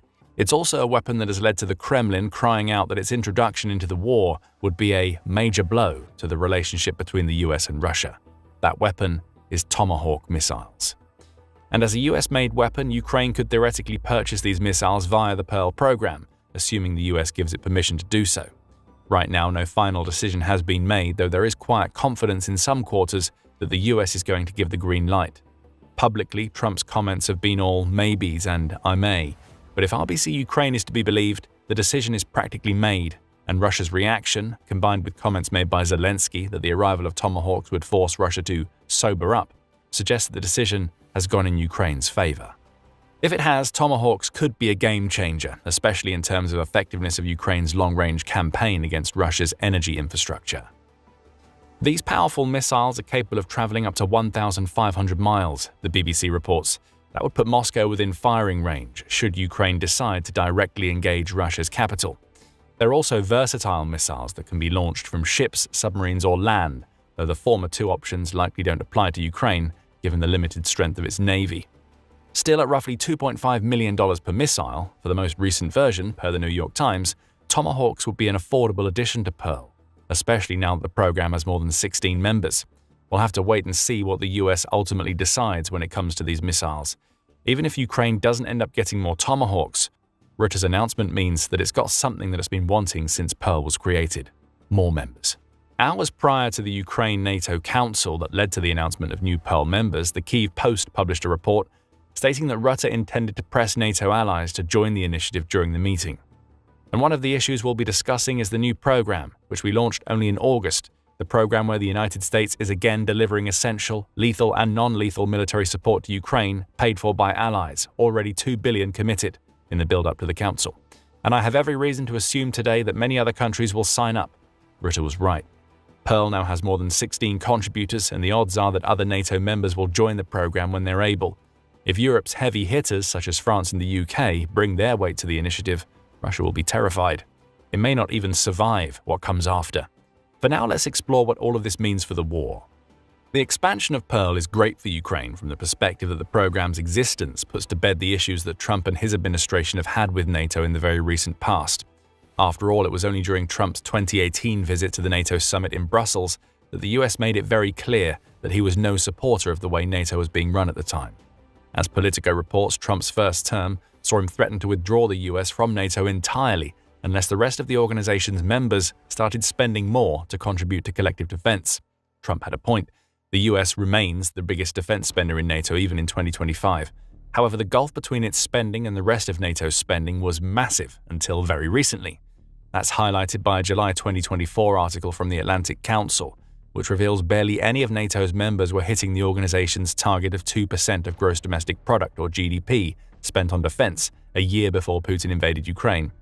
Poland, the US, Greece, and Latvia were the only members at or above 2%, with Lithuania being right on the edge. Everybody else was well below the mark, and Trump was angry about it. Trump's push for more NATO spending continued in his second term, which began in 2025. By that point, the Atlantic Council notes, 23 of NATO's member nations were hitting or exceeding the 2% GDP target. But Trump wanted more, and he got it. As of August 27th, NATO has officially announced that it will be setting a new target of 5% of each member's GDP being committed to defense. With the US under Trump seemingly satisfied that spending is fair in NATO once again, it seems happier to work alongside the organization to support Ukraine once more. Pearl is the most prominent way the US is doing so. For Putin, the US coming back into the NATO fold is terrible news. For much of 2025, Putin appeared to believe that he could sow the seeds of division within NATO to the point that the organization would become a non-factor in Ukraine. Building a closer relationship with the US, which could have allowed Putin to drip honey into Trump's ear and convince him that exiting NATO was the right call, seemed to be part of the plan. But Putin overplayed his hand in peace negotiations, with Rutte's new announcement showing Putin that NATO is now united against Russia's aggression in Ukraine. The US, as an individual nation, also seems to be behind Ukraine to an extent that it hasn't been at any other point during Trump's second tenure as president. In recent months, Trump has been threatening sanctions against Russia, albeit without following through. The Tomahawk issue we mentioned earlier is another example of the US using its considerable influence to try to bring Putin back to the negotiating table. The US knows that Russia doesn't want Ukraine to have Tomahawk missiles, and it's using that fact as leverage. America's threats against Russia, which translate into support for Ukraine, were even being made on the day that Rutte announced the Pearl expansion. In the same speech in which he expressed his support for Pearl and pushed NATO's European members to spend more, Hegseth said that the US was prepared to impose costs on Russia for its continued aggression if the war doesn't end. All of this will be music to Ukraine's collective ears. Having such direct support from the US, solidified in a program like Pearl, means it no longer has to worry about the ups and downs that characterized its relationship with America during the first half of 2025. Still, there are issues to overcome. Some will point out that Pearl is a program that benefits the US, even as it supports Ukraine. They will be right to an extent. Under Pearl, the US is essentially getting paid to send weapons to Ukraine, with that money coming from Ukraine's European allies. This is a sort of compromise, enabling the US to send the advanced weapons that Russia fears most without having to dip its hand into its own pocket. That sounds like a pretty good deal for the US. And for NATO, it's at least a deal that strengthens the relationship of its members to a country that once seemed to be on the verge of withdrawing from the organization. The other issue is that even with Pearl, Ukraine needs more money. Mial made that clear in his Facebook post, and it's a fact that Ukraine has been receiving less military aid this summer than at any other point during 2025. The Kiel Institute, which tracks how much aid is delivered to Ukraine, made that point in an October 14th article. It noted that the months of July and August saw a sharp 43% decline in military aid compared to the first half of 2025. Civilian aid remains high, the outlet says. A possible cause for this is that Europe's NATO members have burned through their stockpiles of reserve equipment, making it harder for them to provide more when they're also trying to maintain their own strength. Whatever the case may be, military aid has been down. Pearl will go some way toward alleviating that issue, and with over 16 contributors, Ukraine is looking at a future where the specific US weapons it needs to tackle Russia are within its grasp. Song has always been one of the most powerful forms of protest. It's a means through which to use art to express true feelings, and on the political side of things, music has always had the power to express what thousands, if not millions, of people are thinking. And boy, did Vladimir Putin get a healthy dose of what many in his country are thinking recently. St. Petersburg erupted into protest, with hundreds of people singing a specific song to ensure that Putin heard their voices. Now Russia's president is paranoid.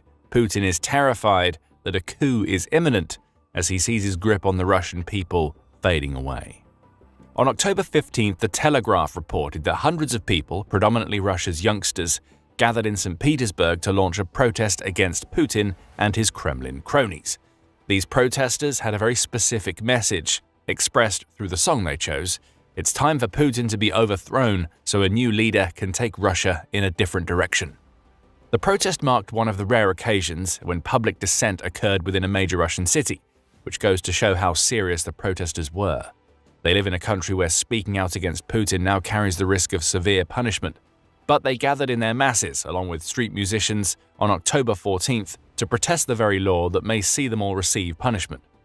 Russia's draconian new censorship law that labels practically any anti-war material extremist. We'll come back to that law later in the video, but first let's focus on the song that conveyed the protesters' message so ably. On the surface, the lyrics, which were chanted in unison by the crowd, may seem a little confusing. "Where have you been for 8 years, you fucking monsters? I want to watch ballet, let the swans dance," the crowd sang. "Let your grandpa tremble with excitement for Swan Lake." That song is called Cooperative Swan Lake, and it was written by a pro-Ukrainian rapper named Noise MC. To many inside Russia, The Telegraph reports, the specific song has become the anthem of the young and liberal, people whom Putin is trying to mobilize to send to die in their masses in Ukraine, and there's a very good reason why. Noise MC serves as an example of Russia's suppression of the arts. The singer, whose real name is Ivan Alexeyev, was one of the first to express his dissent to Putin's supposed special military operation when Russia invaded Ukraine. Knowing that he will be punished for doing so, Alexeyev fled to Lithuania, where he's continued to record music expressing his disgust for Putin and his country for his actions in Ukraine. Of course, the Kremlin hasn't taken any of this lying down. It's labeled Alexeyev a foreign agent, suggesting that he'll be punished should he dare set foot on Russian territory again while Putin is still in power. If there is any doubt of that, we only need to look at one incident that occurred in March of this year to discover what the Russian establishment thinks of Noise MC. On March 7th, a pro-Russian gang set fire to the door of an apartment believed to be owned by Alexeyev. Perhaps the gang was hoping that it would be able to catch the singer out if he had returned to Russia, or it may have simply wanted to damage one of Noise MC's assets. Either way, it's clear that this attack was intentional rather than a random act of arson. Scrawled on the wall next to the door was a message intended for Alexeyev. "Greetings to the enemy and traitor Vanya Noise MC from the Pianist."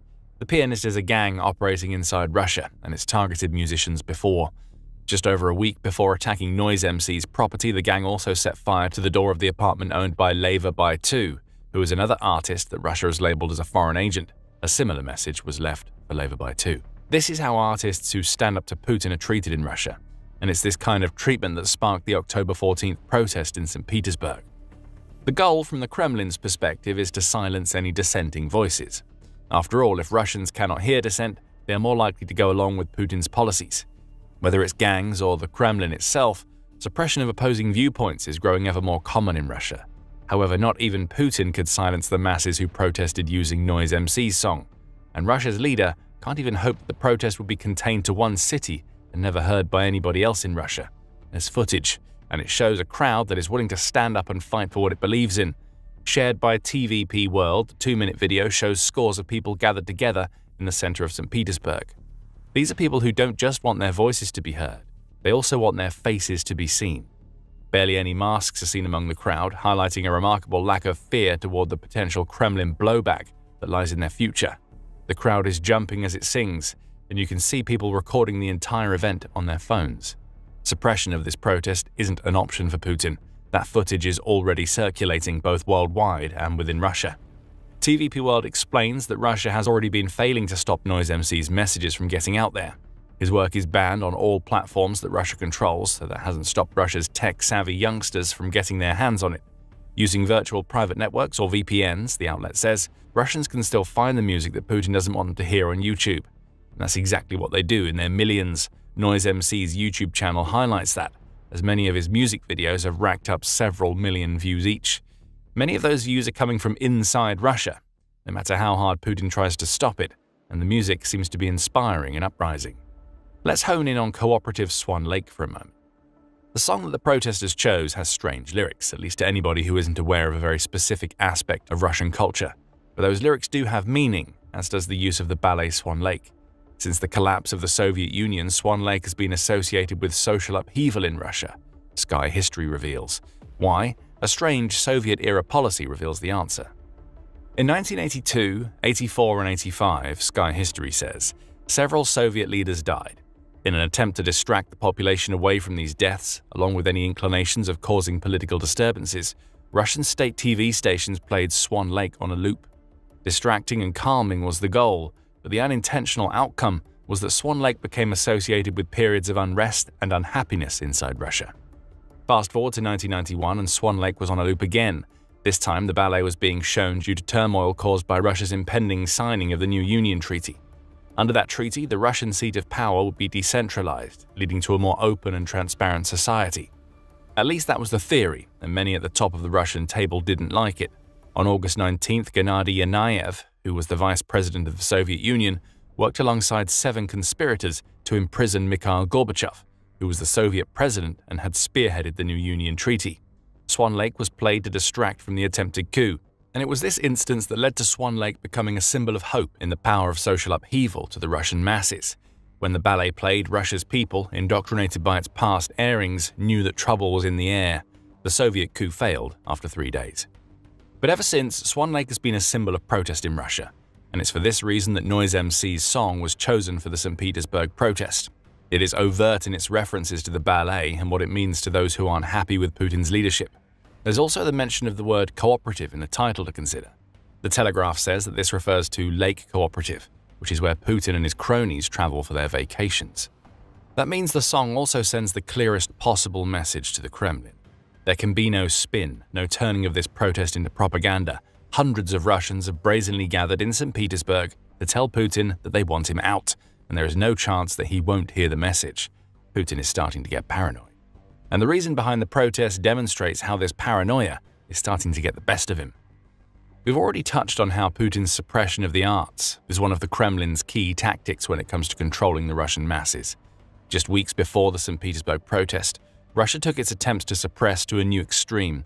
On July 25th, DW reported that the Russian parliament had approved new legislation that allows Russia to levy fines against any citizens who access content online that the Russian state deems extremist.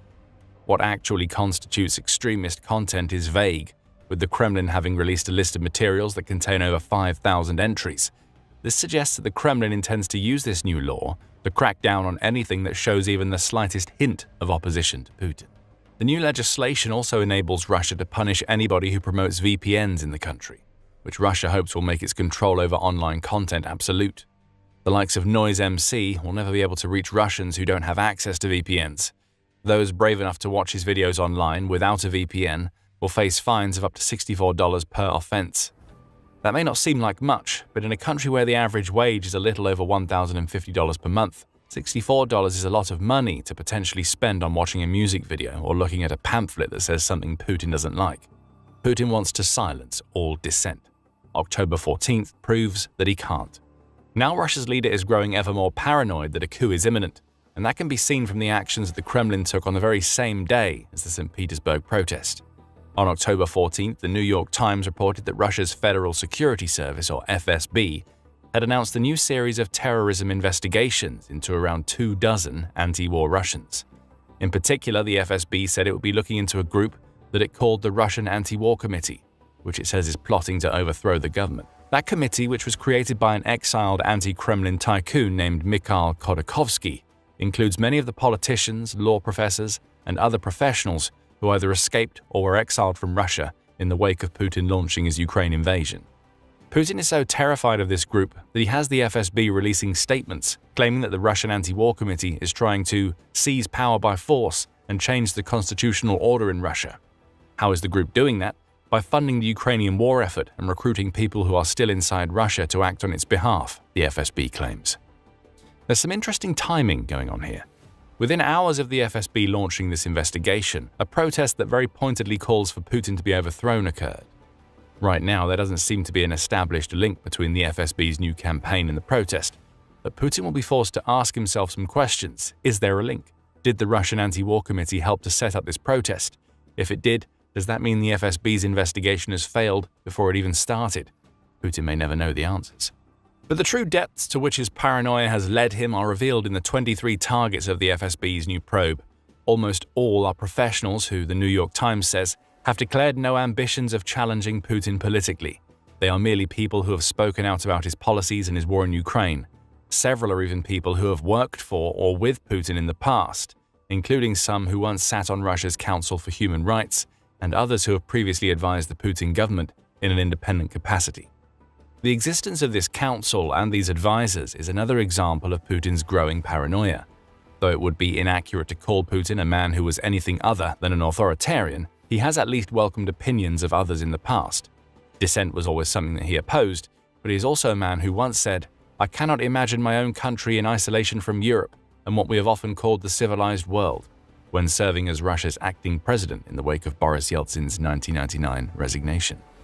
What we're seeing with the various crackdowns Putin is now ordering is the completion of a portrait of paranoia that has evolved over time. As The Guardian reported in 2015, where Putin was once willing to cooperate with NATO, even begrudgingly, he has become far more intolerant of the West. By Putin's third term, he seemed to have transformed into a leader who wanted to suppress all dissent. A decade after that Guardian piece, Putin has only gotten worse. Now he won't listen to anybody who tries to counsel him unless they already agree with his opinions. The Kremlin is filled with yes men because those who say anything contrary to Putin inevitably get arrested, deported, or disappeared. Putin is losing himself to his paranoia. The October 14th protests will give him even more reason to worry for several reasons. The first is the very fact that these protests happened at all highlights how poorly the Kremlin has fared in preventing information from reaching the eyes and ears of those inside Russia who are willing to seek it. Russia may be trying to eliminate VPNs, but people are still using them. It's trying to suppress the voices or artists such as Noise MC, but people are still hearing them. If the attempted suppression of dissent is the chief symptom of Putin's paranoia, his failure to achieve his goal will only make that paranoia worse. Now, anti-war sentiment is starting to grow inside Russia. In the wake of the FSB announcing its crackdown on the Russian Anti-War Committee, Khodorkovsky took to X to explain why Putin has ordered the investigations. "The threat we truly pose to Putin comes from our function as an alternative point of legitimacy," Khodorkovsky wrote. "If our work has rattled him to this extent, then clearly our approach is the correct one." Rattled seems to be an understatement. Putin is so lost in his need to rid himself of any dissent that his facade is starting to crack, and many people inside Russia are starting to see the weakness in the supposed strongman of Russian politics. Khodorkovsky highlighted that Putin himself understands this, and he's been targeting the Russian Anti-War Committee for doing the things that Putin should have been doing all along. What it has been doing, Khodorkovsky says of his committee, is building relationships with international institutions and acting in the interests of Russian citizens, something the regime itself has abandoned all pretense of doing. Putin will also see that the sentiment toward his war is slowly changing in Russia. On the surface, most in Russia support the Ukraine war, the Journal of Democracy reported back in February 2025, which is when talks of a ceasefire started to arise. Whether that support is genuine or is born from fear of the tactics Putin uses against dissenters is up for debate. However, the outlet points to an interesting survey from November 2024 that found that 57% of Russians favored a ceasefire compared to 35% who wanted to continue the war. It's been almost a year since that survey, and the chance to declare a ceasefire has passed. It's possible that the majority of Russians who want the war to stop, even if just temporarily, has grown, both in size and frustration. Putin had his chance to bring an end to this war. Now he has people protesting on the streets as he desperately tries to prevent anybody from talking about his many failures as Russian leader. Coming back to the St. Petersburg protest, we also can't ignore the demographic in play here. Most of the protesters are fairly young, with many likely being in their teens or 20s. This is the next generation of Russia, and it knows that Putin doesn't care about them at all. There are many reports of Putin very happily exploiting his nation's youth to achieve his goals in Ukraine. When Russia conscripted 160,000 new soldiers in April, which was the largest single conscription in Russia since 2011, all of the men called up were between the ages of 18 and 30. Many of these young men have yet to have a chance to really start their adult lives, and Putin is now forcing them to train so they can enter a war that has claimed over 1.12 million of their country people and counting. In July, the BBC reported that Putin had also broken his promise that no 18-year-old conscripts would fight in Ukraine. He was lying. At least 245 soldiers confirmed to be aged 18 have died in Ukraine during the past 2 years, the BBC says. And now Putin is even trying to groom abducted Ukrainian children to fight in his army. That's according to The Guardian, which says that Russia has a network of 200 camps built to brainwash Ukraine's abducted children. Those camps employ military-style training tactics, and it's possible that some of those who have been snatched from Ukraine have already been sent to the front lines. To many of the young in Russia, it might seem like Putin has an agenda against them. There may be a good reason for that. In May 2024, the Chicago Council on Global Affairs revealed the results of a joint survey it conducted with the Levada Analytical Center. That survey asked young Russians where they get most of their news from, and the answer was the last thing that Putin would have wanted to hear. The majority of those surveyed, the council claims, said they don't trust Russia's state-owned television, radio, and media stations to provide them with real information, so they're turning to online platforms and social media to get their news. The council found that 61% of Russians aged between 18 and 34 most often turn to social media to learn about what's going on. A further 37% say they use Telegram, with 36% stating they look for news on websites. Television comes fourth in the list, with 34% of young adults saying they use that particular platform. As for radio and newspapers, barely anyone aged 18 to 34 pays attention to them based on the survey results. Putin is likely very aware of the fact that his country's young people aren't looking to their almighty leader and his cronies for their information. That's why he suppresses.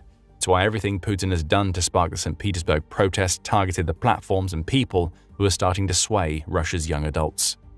Putin hopes that punishment and suppression will be the salve for his paranoid belief that young people are ready to depose him. If that doesn't work, he'll just keep sending those young people to the front lines, which only feeds the fire of anti-war sentiment that is building in a segment of Russia's population over which Putin can't exert full control. Ever since Russia invaded Ukraine, the UK has stood as one of Ukraine's staunchest supporters. The country has delivered around £21.8 billion, or around $28 billion, to Ukraine already, and it's now offering support for Ukraine's growing drone manufacturing industry. This shows that the UK is doing everything in its power to make sure that Vladimir Putin feels the pain for the war that he started. And now the UK is about to hit Putin even harder. It just became Putin's biggest nightmare, as the UK has announced a wave of new sanctions that may just cut Russia's last economic lifeline. Those sanctions are varied and cover almost the entire gamut of the energy sector upon which Russia relies to fund its actions in Ukraine. As the Kyiv Independent reported on October 15, the UK is taking aim with what it calls its strongest sanctions yet against Russia. Over 90 entities and vessels have been targeted by the UK's new sanctions package, including 5 individuals and 35 of Russia's most important companies. 2 of those companies stand out: Rosneft and Lukoil. Both are drivers of the fossil-fueled revenue that's keeping Russia going as it burns billions of dollars thanks to Putin's invasion, meaning neither will be happy to learn that the UK is implementing sanctions against them. Rosneft is a particularly big target for any Western country that wants to hurt Russia using economic measures. The Kyiv Independent reports that the company accounts for nearly 50% of Russia's annual oil production, meaning it's such a massive producer that it accounts for 6% of all oil produced around the world. It's also a company that has benefited massively from Putin's Ukraine invasion, at least until recently. 2023 and 2024 were particularly good years for Rosneft. In February 2024, Reuters revealed that the company had announced a massive 47.2% increase in its new profit, earning $14.07 billion throughout the course of the year. That would have been great news for Putin. High profit is an indicator of high revenue, and Russia gets to tax the latter to keep billions flowing into Putin's war chest. In 2024, Rosneft would have also been a major contributor to the $131 billion in tax that the Kremlin generated from its oil and gas sector. Having said all of that, 2025 hasn't been quite as rosy for the company. In August, Reuters reported that Rosneft experienced a 68% year-on-year decline in net income during the first half of 2025. That amounted to $3 billion lost, with the company claiming that a combination of OPEC restrictions and lower oil prices was to blame. A surplus of 2.6 million barrels of oil per day exists on the market, though this will drop to 2.2 million in 2026, Reuters added. It seems that the company was able to make hay while the sun shone, and that it hoped it would be able to ride out the rest of 2025 until surplus stocks decreased and oil prices rose. The UK sanctions now make that a lot harder. Rosneft will no longer be able to sell to the UK and, as will be revealed later, will also not be able to generate revenue from the UK buying oil products made using Rosneft oil, even if those products come from countries other than Russia.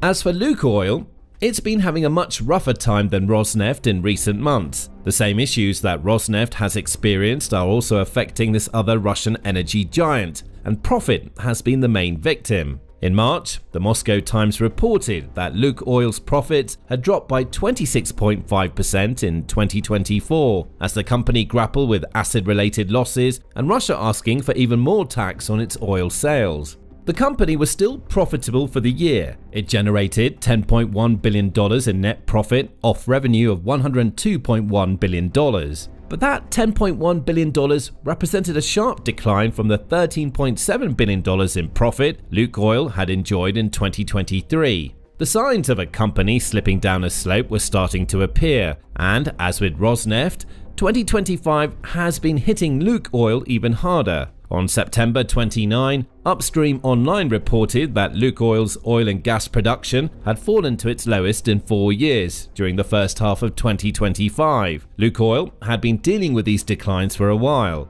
Production had decreased in both 2023 and 2024, though it's now dealing with lower production than it's experienced at any point since the Ukraine war began. For a company that stands to profit heavily from the sheer amount of oil and gas Russia needs to sell so Putin can continue waging his war, these declines are painful. Lukoil has been staggering for a while now. The UK has just arrived to deliver a swift kick to the teeth with its new sanctions. But though Rosneft and Lukoil are the headline grabbers when it comes to the UK's new sanctions package, they're far from the only entities that the UK is targeting. Earlier, it was noted how Rosneft won't be able to generate revenue by selling crude oil to countries that then turn that crude into refined oil products, such as gasoline, to sell to the UK. The same applies to Lukoil, and the reason why neither country will be able to make money via this route is simply the UK has also banned the import of oil products that are refined in third countries that use Russian crude oil.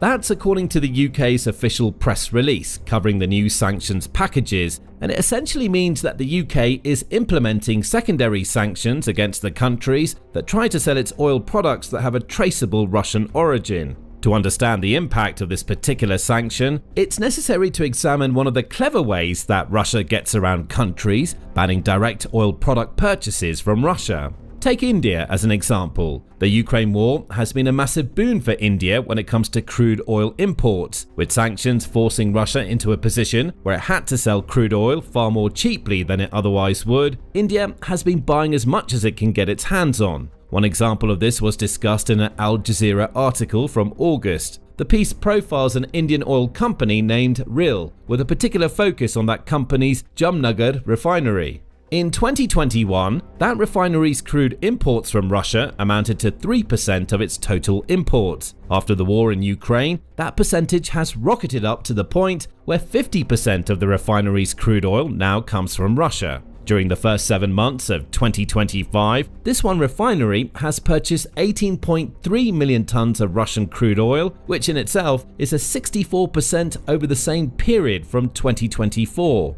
This example covers one refinery. However, this is a trend that's happening all across India, along with any other country that's still willing to buy Russia's crude oil. And this is where the UK's new sanctions come into play. Russia is still able to profit, albeit third hand, from countries that have placed sanctions against its oil because it's selling to refineries in other countries. Russia sells to India, then India refines the Russian oil, selling it on as an Indian product to other nations. Ultimately, Russia still gets to generate revenue from its oil because it's using countries that don't have sanctions against its oil to give it access to countries that do have sanctions. Russia knew exactly what it was doing here. In an October article, Reuters revealed that India, at one point, was enjoying discounts of up to $25 per barrel of oil that it bought from Russia. That discount is markedly lower now, as it hovers around the $2 mark. But even that means India pays less for Russian oil than it would for the equivalent product from other nations. India gets to make more money, and Russia can continue to sell. That's a problem. And it's one that the UK intends to solve, at least in its own territory, with its third country sanctions. Any nation that uses Russian crude to make refined oil products that it sells to the UK now faces a choice. It either drops the UK as a customer, which could cost millions, or it drops Russia as a supplier, meaning it has to pay higher prices for oil from elsewhere. Either way, that nation is getting punished for buying Russian oil, and ideally, the UK will be taking customers away from Russia in the process. And it gets worse for Russia. While much of the focus of the UK's latest batch of sanctions seems to be on Russia's oil, liquid natural gas, or LNG, hasn't escaped the UK's notice. The UK long ago banned imports of LNG from Russia, having implemented that particular ban in December 2022, with Russian LNG imports banned from January 1st, 2023. However, this is still an industry from which Russia is able to generate billions of dollars per year, thanks in large part to its shadow fleet of clandestine vessels that are illegally transporting Russian energy products around the world. That shadow fleet will be revisited later in the video, as the UK has hit that fleet hard with sanctions too. But sticking with LNG for the moment, this is an industry that the Center for Research on Energy and Clean Air says was earning Russia about $43 to $44 million per day in September alone. That amounts to $1.26 to $1.3 billion for a single month, highlighting yet another energy-based sector that's funding Putin's Ukraine war. Given that it can't make any more impact on Russia's LNG directly due to having a ban in place, the UK has instead followed a similar approach to the one it's taken for third-party oil refining. It's hitting other nations that benefit from Russia's LNG. The UK's press release covering the sanctions explains in more detail. The UK is today also sanctioning 7 specialised LNG tankers and the Chinese Beihai LNG terminal, the UK says. Beihai has been importing LNG from Arctic LNG 2, the severely disrupted flagship Russian LNG project, sanctioned by the UK in February 2024. More details on the sanctioned terminal come from G-Captain, which says that Beihai received its very first Arctic LNG 2 shipment on August 28 and has since become a key destination for Russia's LNG. Previously, the outlet states, Arctic LNG 2 was struggling because US sanctions imposed in 2023 had made it incredibly difficult for Russia to find any buyers. Even China was wary at first, as it believed that it would be exposing its energy companies to secondary sanctions from the US if it accepted Arctic LNG 2 cargo. That stance changed in August, following Putin's meeting with US President Donald Trump in Alaska. The UK has responded by implementing the types of sanctions that China feared. Granted, the UK using these secondary sanctions won't have as much of an impact as the US following through and doing the same. But it's still a little more pressure placed on a Russian LNG project that Putin really needs Arctic LNG 2 to go as well as it possibly can. The rest of the sanctions the UK has announced focused on the Shadow Fleet and a refinery in India. In the latter case, the UK has hit Nayara Energy with sanctions because it imported 100 million barrels of Russian crude oil in 2024. The UK says that this oil was worth $5 billion and that Nayara Energy profited from the sales of the refined products it developed using Russia's oil. This is precisely why India serves as the example here of how Russia has been using third-party refiners to continue generating revenue. And finally, the UK has levied sanctions against 44 tankers that have been identified as part of Russia's Shadow Fleet. That's an interesting set of sanctions. On the surface, it would seem that sanctions against Shadow Fleet vessels won't do much of anything. After all, Putin has spent an estimated $14 billion on Shadow Fleet vessels since the Ukraine war started, specifically because Russia needs to use those vessels to skirt Western sanctions on its oil sales. This fleet is made up of old tankers, and it uses a host of tricks to evade the authorities. These include sailing under the flags of nations other than Russia, having complicated ownership structures that make each ship's true owners difficult to track, and the disabling of automatic identification system transponders so they can't be monitored easily as they sail. Given that so much money and work have gone into building this fleet so that Russia can evade sanctions, it's difficult to see how the UK imposing sanctions on 44 of the vessels that are part of the Shadow Fleet could make much of a difference. But it does, and for several reasons. First, a sanction against a Shadow Fleet vessel essentially serves as a target. It's a country saying to Russia that it knows who this vessel belongs to and what it's doing. In other words, the ship can't hide anymore, and it will face issues if the nations that has sanctioned it sees it sailing. Russia will now have to avoid taking any sailing routes that puts its sanctioned vessels close enough to the UK for its ships to be identified. There are other issues that these sanctions cause. For example, the European Union or EU and the UK have implemented price caps on Russian oil. For both, that cap now stands at $47.60 per barrel, and it means that any Russian ship carrying oil that Russia wants to sell for more than that cap can be punished. That's where Shadow Fleet sanctions come into play. Russia is trying to sell for more than the price cap, though it's still less than the going rate for a barrel of oil via its Shadow Fleet. With its sanctions, the UK is telling all of its companies that they cannot provide insurance, flagging or finance services to these specific vessels. No insurance means a Shadow Fleet ship has an even harder time getting away with its activities.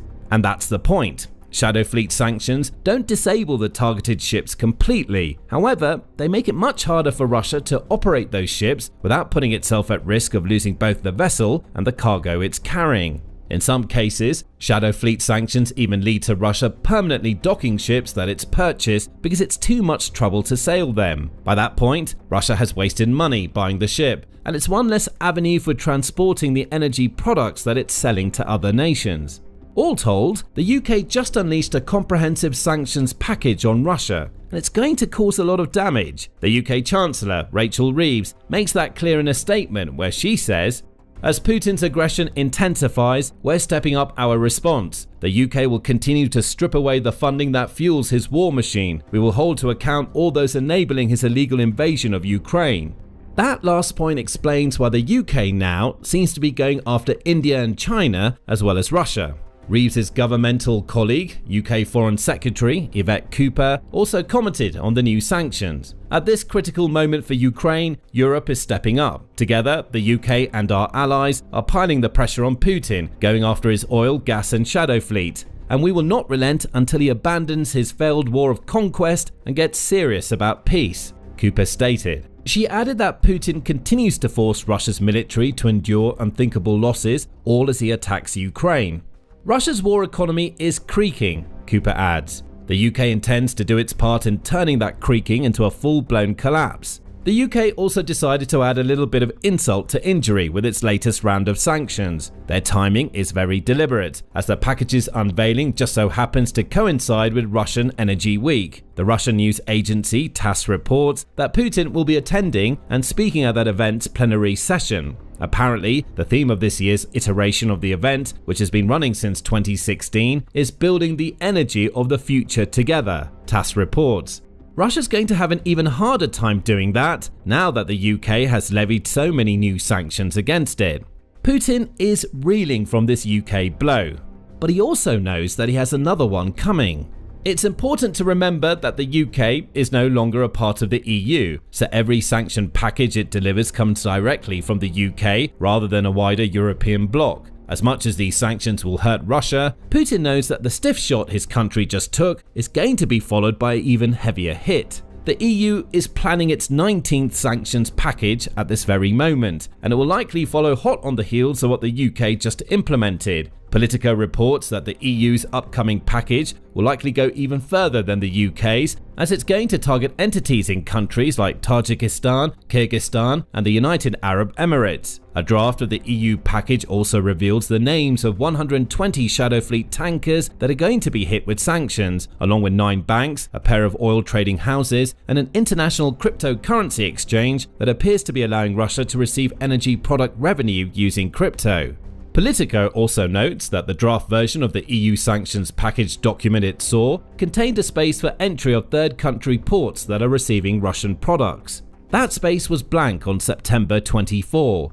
Russian forces have had to resort to some desperate and out of the ordinary measures in recent times. Vladimir Putin's soldiers have been seen riding into battle on horseback, for example, or digging rusty, rotting old armor out of decades-old Soviet-era storage facilities to deploy in frontline firefights. But this latest tactic from the Kremlin's commanders may be just one of the most bizarre moves yet, as Russia is now ripping missiles from its own vehicles, and the reason why is almost too ridiculous to believe. This strange story comes courtesy of the open source intelligence analyst community, which regularly inspects and monitors open source media, like satellite images of Russian military bases, to keep the world informed about the Kremlin's movement. One particular open source intelligence specialist, who goes by the name Jompy on X, shared some fascinating findings after keeping a close eye on the Muromteplavos factory, which is situated in Russia's Vladimir region, around 160 miles east of Moscow. The factory has historically been involved in the transportation and security sectors, and it's also been used as a storage site for numerous Soviet-era MT-LB chassis. The MT-LB is a multi-purpose and fully amphibious tracked armored fighting vehicle that first entered service in the 1970s. At that time, it was a relatively revolutionary vehicle, looking and feeling in many ways like a main battle tank, but without quite the same levels of armor and firepower. It was cheap to build too, since large parts of its design were based on existing components, like the YA MZ238 V8 diesel engine, which was already in use in Soviet trucks of the era. That engine gave the MT-LB an operational range of 310 miles and a peak speed of 38 miles per hour on the road and 19 miles per hour off-road. Plus, since it's an amphibious vehicle, it also had the capacity to travel through water, traversing rivers and even lakes at speeds of up to 3.7 miles per hour. Measuring up at over 20 feet in length and more than 9 feet in width, the MT-LB also provided plenty of interior space. The crew, made up of a driver and commander or gunner, sat at the front in their own compartment, with the engine separating them. A separate and significantly larger rear compartment also exists, providing space for up to 11 infantry or around 4,400 pounds of cargo. The MT-LB also has enough horsepower to tow a load of up to 14,300 pounds. As far as armaments are concerned, this armored fighting vehicle can be fitted out with an array of main guns, including a 12.7mm NSV Cord heavy machine gun, a 30mm AGS-17D AGS-30 automatic grenade launcher, or a 30mm 2A42 2A72 autocannon, plus a small 360-degree turret with a PKT machine gun and 2,500 rounds. Numerous variants of the MTLB have been produced over the years, with many sold and shipped out to other armed forces around the world. East Germany, for example, once used MTLBs, and some were also sent to Bulgaria, Iraq, Poland, Vietnam, Ukraine, Finland, Myanmar, and numerous other nations across the globe. In Russia, one of the most significant uses of the MTLB in the past has been as a launch platform for the Sturm missile system. Also developed during the days of the Soviet Union, the 9K-114 Sturm is a radio-guided anti-tank missile system, also known under the NATO reporting name 86 Spiral. It uses the 9M114 Kokon or Cocoon missile, which was first tested back in 1974 and entered service 2 years later, in 76. Similar in functionality and role to Western anti-tank missiles like the American TOW and the French HOT, the Cocoon boasted impressive speed and versatility at the time of its release, with a maximum range of just over 3 miles and a peak speed of 770 miles per hour, which is effectively the same as the speed of sound.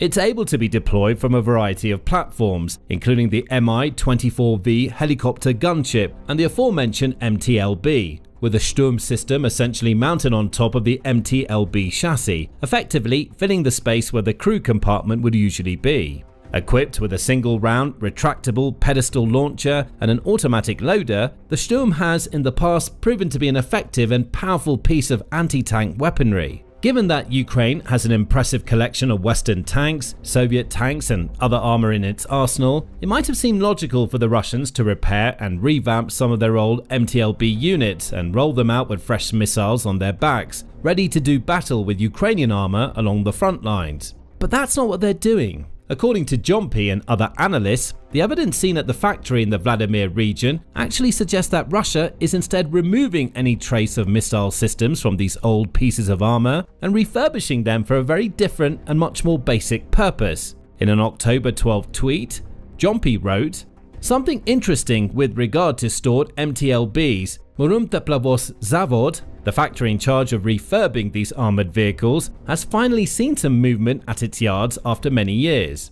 In follow-up tweets, Jompy explained, "Looks like the depletion of useful MTLB hulls is forcing them to refurb 9P149 Sturm S-80GM carriers, which are a big share of the remaining MTLB hulls in storage. It could be to refurb them, turn them into average MTLBs, or even, as far-fetched as it may be, to modernize them to MGT-LBs, as Russia unveiled earlier this year that they plan to produce these to replace their ancient MTLB fleet." As Jompy notes, a lot of the old MTLBs in storage at the factory are the 9P149 Sturm S variants, and it seems that Russia's most likely plan is to effectively remove the offensive capabilities of these vehicles and transform them from deadly anti-tank missile launchers into little more than makeshift troop carriers. To do this, they'll likely remove the missile launcher sections and top covers of the crew compartments, creating additional interior space for soldiers to sit in as they travel from place to place.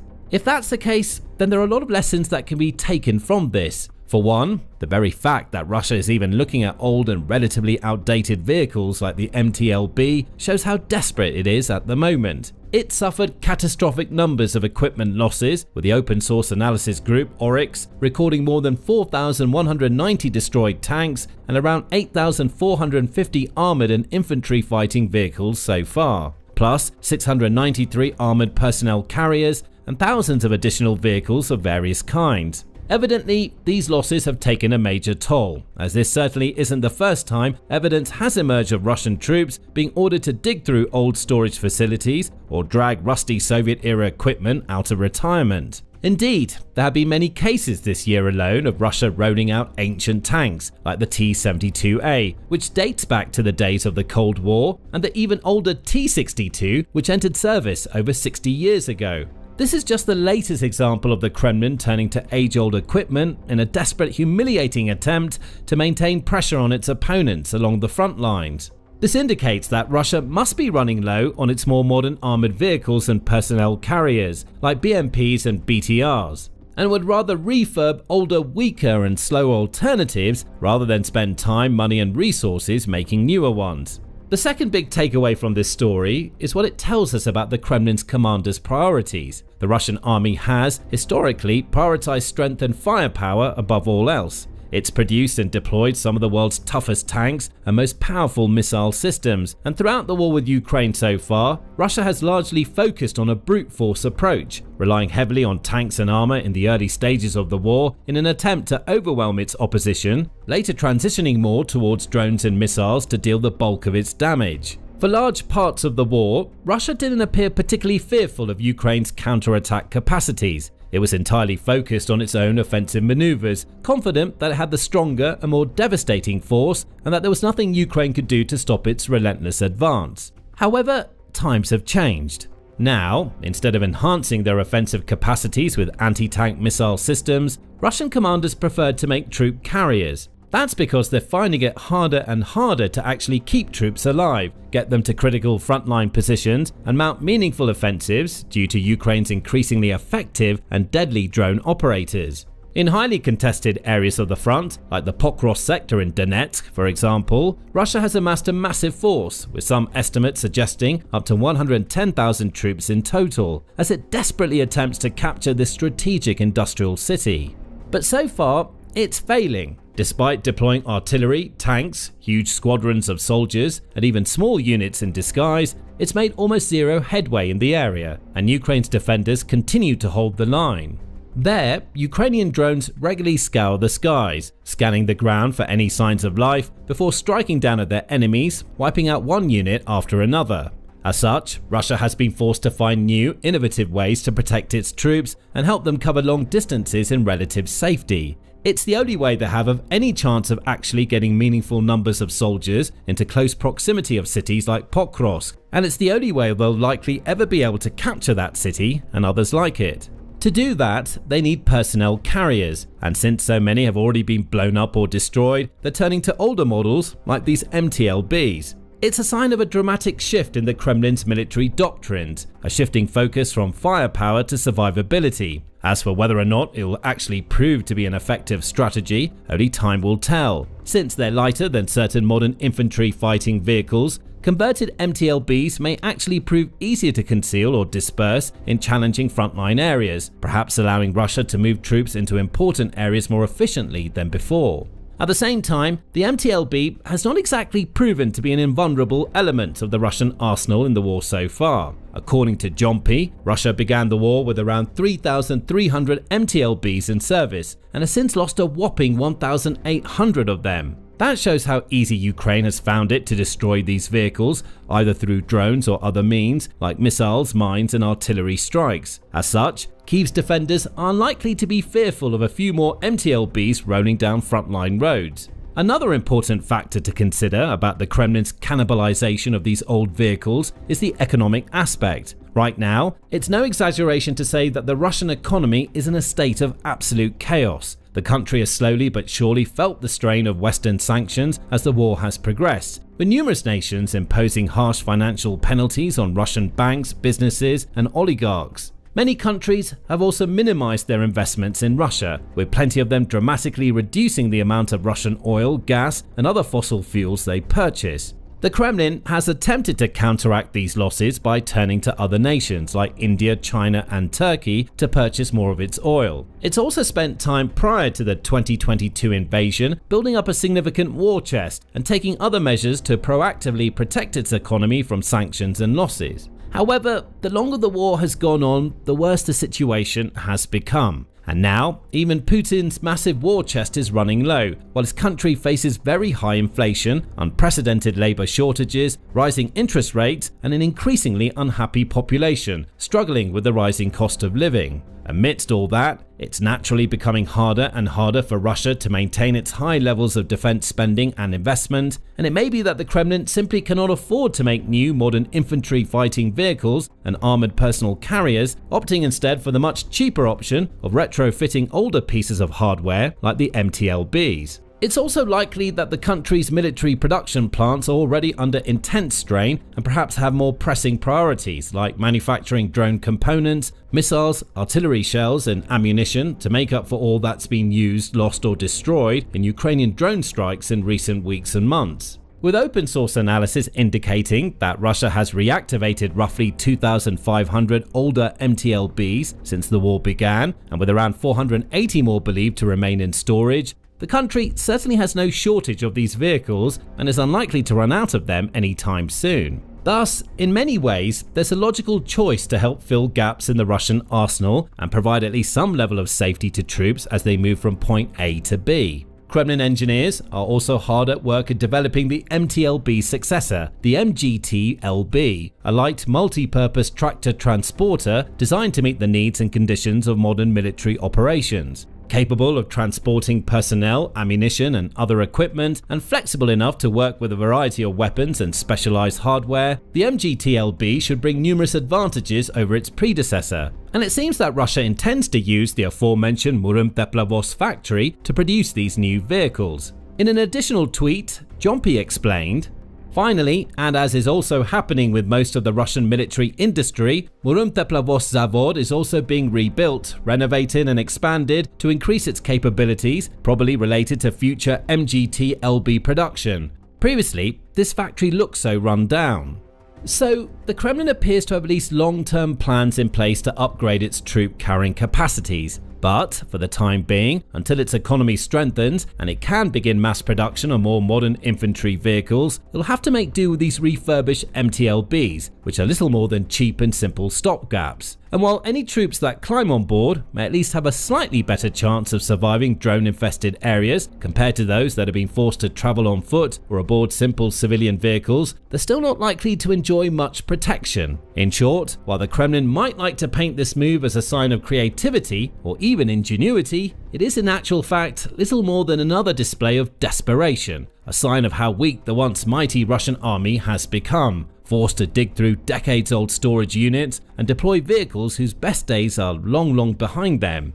And this isn't the only example of Russia having to make do with vehicles that are way past their sell-by date. Only days ago, on October 12, official Russian documents fell into the hands of the open-source intelligence group Frontelligence Insight, revealing the Kremlin's secret plans to refurbish and upgrade more than 800 of its old T-72 main battle tanks. The documents in question originally came from the state-owned Russian defense manufacturer Uralvagonzavod and were shared on the Frontelligence Insight website, complete with comments, translations, and detailed breakdowns of all the most important elements. Sifting through the files, the open-source intelligence analysts found that Russia has plans to restore and modernize approximately 828 T-72 tanks by 2036. It will mostly draw these tanks out of old Cold War-era stockpiles, making the necessary upgrades and adjustments to bring them into the 21st century as new and improved T-72B3M configuration models. According to the report, the bulk of these upgrades are scheduled to take place between 2027 and 2029, which suggests that Russia sees the war with Ukraine continuing for at least another few years. During that period, around 498 of the T-72 tanks will receive their upgrades. The leaked documents also show that Russia intends to ramp up production of its more modern tank variants, including the T-90M and T-99M2, planning an increase in production rates of 80% compared to 2024 levels.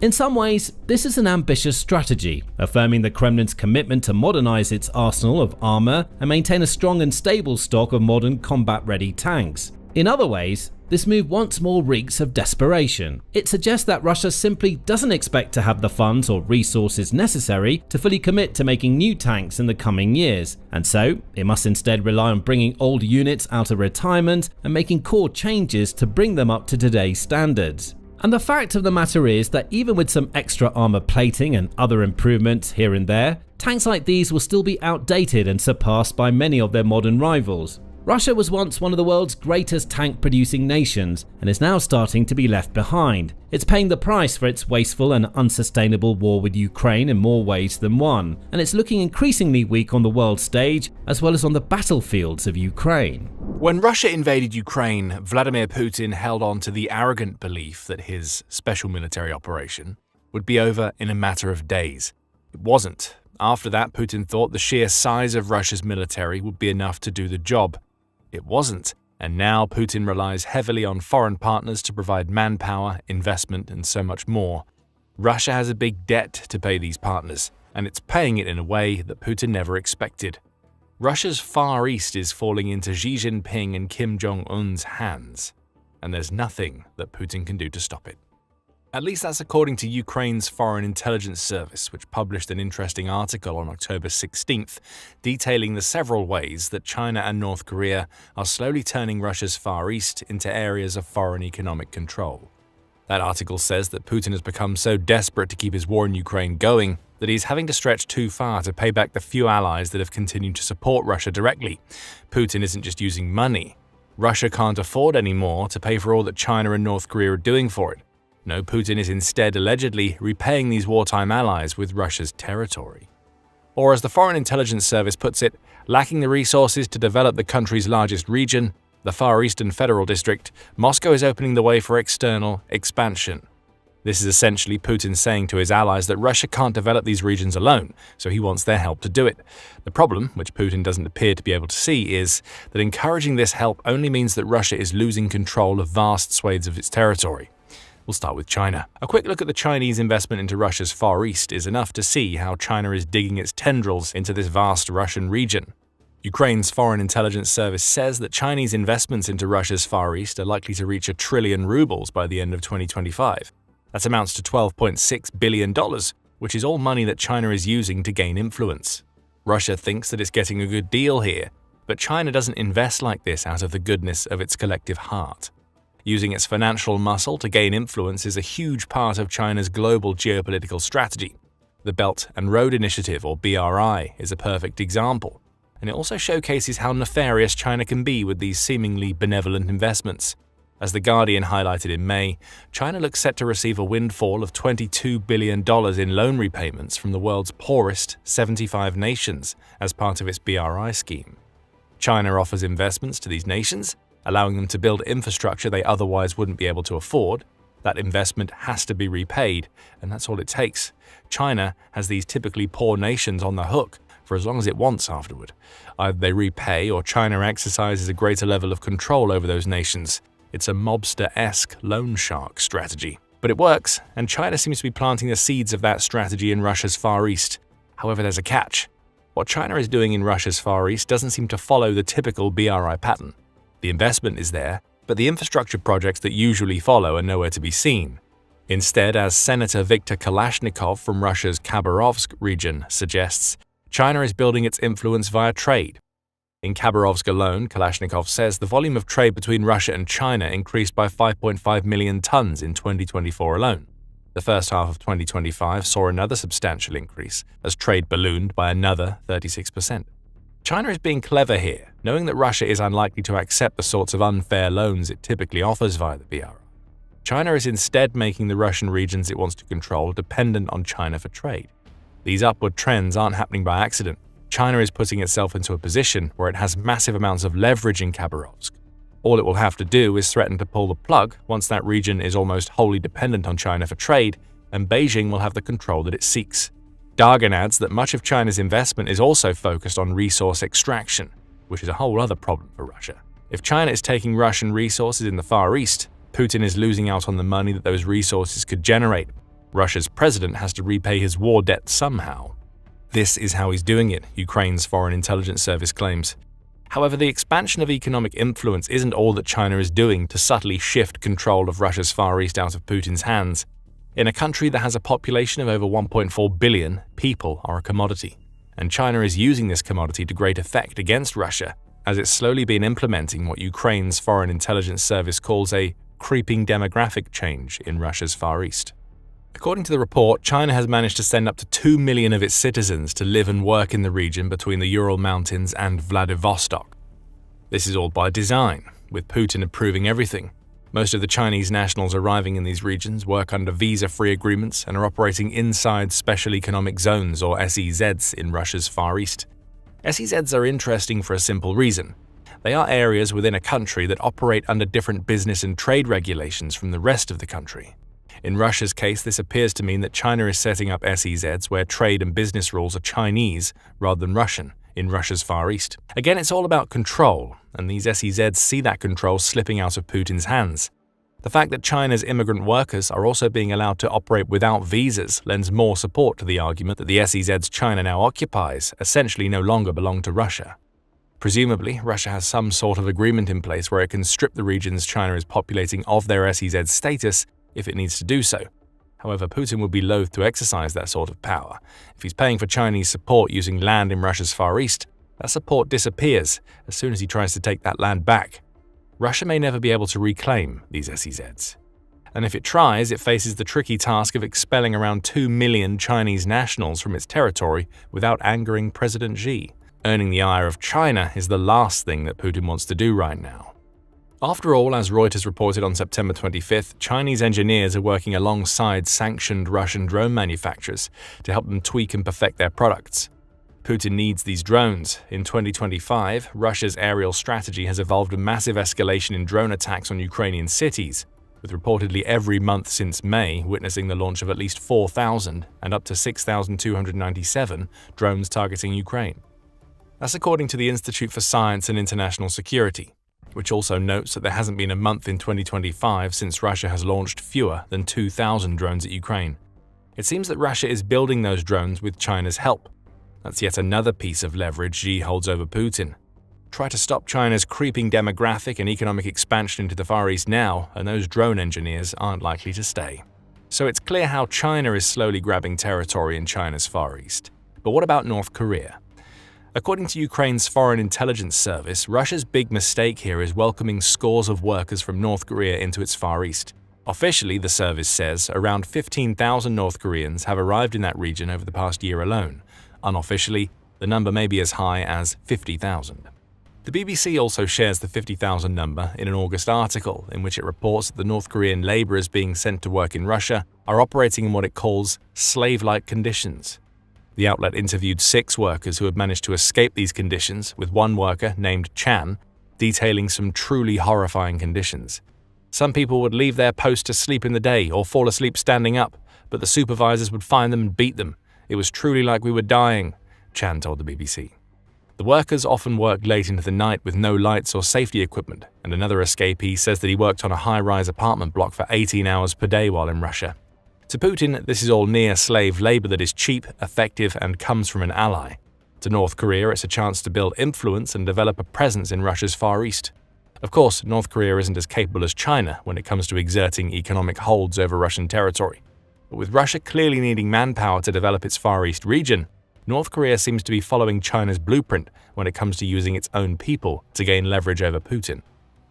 North Korea is already getting plenty out of this arrangement. Note that we said North Korea and not North Korean workers.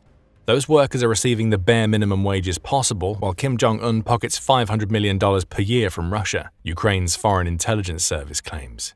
Plus, Russian companies have already ordered another 153,000 contracts for North Korean laborers, the service reports. Even if we assume that $500 million per year is for the unofficial 50,000 workers in Russia's Far East, that still amounts to $1.5 billion annually.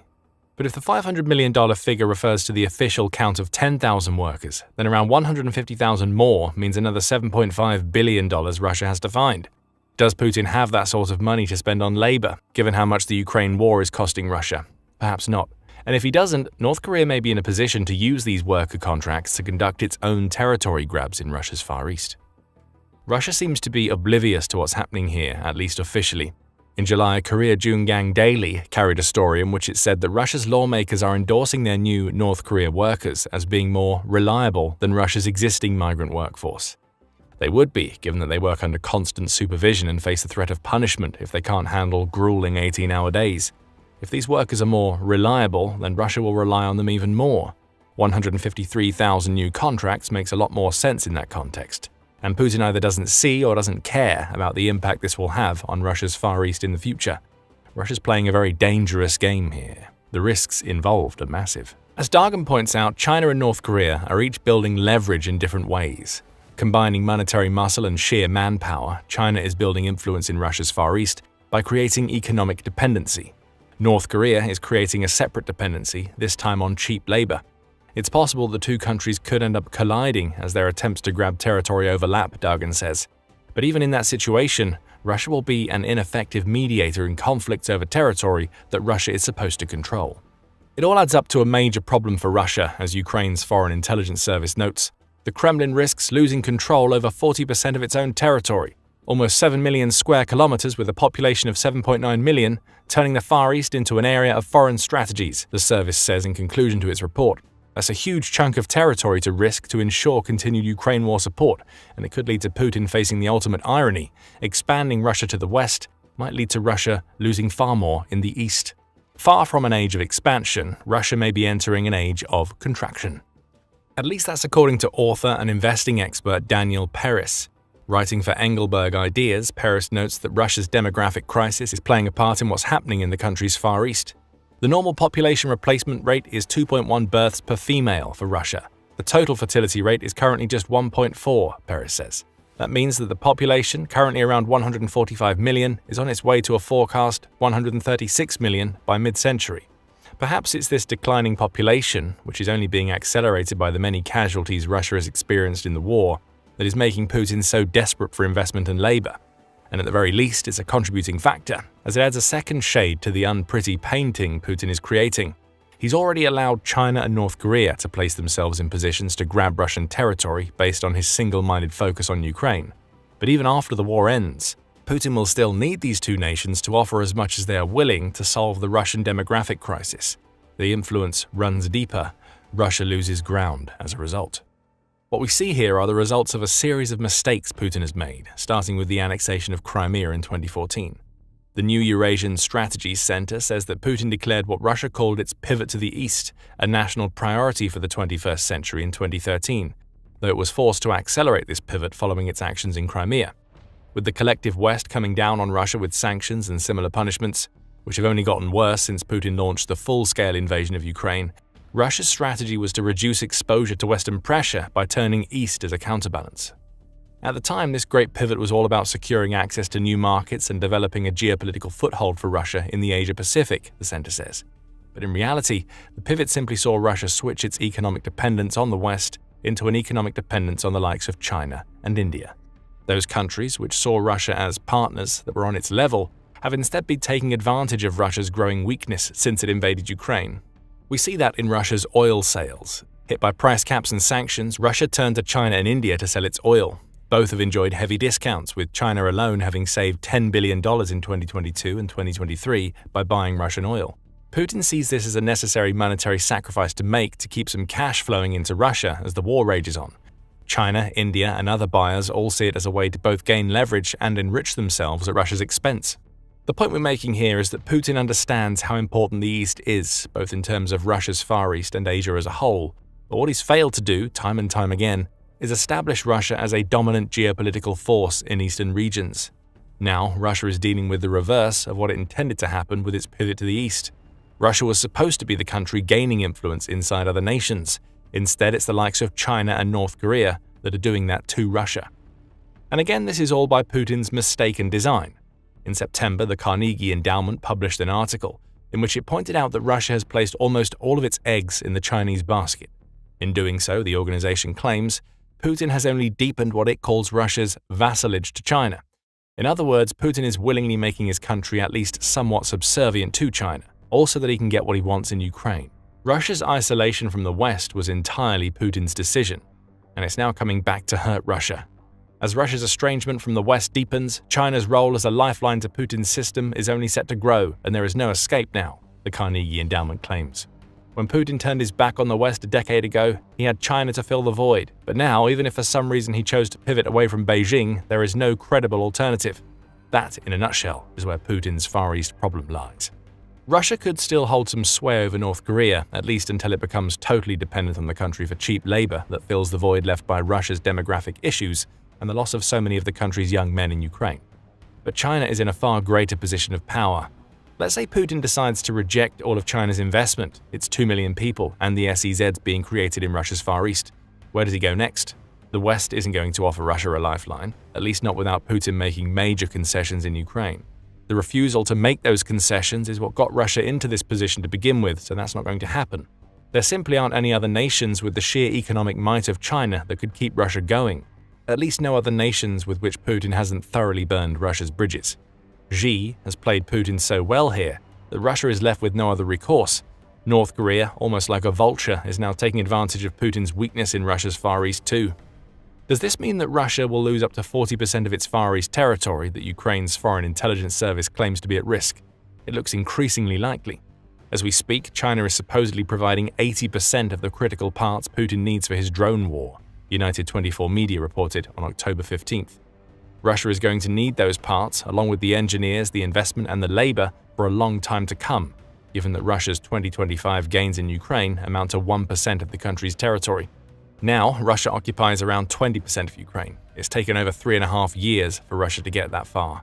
With another 80% of Ukraine to go before Putin can declare victory, Russia would require decades worth of help from its foreign allies that are even now using Russia's position to gain influence in the Russian Far East.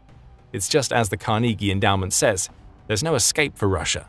Putin is reaping what he has sown, though he may be long gone by the time the full impact of the sacrifices he's made to support his Ukraine invasion is known.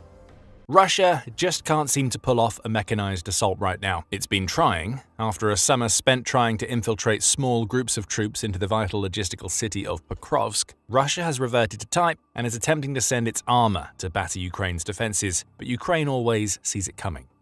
And the result is more Russian tanks and armored vehicles burning on the battlefield. That's precisely what happened in the Dobrapilya direction on October 16th. Ukraine set the perfect trap. A Russian battalion walked straight into a hell from which there was no escape. United 24 Media reports that the Russian military has just tried and failed to launch a mechanized attack on the Dobrapilya region.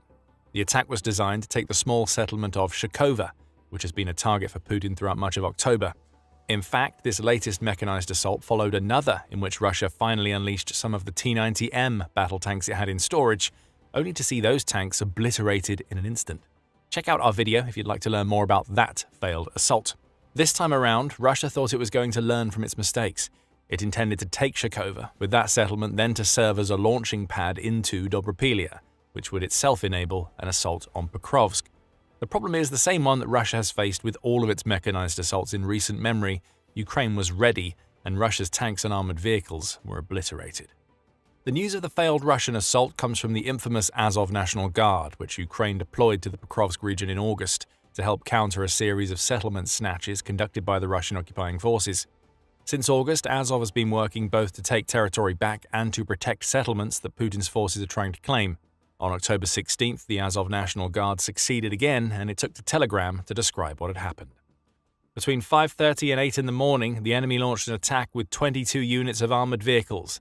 The largest column, 11 units, tanks and armored combat vehicles, left the area of the settlement of Melanivka at about 7:50, the Azov National Guard reported. The sheer size of this armored battalion shows that Russia was taking the assault on Shcherbaky seriously. This was no small poke at Ukraine's defenses to see how they would react. Russia would likely have spent several weeks amassing enough tanks and infantry fighting vehicles, or IFVs, to conduct this assault. It was also organized. The mention of the largest column suggests that Russia had split its armor, perhaps with the intent to attack Shcherbaky from multiple directions. If Russia has been allowed to approach the settlement without any barriers being put in the way, it may well have succeeded in taking Shcherbaky. The Azov National Guard ended up being the only barrier that Ukraine needed, but it had to overcome a few hurdles before it could properly mount its defense. Russia came prepared, it seems. The country had clearly learned from its tank fiasco just a few days prior. The enemy began preparations for the assault in advance, the Azov National Guard says. In order to complicate the mining of the advance routes, the enemy set up observation posts to detect and destroy drones of the defense forces of Ukraine. This is smart by Russia. One of Ukraine's main defenses in the Pokrovsk region has been to set up drones that patrol roads and any other possible points of incursion that Russia can use to launch its assaults. Russia didn't go into the October 16th assault unprepared. For once, it sent units to figure out where these drones were operating, rather than simply sending soldiers to get destroyed by those drones as a means of conducting reconnaissance. Russia also tried to change how it conducts mechanized assaults. Previously, the Azov National Guard says Russia would launch its mechanized assaults from deep within its own battle formations, which created an obvious problem. Having to travel further means that these assaults were exposed to Ukraine's drones and mines for longer. Time wouldn't be on the Russian forces' side, as Ukraine could use these long journeys to ruin Russia's chances before its assaults even began. This time, Russia planned to use October 15th to slowly advance its mechanized units to the outskirts of Shcherbaky, using trees and forested areas to provide cover from Ukraine's ever-present drone eyes in the skies. Again, it's a smart strategy, at least when compared to Russia's other assaults. The plan was for Russia to close the distance first, without alerting Ukraine, so that it could then launch its assault immediately rather than having to travel to do so. However, Russia's strategy failed. The Azov National Guard cottoned on to what it was doing in time. The maneuver was unsuccessful. 2 units of armored vehicles were detected by reconnaissance and destroyed by artillery and FPV drones of the unmanned systems forces before they even tried to hide in the forest, the Azov National Guard reports. The FPV drones must have acted as the first wave of Ukraine's defense, as October 16th saw Ukraine go from attacking Russia's incoming units to taking them out altogether. The Azov National Guard says that a combination of effective mining, likely laid on the routes Ukraine predicted Russia would try to take once it had discovered the armor, and advanced engineering equipment placed in the right positions stopped the Russian assault in its tracks. This is where Ukraine's artillery must have come into play. As FPV drones laid waste to Russia's armor directly, Ukraine's artillery fired on the enemy positions to ensure Russia's tanks and IFVs couldn't get anywhere near Stepove. Russia attempted to use Ukrainian forests to hide its advance. Those same forests ended up serving as Ukraine's trap, and Russia paid a heavy price. By the end of Ukraine's counterattacks, 9 of Russia's tanks and IFVs had been completely destroyed. Another 4 were damaged, and that often means they'll be taken out of commission sooner rather than later. Russia's forces have a long history of abandoning their vehicles at the slightest hint of trouble. They were doing it as early as March 1, 2022, and they've been doing it ever since. It makes more sense to get out of a damaged vehicle and run into cover than it does to stay in that vehicle. Would you rather be in a large and barely mobile target when Ukraine's drones are hunting you down, or would you prefer to attempt an escape on foot while making yourself a much smaller target? That's the choice Russian soldiers face when their armor is damaged. And more often than not, making the choice to run on foot leads to damaged armor being claimed by Ukraine. It wasn't just Stepove that Russia hoped to take on October 16th either. Another small settlement named Volodymyrivka was also in Russia's sight, with the Azov National Guard's counterattack also being coordinated to ensure the settlement was defended. In fact, it's from the direction of this second settlement that we get our proof of what the Azov National Guard and the Ukrainian units alongside which it is working managed to pull off on October 16th. That proof comes from the Sun's YouTube channel, which has published footage of Ukraine's counterstrike. It says that the 82nd Air Assault Brigade played a big role in both setting and closing the trap on Russia's forces, with most of the footage likely coming from FPV and reconnaissance drones that the brigade brought to the battlefield. The footage shows Russia's tanks and IFVs as they attempt their approaches. Early on, we see the view being captured by one of Ukraine's FPV drones as it shadows a Russian armored vehicle. After a few seconds, that drone veers to the left and attacks, scoring a direct hit on the vehicle's tracks. Much of the footage follows a similar pattern. A drone gets one of Russia's tanks or IFVs in its sights. Within seconds of spotting the threat, the drone speeds up and scores a direct hit. Of course, these FPV drones are launching kamikaze attacks, which means the footage they're capturing cuts out the second they score a hit. Russia might try to use that fact to claim that Ukraine wasn't as effective as it was on October 16th. The Azov National Guard and its compatriots are more than aware of that fact, which is why they had reconnaissance drones circling around Russia's armor to capture more footage of everything that happened. Flaming wreckage is seen on the roads and in the Ukrainian tree lines. The message being sent to Putin is clear. This is what happens to Russian armor in Dobrapilya. Send more if you dare. Whether Russia will or not remains to be seen. The odds are that more mechanized assaults are going to come because of how desperate Putin is to capture Pokrovsk. Russia appears to see Dobrapilya as its route into that vital city, so what Ukraine achieved on October 16th likely serves as a portent of things to come in the Stepove and Volodymyrivka directions. Russia has already tried to assault Stepove twice in a week. It's failed to even get close to the settlement both times. All of this leads us to what this successful Ukrainian strike against Russia's mechanized forces means for the future of the Dobrapilya region and the war in general.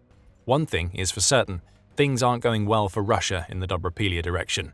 RBC Ukraine makes that clear in its report on Ukraine's October 16th attack by providing more details about another assault Russia launched on October 13th. All told, Russia lost 16 heavy armored vehicles on October 13th, including BMP and MTB-LB armor along with its tanks. Add those to the 9 pieces of armor that Russia lost 3 days later, and you get a very productive week for Ukraine's Dobrapilya defenders. They've taken out 25 armored vehicles and tanks in total, which takes a significant bite out of the armor Russia hoped to use to both take Stepove and launch any future assaults on Dobrapilya. In a separate October 13th report, RBC Ukraine reveals that Russia lost 78 soldiers during this assault. We don't know how many of the country's soldiers were killed on October 16th. The Azov National Guard didn't reveal that information, likely because it's still tallying up the numbers to figure out how many Russian troops escaped versus how many died inside their armor. However, the 78 casualties in the October 13th assault are already a heavy toll, and it is indicative of a Dobrapilya campaign that is really hurting Russia from a manpower perspective. Ukraine's President Volodymyr Zelensky spoke about Russia's lack of success in the Dobropilya direction in a Facebook reel, discussing what has been happening in that direction. In just our Dobropilya counteroffensive operation, Russian overall losses have already exceeded 3,000, most of them irrecoverable, Zelensky says. This was the area where the Russians aimed to achieve one of the major breakthroughs on the front, but our forces are neutralizing them. There are a couple of important points here. First, it's clear that Russia has been pushing to take Dobropilya for a long time before its October 16th failure. Losing 3,000 troops to this relatively small city is already embarrassing enough, especially as Russia hasn't even managed to get close to Dobropilya yet. However, it also shows us just how little regard Putin has for the soldiers that he's sending into these types of assaults. Russia has at least attempted to avoid launching a head-on attack on October 16th, though that failed. In other assaults, its forces have basically launched themselves straight into Ukraine's defenses, making it easy for Ukraine to rack up the Russian casualties. Second, Zelensky mentions that most of the 3,000 casualties were irrecoverable. Ukraine's president is touching on an interesting trend we're now seeing in the Ukraine war. On October 13th, Politico reported that Russia has a terrible ratio of killed to wounded soldiers. Right now, that ratio amounts to 1.3 soldiers wounded for every one that dies in Ukraine. That's a dreadful ratio. In today's wars, a country should see multiple wounded for every death due to the impact of modern medicine and more stringent evacuation protocols. Russia, it seems, is happy to leave its wounded to fend for themselves, and many are dying as a result. When it comes to the 3,000 casualties in Dobropilya, this ratio would mean that well over 1,000 of those casualties are deaths. That's a major problem for Russia. It means that future assaults are either going to be weak due to the scale of the death or delayed while Russia tries to replace its soldiers with reserves. Remember that all of this is just in the Dobropilya direction, and Dobropilya isn't even Putin's main target. Russia is launching so many attempted assaults on the settlements around Dobropilya because it's trying to get closer to Pokrovsk. Of course, this also means that every failure in Dobropilya means that Putin will have to wait longer to capture Pokrovsk, assuming Russia ever captures it at all. Putin will feel that he's waited long enough. In the summer, Russia launched a massive offensive in the Pokrovsk direction that was intended to lead to the fall of the city by August. Putin dedicated 110,000 troops to the cause and embarked on a multi-month series of assaults that did succeed in taking some territory close to Pokrovsk. Ukraine countered and took back many of the most important settlements that Russia had briefly occupied.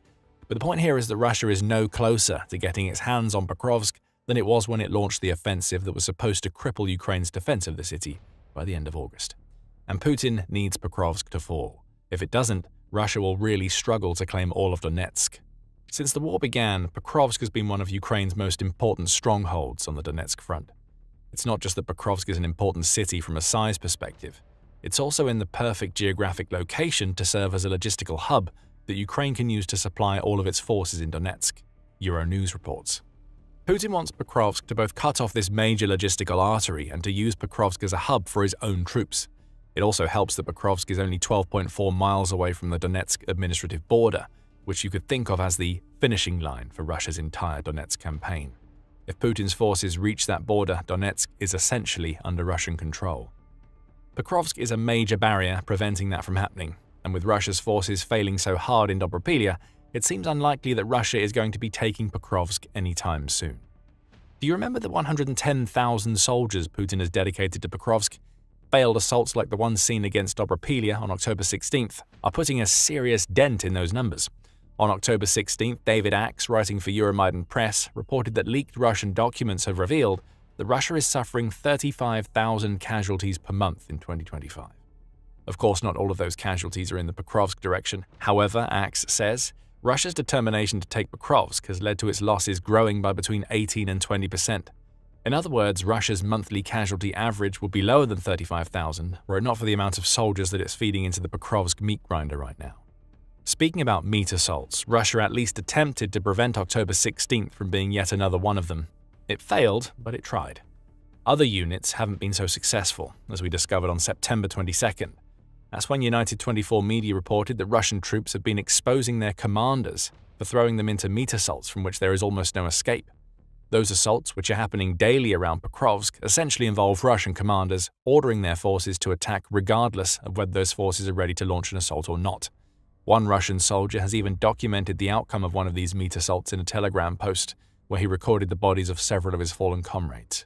Ukraine's Air Force commented on the post, stating, "This is yet another example of the Russian command's disregard for the lives of its soldiers. They are promised big contract payments and humane treatment, but instead receive nothing and are immediately sent into battle, without equipment, without support, without assistance, straight into meat assaults.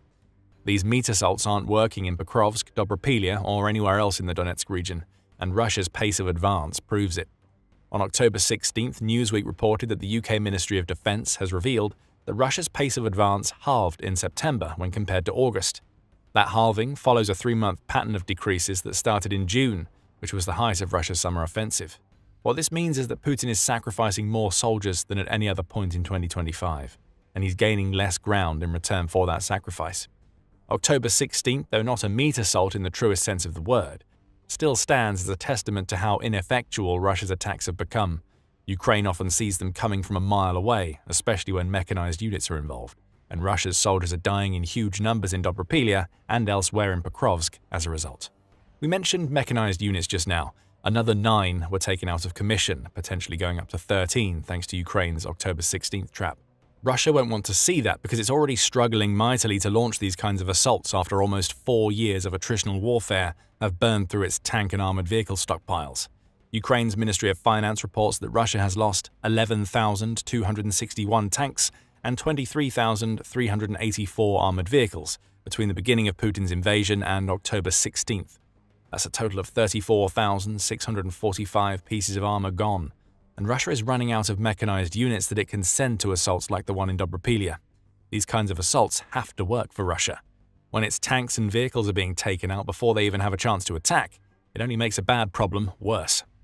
As far back as February, the International Institute for Strategic Studies was reporting that Russia was on track to run out of tanks by 2026, per Newsweek. Incidents like the October 16th failure aren't going to help Russia remedy that problem, and we're really starting to see how bad Russia's armor situation is right now. On October 7th, United 24 media reported that satellite analysis of Russian tank storage bases has revealed that Russia has gone from having 7,342 usable tanks in storage to just 92.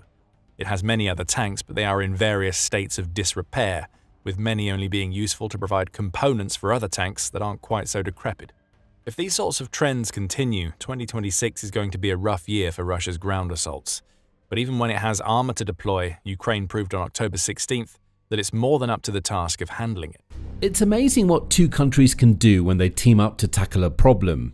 That's what Ukraine and the US have been doing recently, as Ukraine's drone developers have been working with an American company to come up with an unmanned aerial vehicle, or UAV, that will deliver hell to Russia.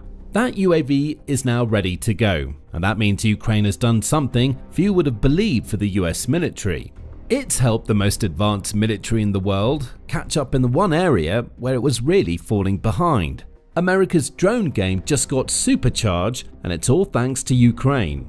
On October 16, United 24 media reported that a new AI-powered drone named Artemis has been tested and is now approved to enter mass production. The drone was being developed by Ukraine alongside a US defense drone software and artificial intelligence company named Auterion. Together, Ukraine and the US had a clear plan: develop a long-range strike drone that's modeled on every lesson that Ukraine has learned during its war with Russia. Artemis is the result, and this UAV looks like it's going to be a game changer. That reason will be explored in a moment. First, Auterion itself has announced that the drone is ready to go in a press release that offers a few more details about what the US and Ukraine have just achieved.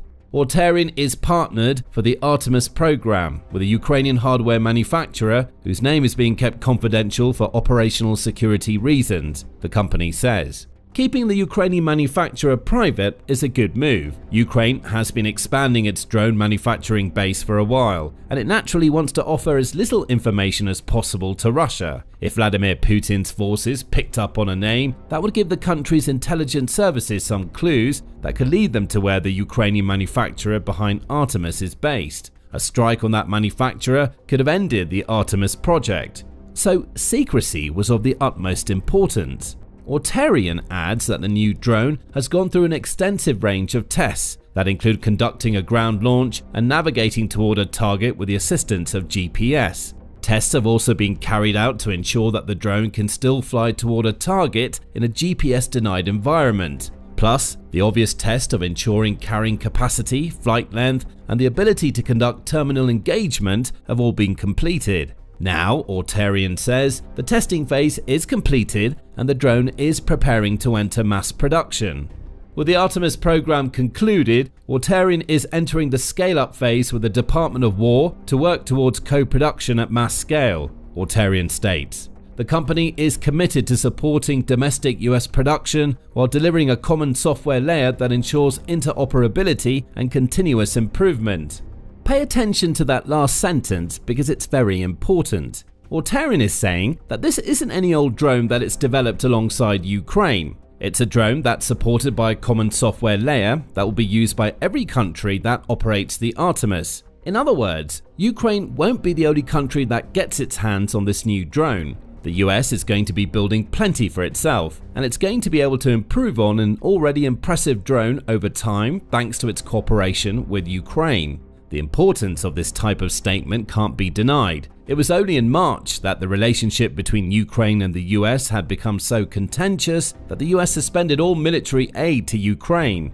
Back then, the level of cooperation that led to the creation of the Artemis drone would have seemed impossible. Ukraine was instead facing a future where it would have to fight against Russia without its most powerful ally by its side. Fast forward to October, and the US isn't just helping Ukraine again, it's working alongside Ukraine to develop the precise types of weapons that will do as much damage to Russia as possible.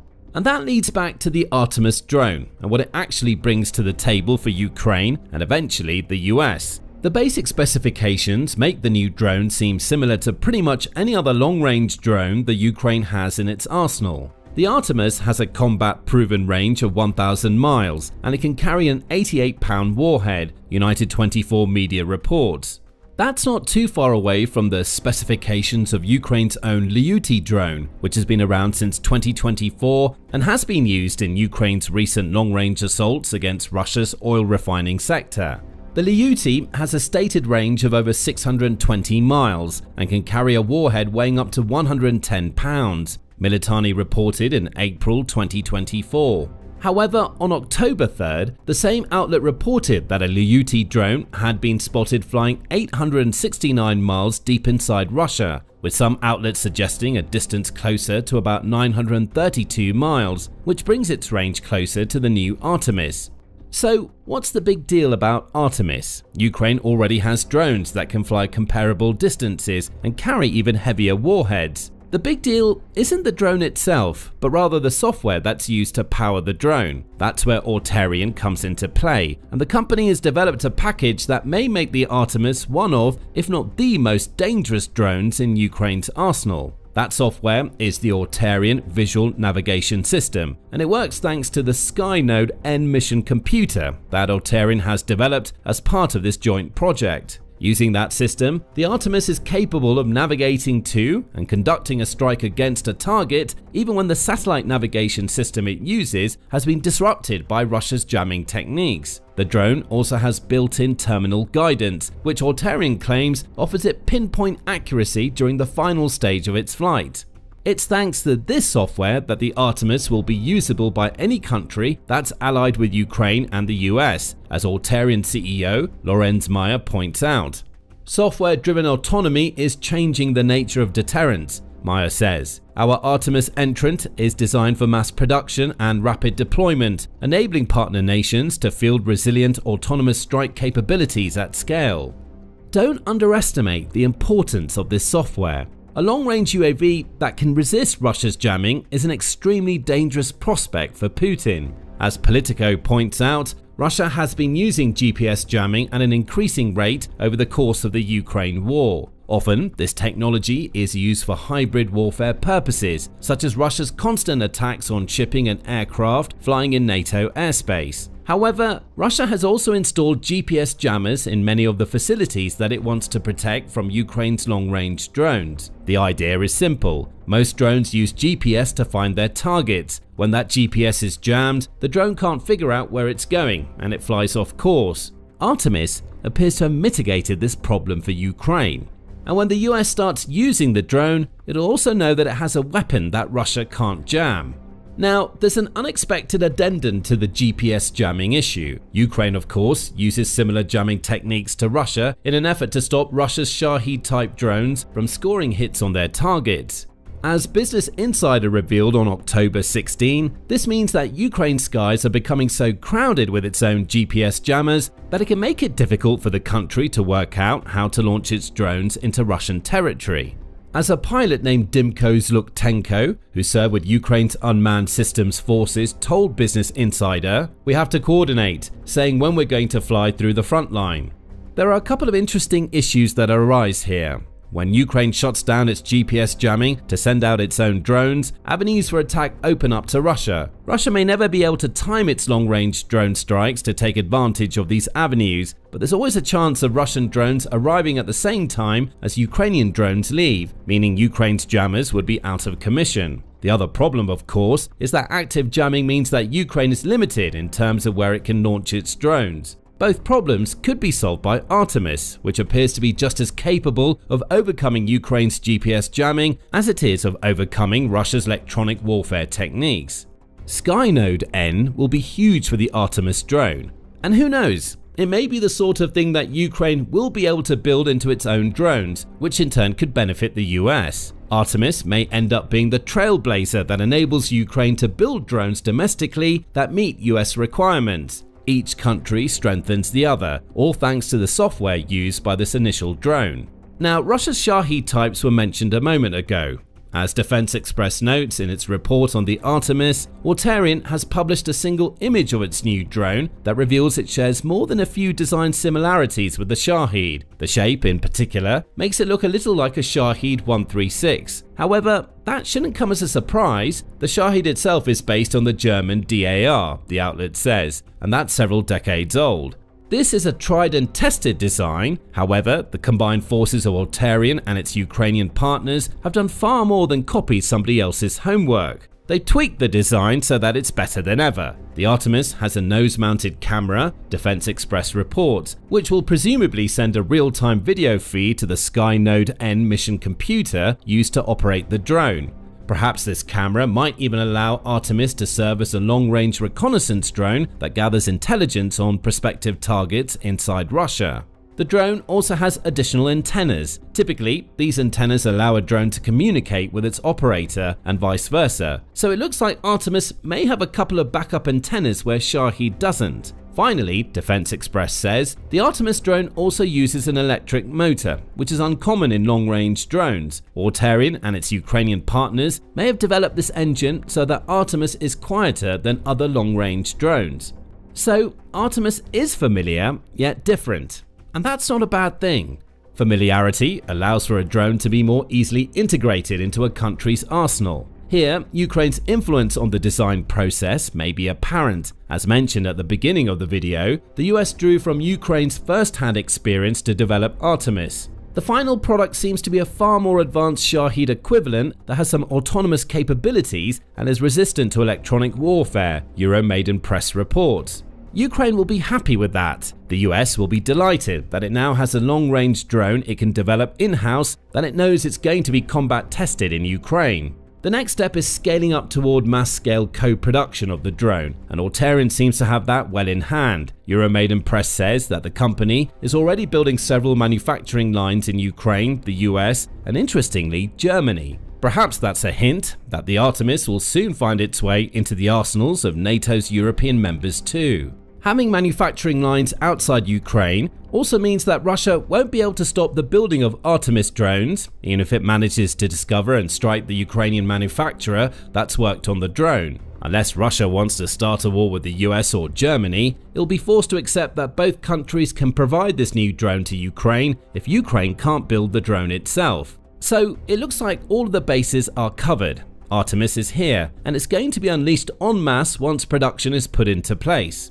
So what does the development of this drone mean for the future? For Ukraine, the successful development of Artemis is a perfect example of the joint drone production operations that it's trying to start with as many external contractors as possible, Euromaidan press reports. This is a smart move by Ukraine. The country is using these joint development programs to further strengthen its ties to its Western allies, all while using itself as the testing ground for the products that come out of these relationships. Mikhailo Fedorov, who is Ukraine's Deputy Prime Minister for Innovation, Education, Science and Tech, and Minister of Digital Transformation, explained the country's approach during an appearance at September's Defense Tech Valley Expo.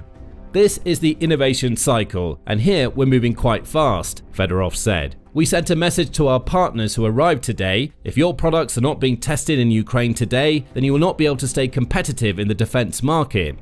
The US has clearly heard that message. Several other nations have too. On October 15, the UK announced that it has shipped 85,000 drones to Ukraine and it's invested around $730 to $760 million in 2025 to help Ukraine boost the production of drones domestically. The UK and Ukraine have also signed a technology sharing deal that will benefit the development of a new interceptor drone Ukraine can use to fend off Russia's long-range UAVs. Of course, the UK will also be able to build this drone when it's ready, meaning it can add the new UAV to its own stockpiles. The UK also worked alongside Latvia to create the International Drone Coalition with Ukraine. That coalition exists to help Ukraine develop and test new drones, all of which will likely also end up being used by the members of the coalition. On July 3rd, United 24 Media reported that this coalition now has 20 members, with Turkey and Belgium being the newest. What's being seen here is an attempt to standardize drone technology across NATO. Yes, Ukraine isn't a member of NATO, at least not yet, but pretty much every nation with which it works on these types of joint drone products is a NATO ally, and that means very bad things for Putin. Russia's leader appears to be thinking about a war with NATO should he succeed in Ukraine. Before these joint developments started to crop up, most of Ukraine's drones were being developed domestically with no real standardization. Now, it looks like a veritable arsenal of drones, each with its own purpose, is being built both for use in Ukraine right now and use by NATO in the future. The Artemis is just the latest in an increasingly long line. Soon, drones will be built to a defined NATO standard, much like many of the other weapons that the Defense Collective uses. The creation of Artemis also signals the further strengthening of the relationship between Ukraine and Auterion. The Artemis drone isn't the first time the two have worked together. Back in July, Auterion signed a contract with Ukraine to deliver 33,000 of its Skynode strike kits. That deal was worth $50 million.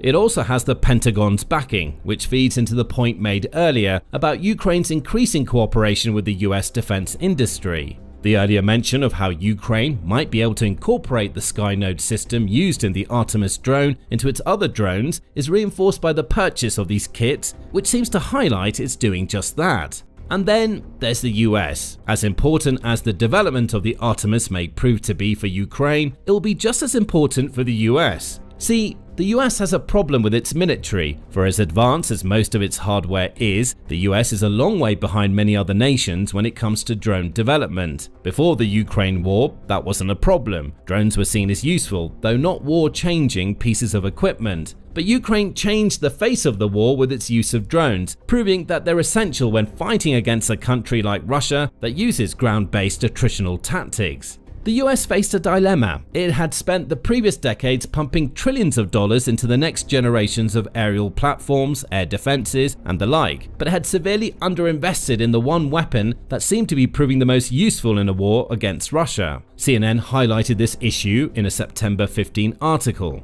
Most American soldiers lack the know-how for fighting with unmanned systems, and while the US has excelled at building large, expensive weaponry, fighter jets, tanks, precision-guided missiles, it's in many ways unprepared to quickly produce large quantities of small, cheap systems like drones, the outlet said. And CNN isn't the only outlet pointing this out. On October 14, the War Zone reported that Lieutenant General Charles Costanza, who commands the V Corps, had made it clear that the US had a lot of catching up to do. "We're behind. I'll just be candid. I think we know we're behind," Costanza said during the Association of the US Army's annual symposium. We've been talking about the counter-UAS, uncrewed aerial systems, and UAS capability for a better part of a decade, since really we watched the war in Armenia and Azerbaijan go on, and saw very much the beginning of the drone UAS capabilities. Watching and talking aren't the same thing as building and using. Ukraine has spent the better part of 4 years doing the latter two things. The US has been focused too much on the former two. Now, the time for watching and talking is over, because America is dealing with a problem today that it never thought it would face. The country's defense contractors are starting to play catch-up. Requests are being lodged in the thousands for Ukrainian drone data, especially footage showcasing successful strikes, CNN reports Federal Office stating. Ukraine has a chance to leverage its drone innovation to ingratiate itself further with its Western partners, and it's taking advantage of that fact. The US, on the other hand, is approving the types of contracts that Altarian is signing with Ukraine because it knows that, for once, another country is ahead of it when it comes to military technology.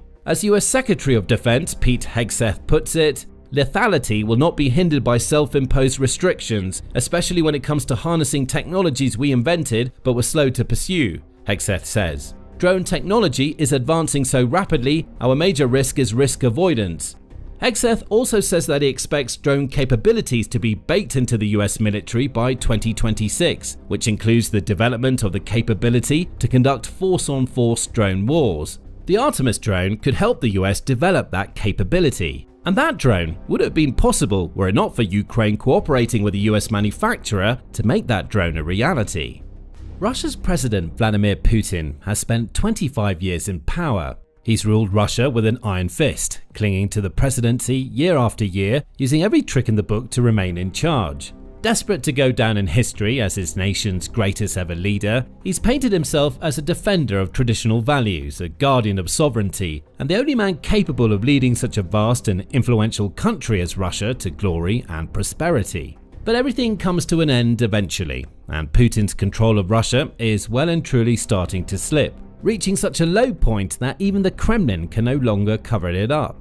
The worst part of it all, from Putin's perspective, is that this was all his own doing. The president, who recently celebrated his 73rd birthday, could have continued leading Russia for many more years to come, perhaps all the way into his 80s and even beyond.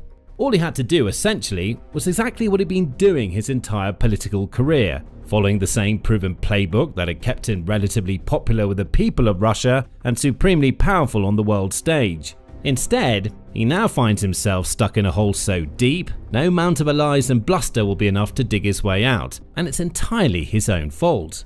It's the end result of his own reckless decisions, excessive hubris, and one massive misjudgment, and it all goes back to the early stages of 2022, when the Russian president gave the order that would change the modern world forevermore. Seeking to expand his sphere of power and influence even further, Putin made the call to invade Ukraine, ordering his army over the border and onto the territory of its neighbor.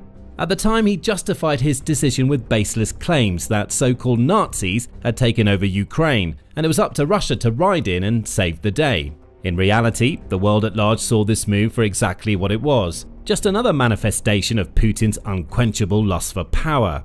He wanted more land, more resources, more influence, and he was willing to do whatever it took to acquire it. But then came his one massive misjudgment.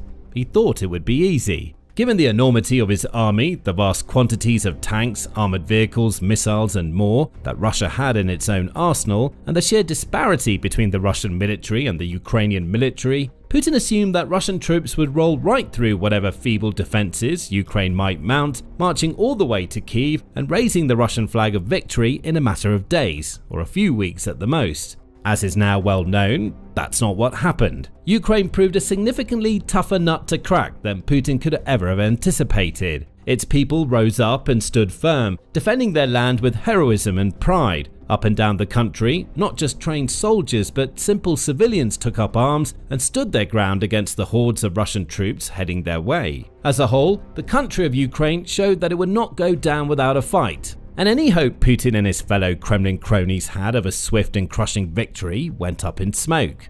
And even though Russia made some headway in the early days and weeks, the army's progress soon started to stall. Then, as more time passed, Ukraine began to push the Russians back, reclaiming lost land and even crossing over the border and into Russia at certain stages, taking territory away from Putin, humiliating him on his own turf.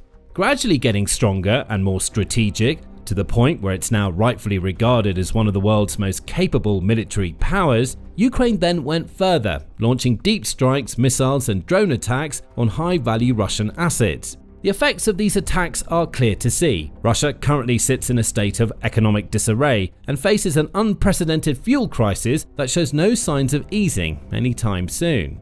Its oil production capacities have been slashed. Its people are paying up to twice the price for fuel and other goods than they did only a year ago. And with Ukraine's drones and missiles growing stronger and more capable than ever, no Russian region truly feels safe anymore. The war has come home to Russia in ways that the Kremlin could never have imagined, even in its worst-case scenario contingency plans. The country has also suffered unimaginable losses, recently reaching the grim milestone of more than 1.1 million casualties, with a recent report from the British Ministry of Defence revealing there have been around 332,000 dead and wounded Russian troops in 2025 alone, while the Ukrainian General Staff reports an average of 950 additional Russian casualties with every passing day. On top of all of this, Russia has slowly but surely been cut off from large parts of the rest of the world. Western nations across Europe and North America imposed an array of financial sanctions, weakening the Kremlin's economy, while many countries also cut ties with Russian banks and businesses, further isolating the nation, its people, and its leadership. Every single one of these catastrophic consequences is the direct result of Vladimir Putin's arrogance. He wanted more power and thought he could simply steal entire regions of Ukraine to get it. Perhaps a lifetime of always getting what he wants blinded him to the recklessness of this decision, but even he can most certainly see what a disaster it's turned into by now. And so can the Russian people, many of whom are starting to grow increasingly tired of this war and resentful of Putin for persisting with it. Indeed, a recent poll of the Russian people, carried out by the Levada Center, revealed that around 2/3 or 66% of Russians would prefer to see negotiations take place rather than continued fighting. The percentage is even higher among certain groups, with 74% of women and 80% of young people under 24 years of age preferring to see peace talks, with just 27% of all Russians polled believing that continued military action is still the right path at this stage.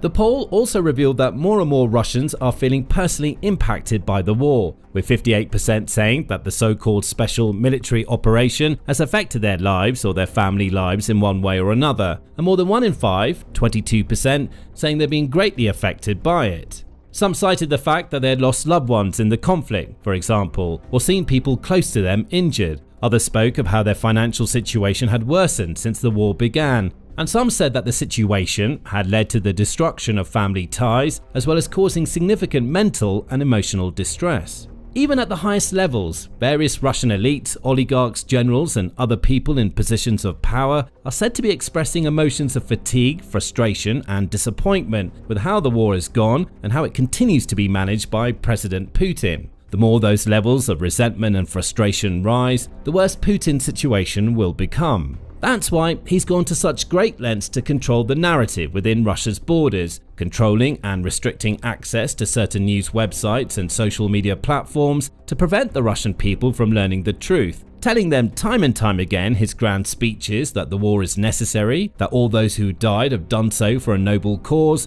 and that Russia is on track for victory. But he can't cover up the fact that the war has gone on far longer than he or almost anyone else expected, and that it continues to burden the Russian population and drain the nation's economy.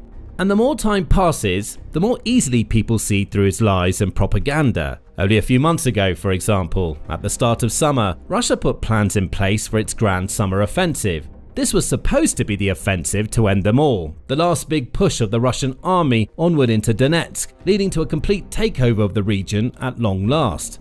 That's how captured Russian officers described it to Ukrainians, and it's clear that Russia wanted to make major headway through the summer months while the weather conditions were warm and agreeable. They threw everything they had at key frontline territories, from tanks to artillery, drones, and vast squadrons of freshly recruited troops. Putin, meanwhile, made bold, brash proclamations about all of Ukraine belonging to Russia, setting the scene for complete conquest of the country.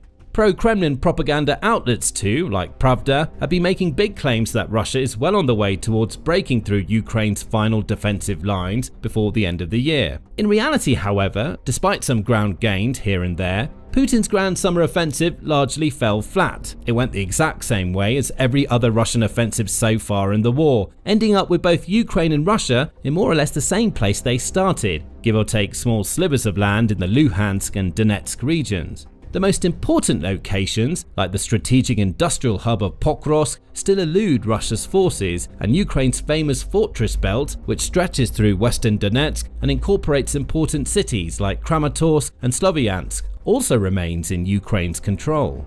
Analysts expect it would take Russia several more years to even complete its initial objective of capturing the Donbas region, let alone the decades of additional fighting that would be needed for full conquest of Ukraine. In the meantime, Russia's losses continue to rise, and every time Putin or the Kremlin promise that victory is within reach, but fall through on that promise, trust and belief in that Putin regime slowly but surely erodes. Now, it's eroded so much that there's barely any belief left at all, and history is about to repeat itself, as Russia once more builds up to another big offensive in the Donbas. But this might well be Putin's last roll of the dice. Within Russia, opposition politicians now say that if this renewed offensive fails, as all the others have before it, Putin may have no other option but to either end the war or at the very least call for a ceasefire before the end of the year. In short, the coming weeks and months are set to be a pivotal moment, with massive influence on the rest of the war and its potential outcome, one way or another.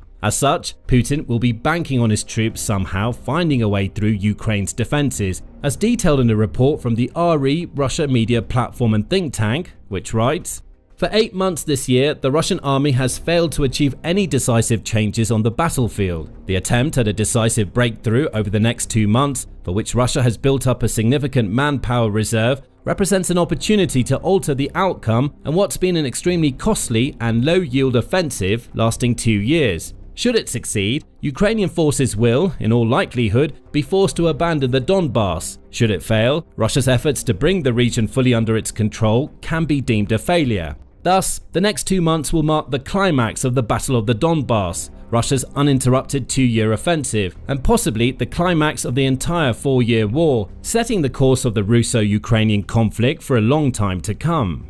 The RE Russia report also details just how wasteful and costly the war has become, noting, "Over the course of 20 months, Russia has captured only about 6,200 square kilometers of Ukrainian territory, securing control of just over half of the part of the region that had remained outside its control. During this time, Russian military losses in killed and wounded have amounted to around 700,000, that is 110 men per square kilometer or 1,200 per day, double the losses sustained in 2022 to 2023.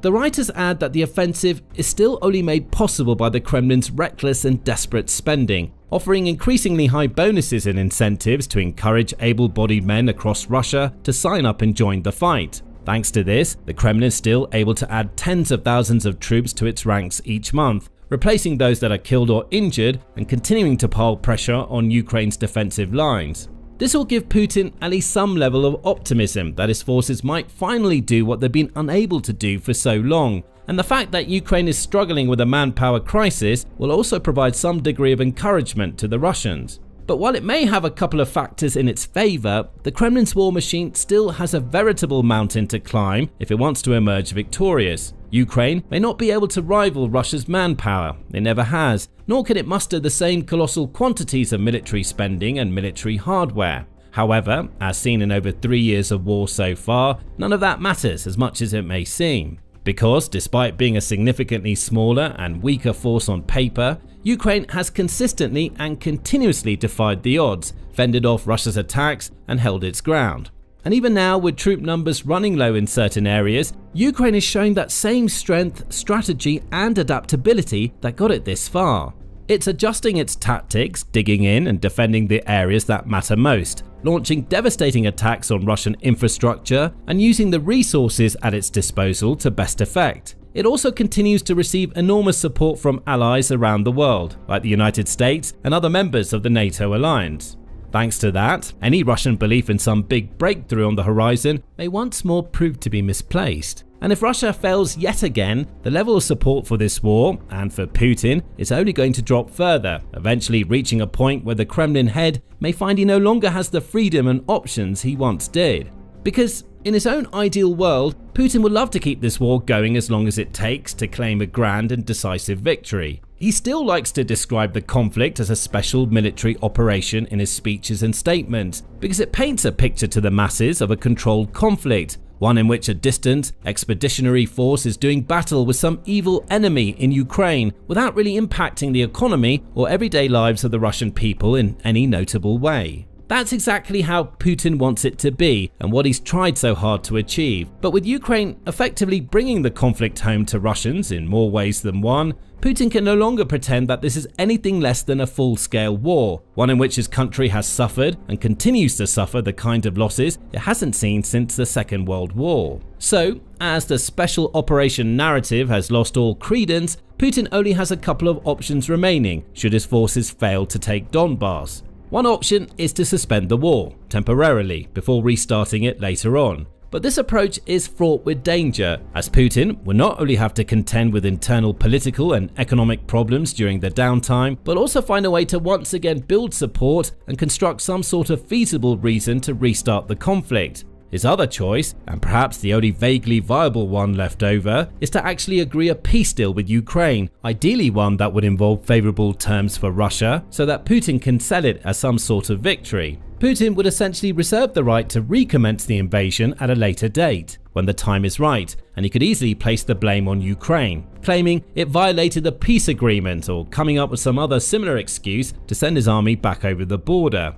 However, even this scenario may be much more difficult to accomplish than Putin hopes, because Russia is not in the powerful position it once was. It's not winning this war, it's not dominating its opponent, gaining ground at rapid rates, and marching towards some sort of crushing victory. It is instead struggling to build any sort of momentum, all while suffering increasingly dramatic and devastating losses. As such, the Kremlin cannot simply take a seat at the negotiating table and dictate terms, expecting the Ukrainian president, Volodymyr Zelensky, to meekly obey its demands. Yet again, this is all the result of Putin's bad decision making, because he did have a chance to potentially get a deal that would have worked for Russia earlier this year, when US President Donald Trump spoke with leaders of both countries in a bid to broker a ceasefire. At the time, Trump was relatively lenient with Putin, preferring instead to put pressure on Zelensky to agree to a deal. The Russian leader could and perhaps should have seized that chance to end the conflict before it got any worse. Instead, he made the wrong choice yet again.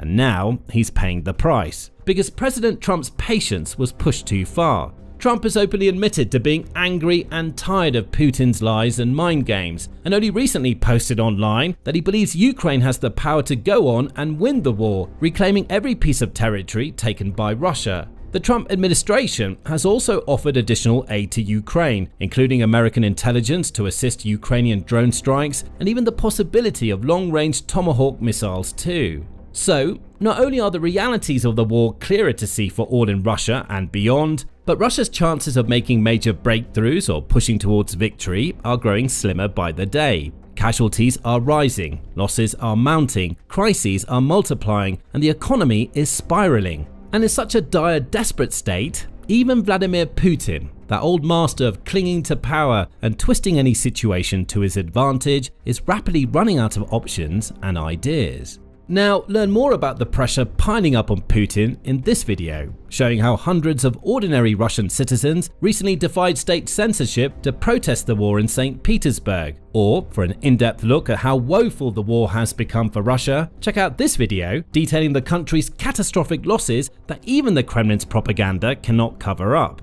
And finally, be sure to subscribe to our channel too, if you haven't already, so you can stay informed and aware of all major news and developments from the Russia-Ukraine war and other important conflicts across the globe.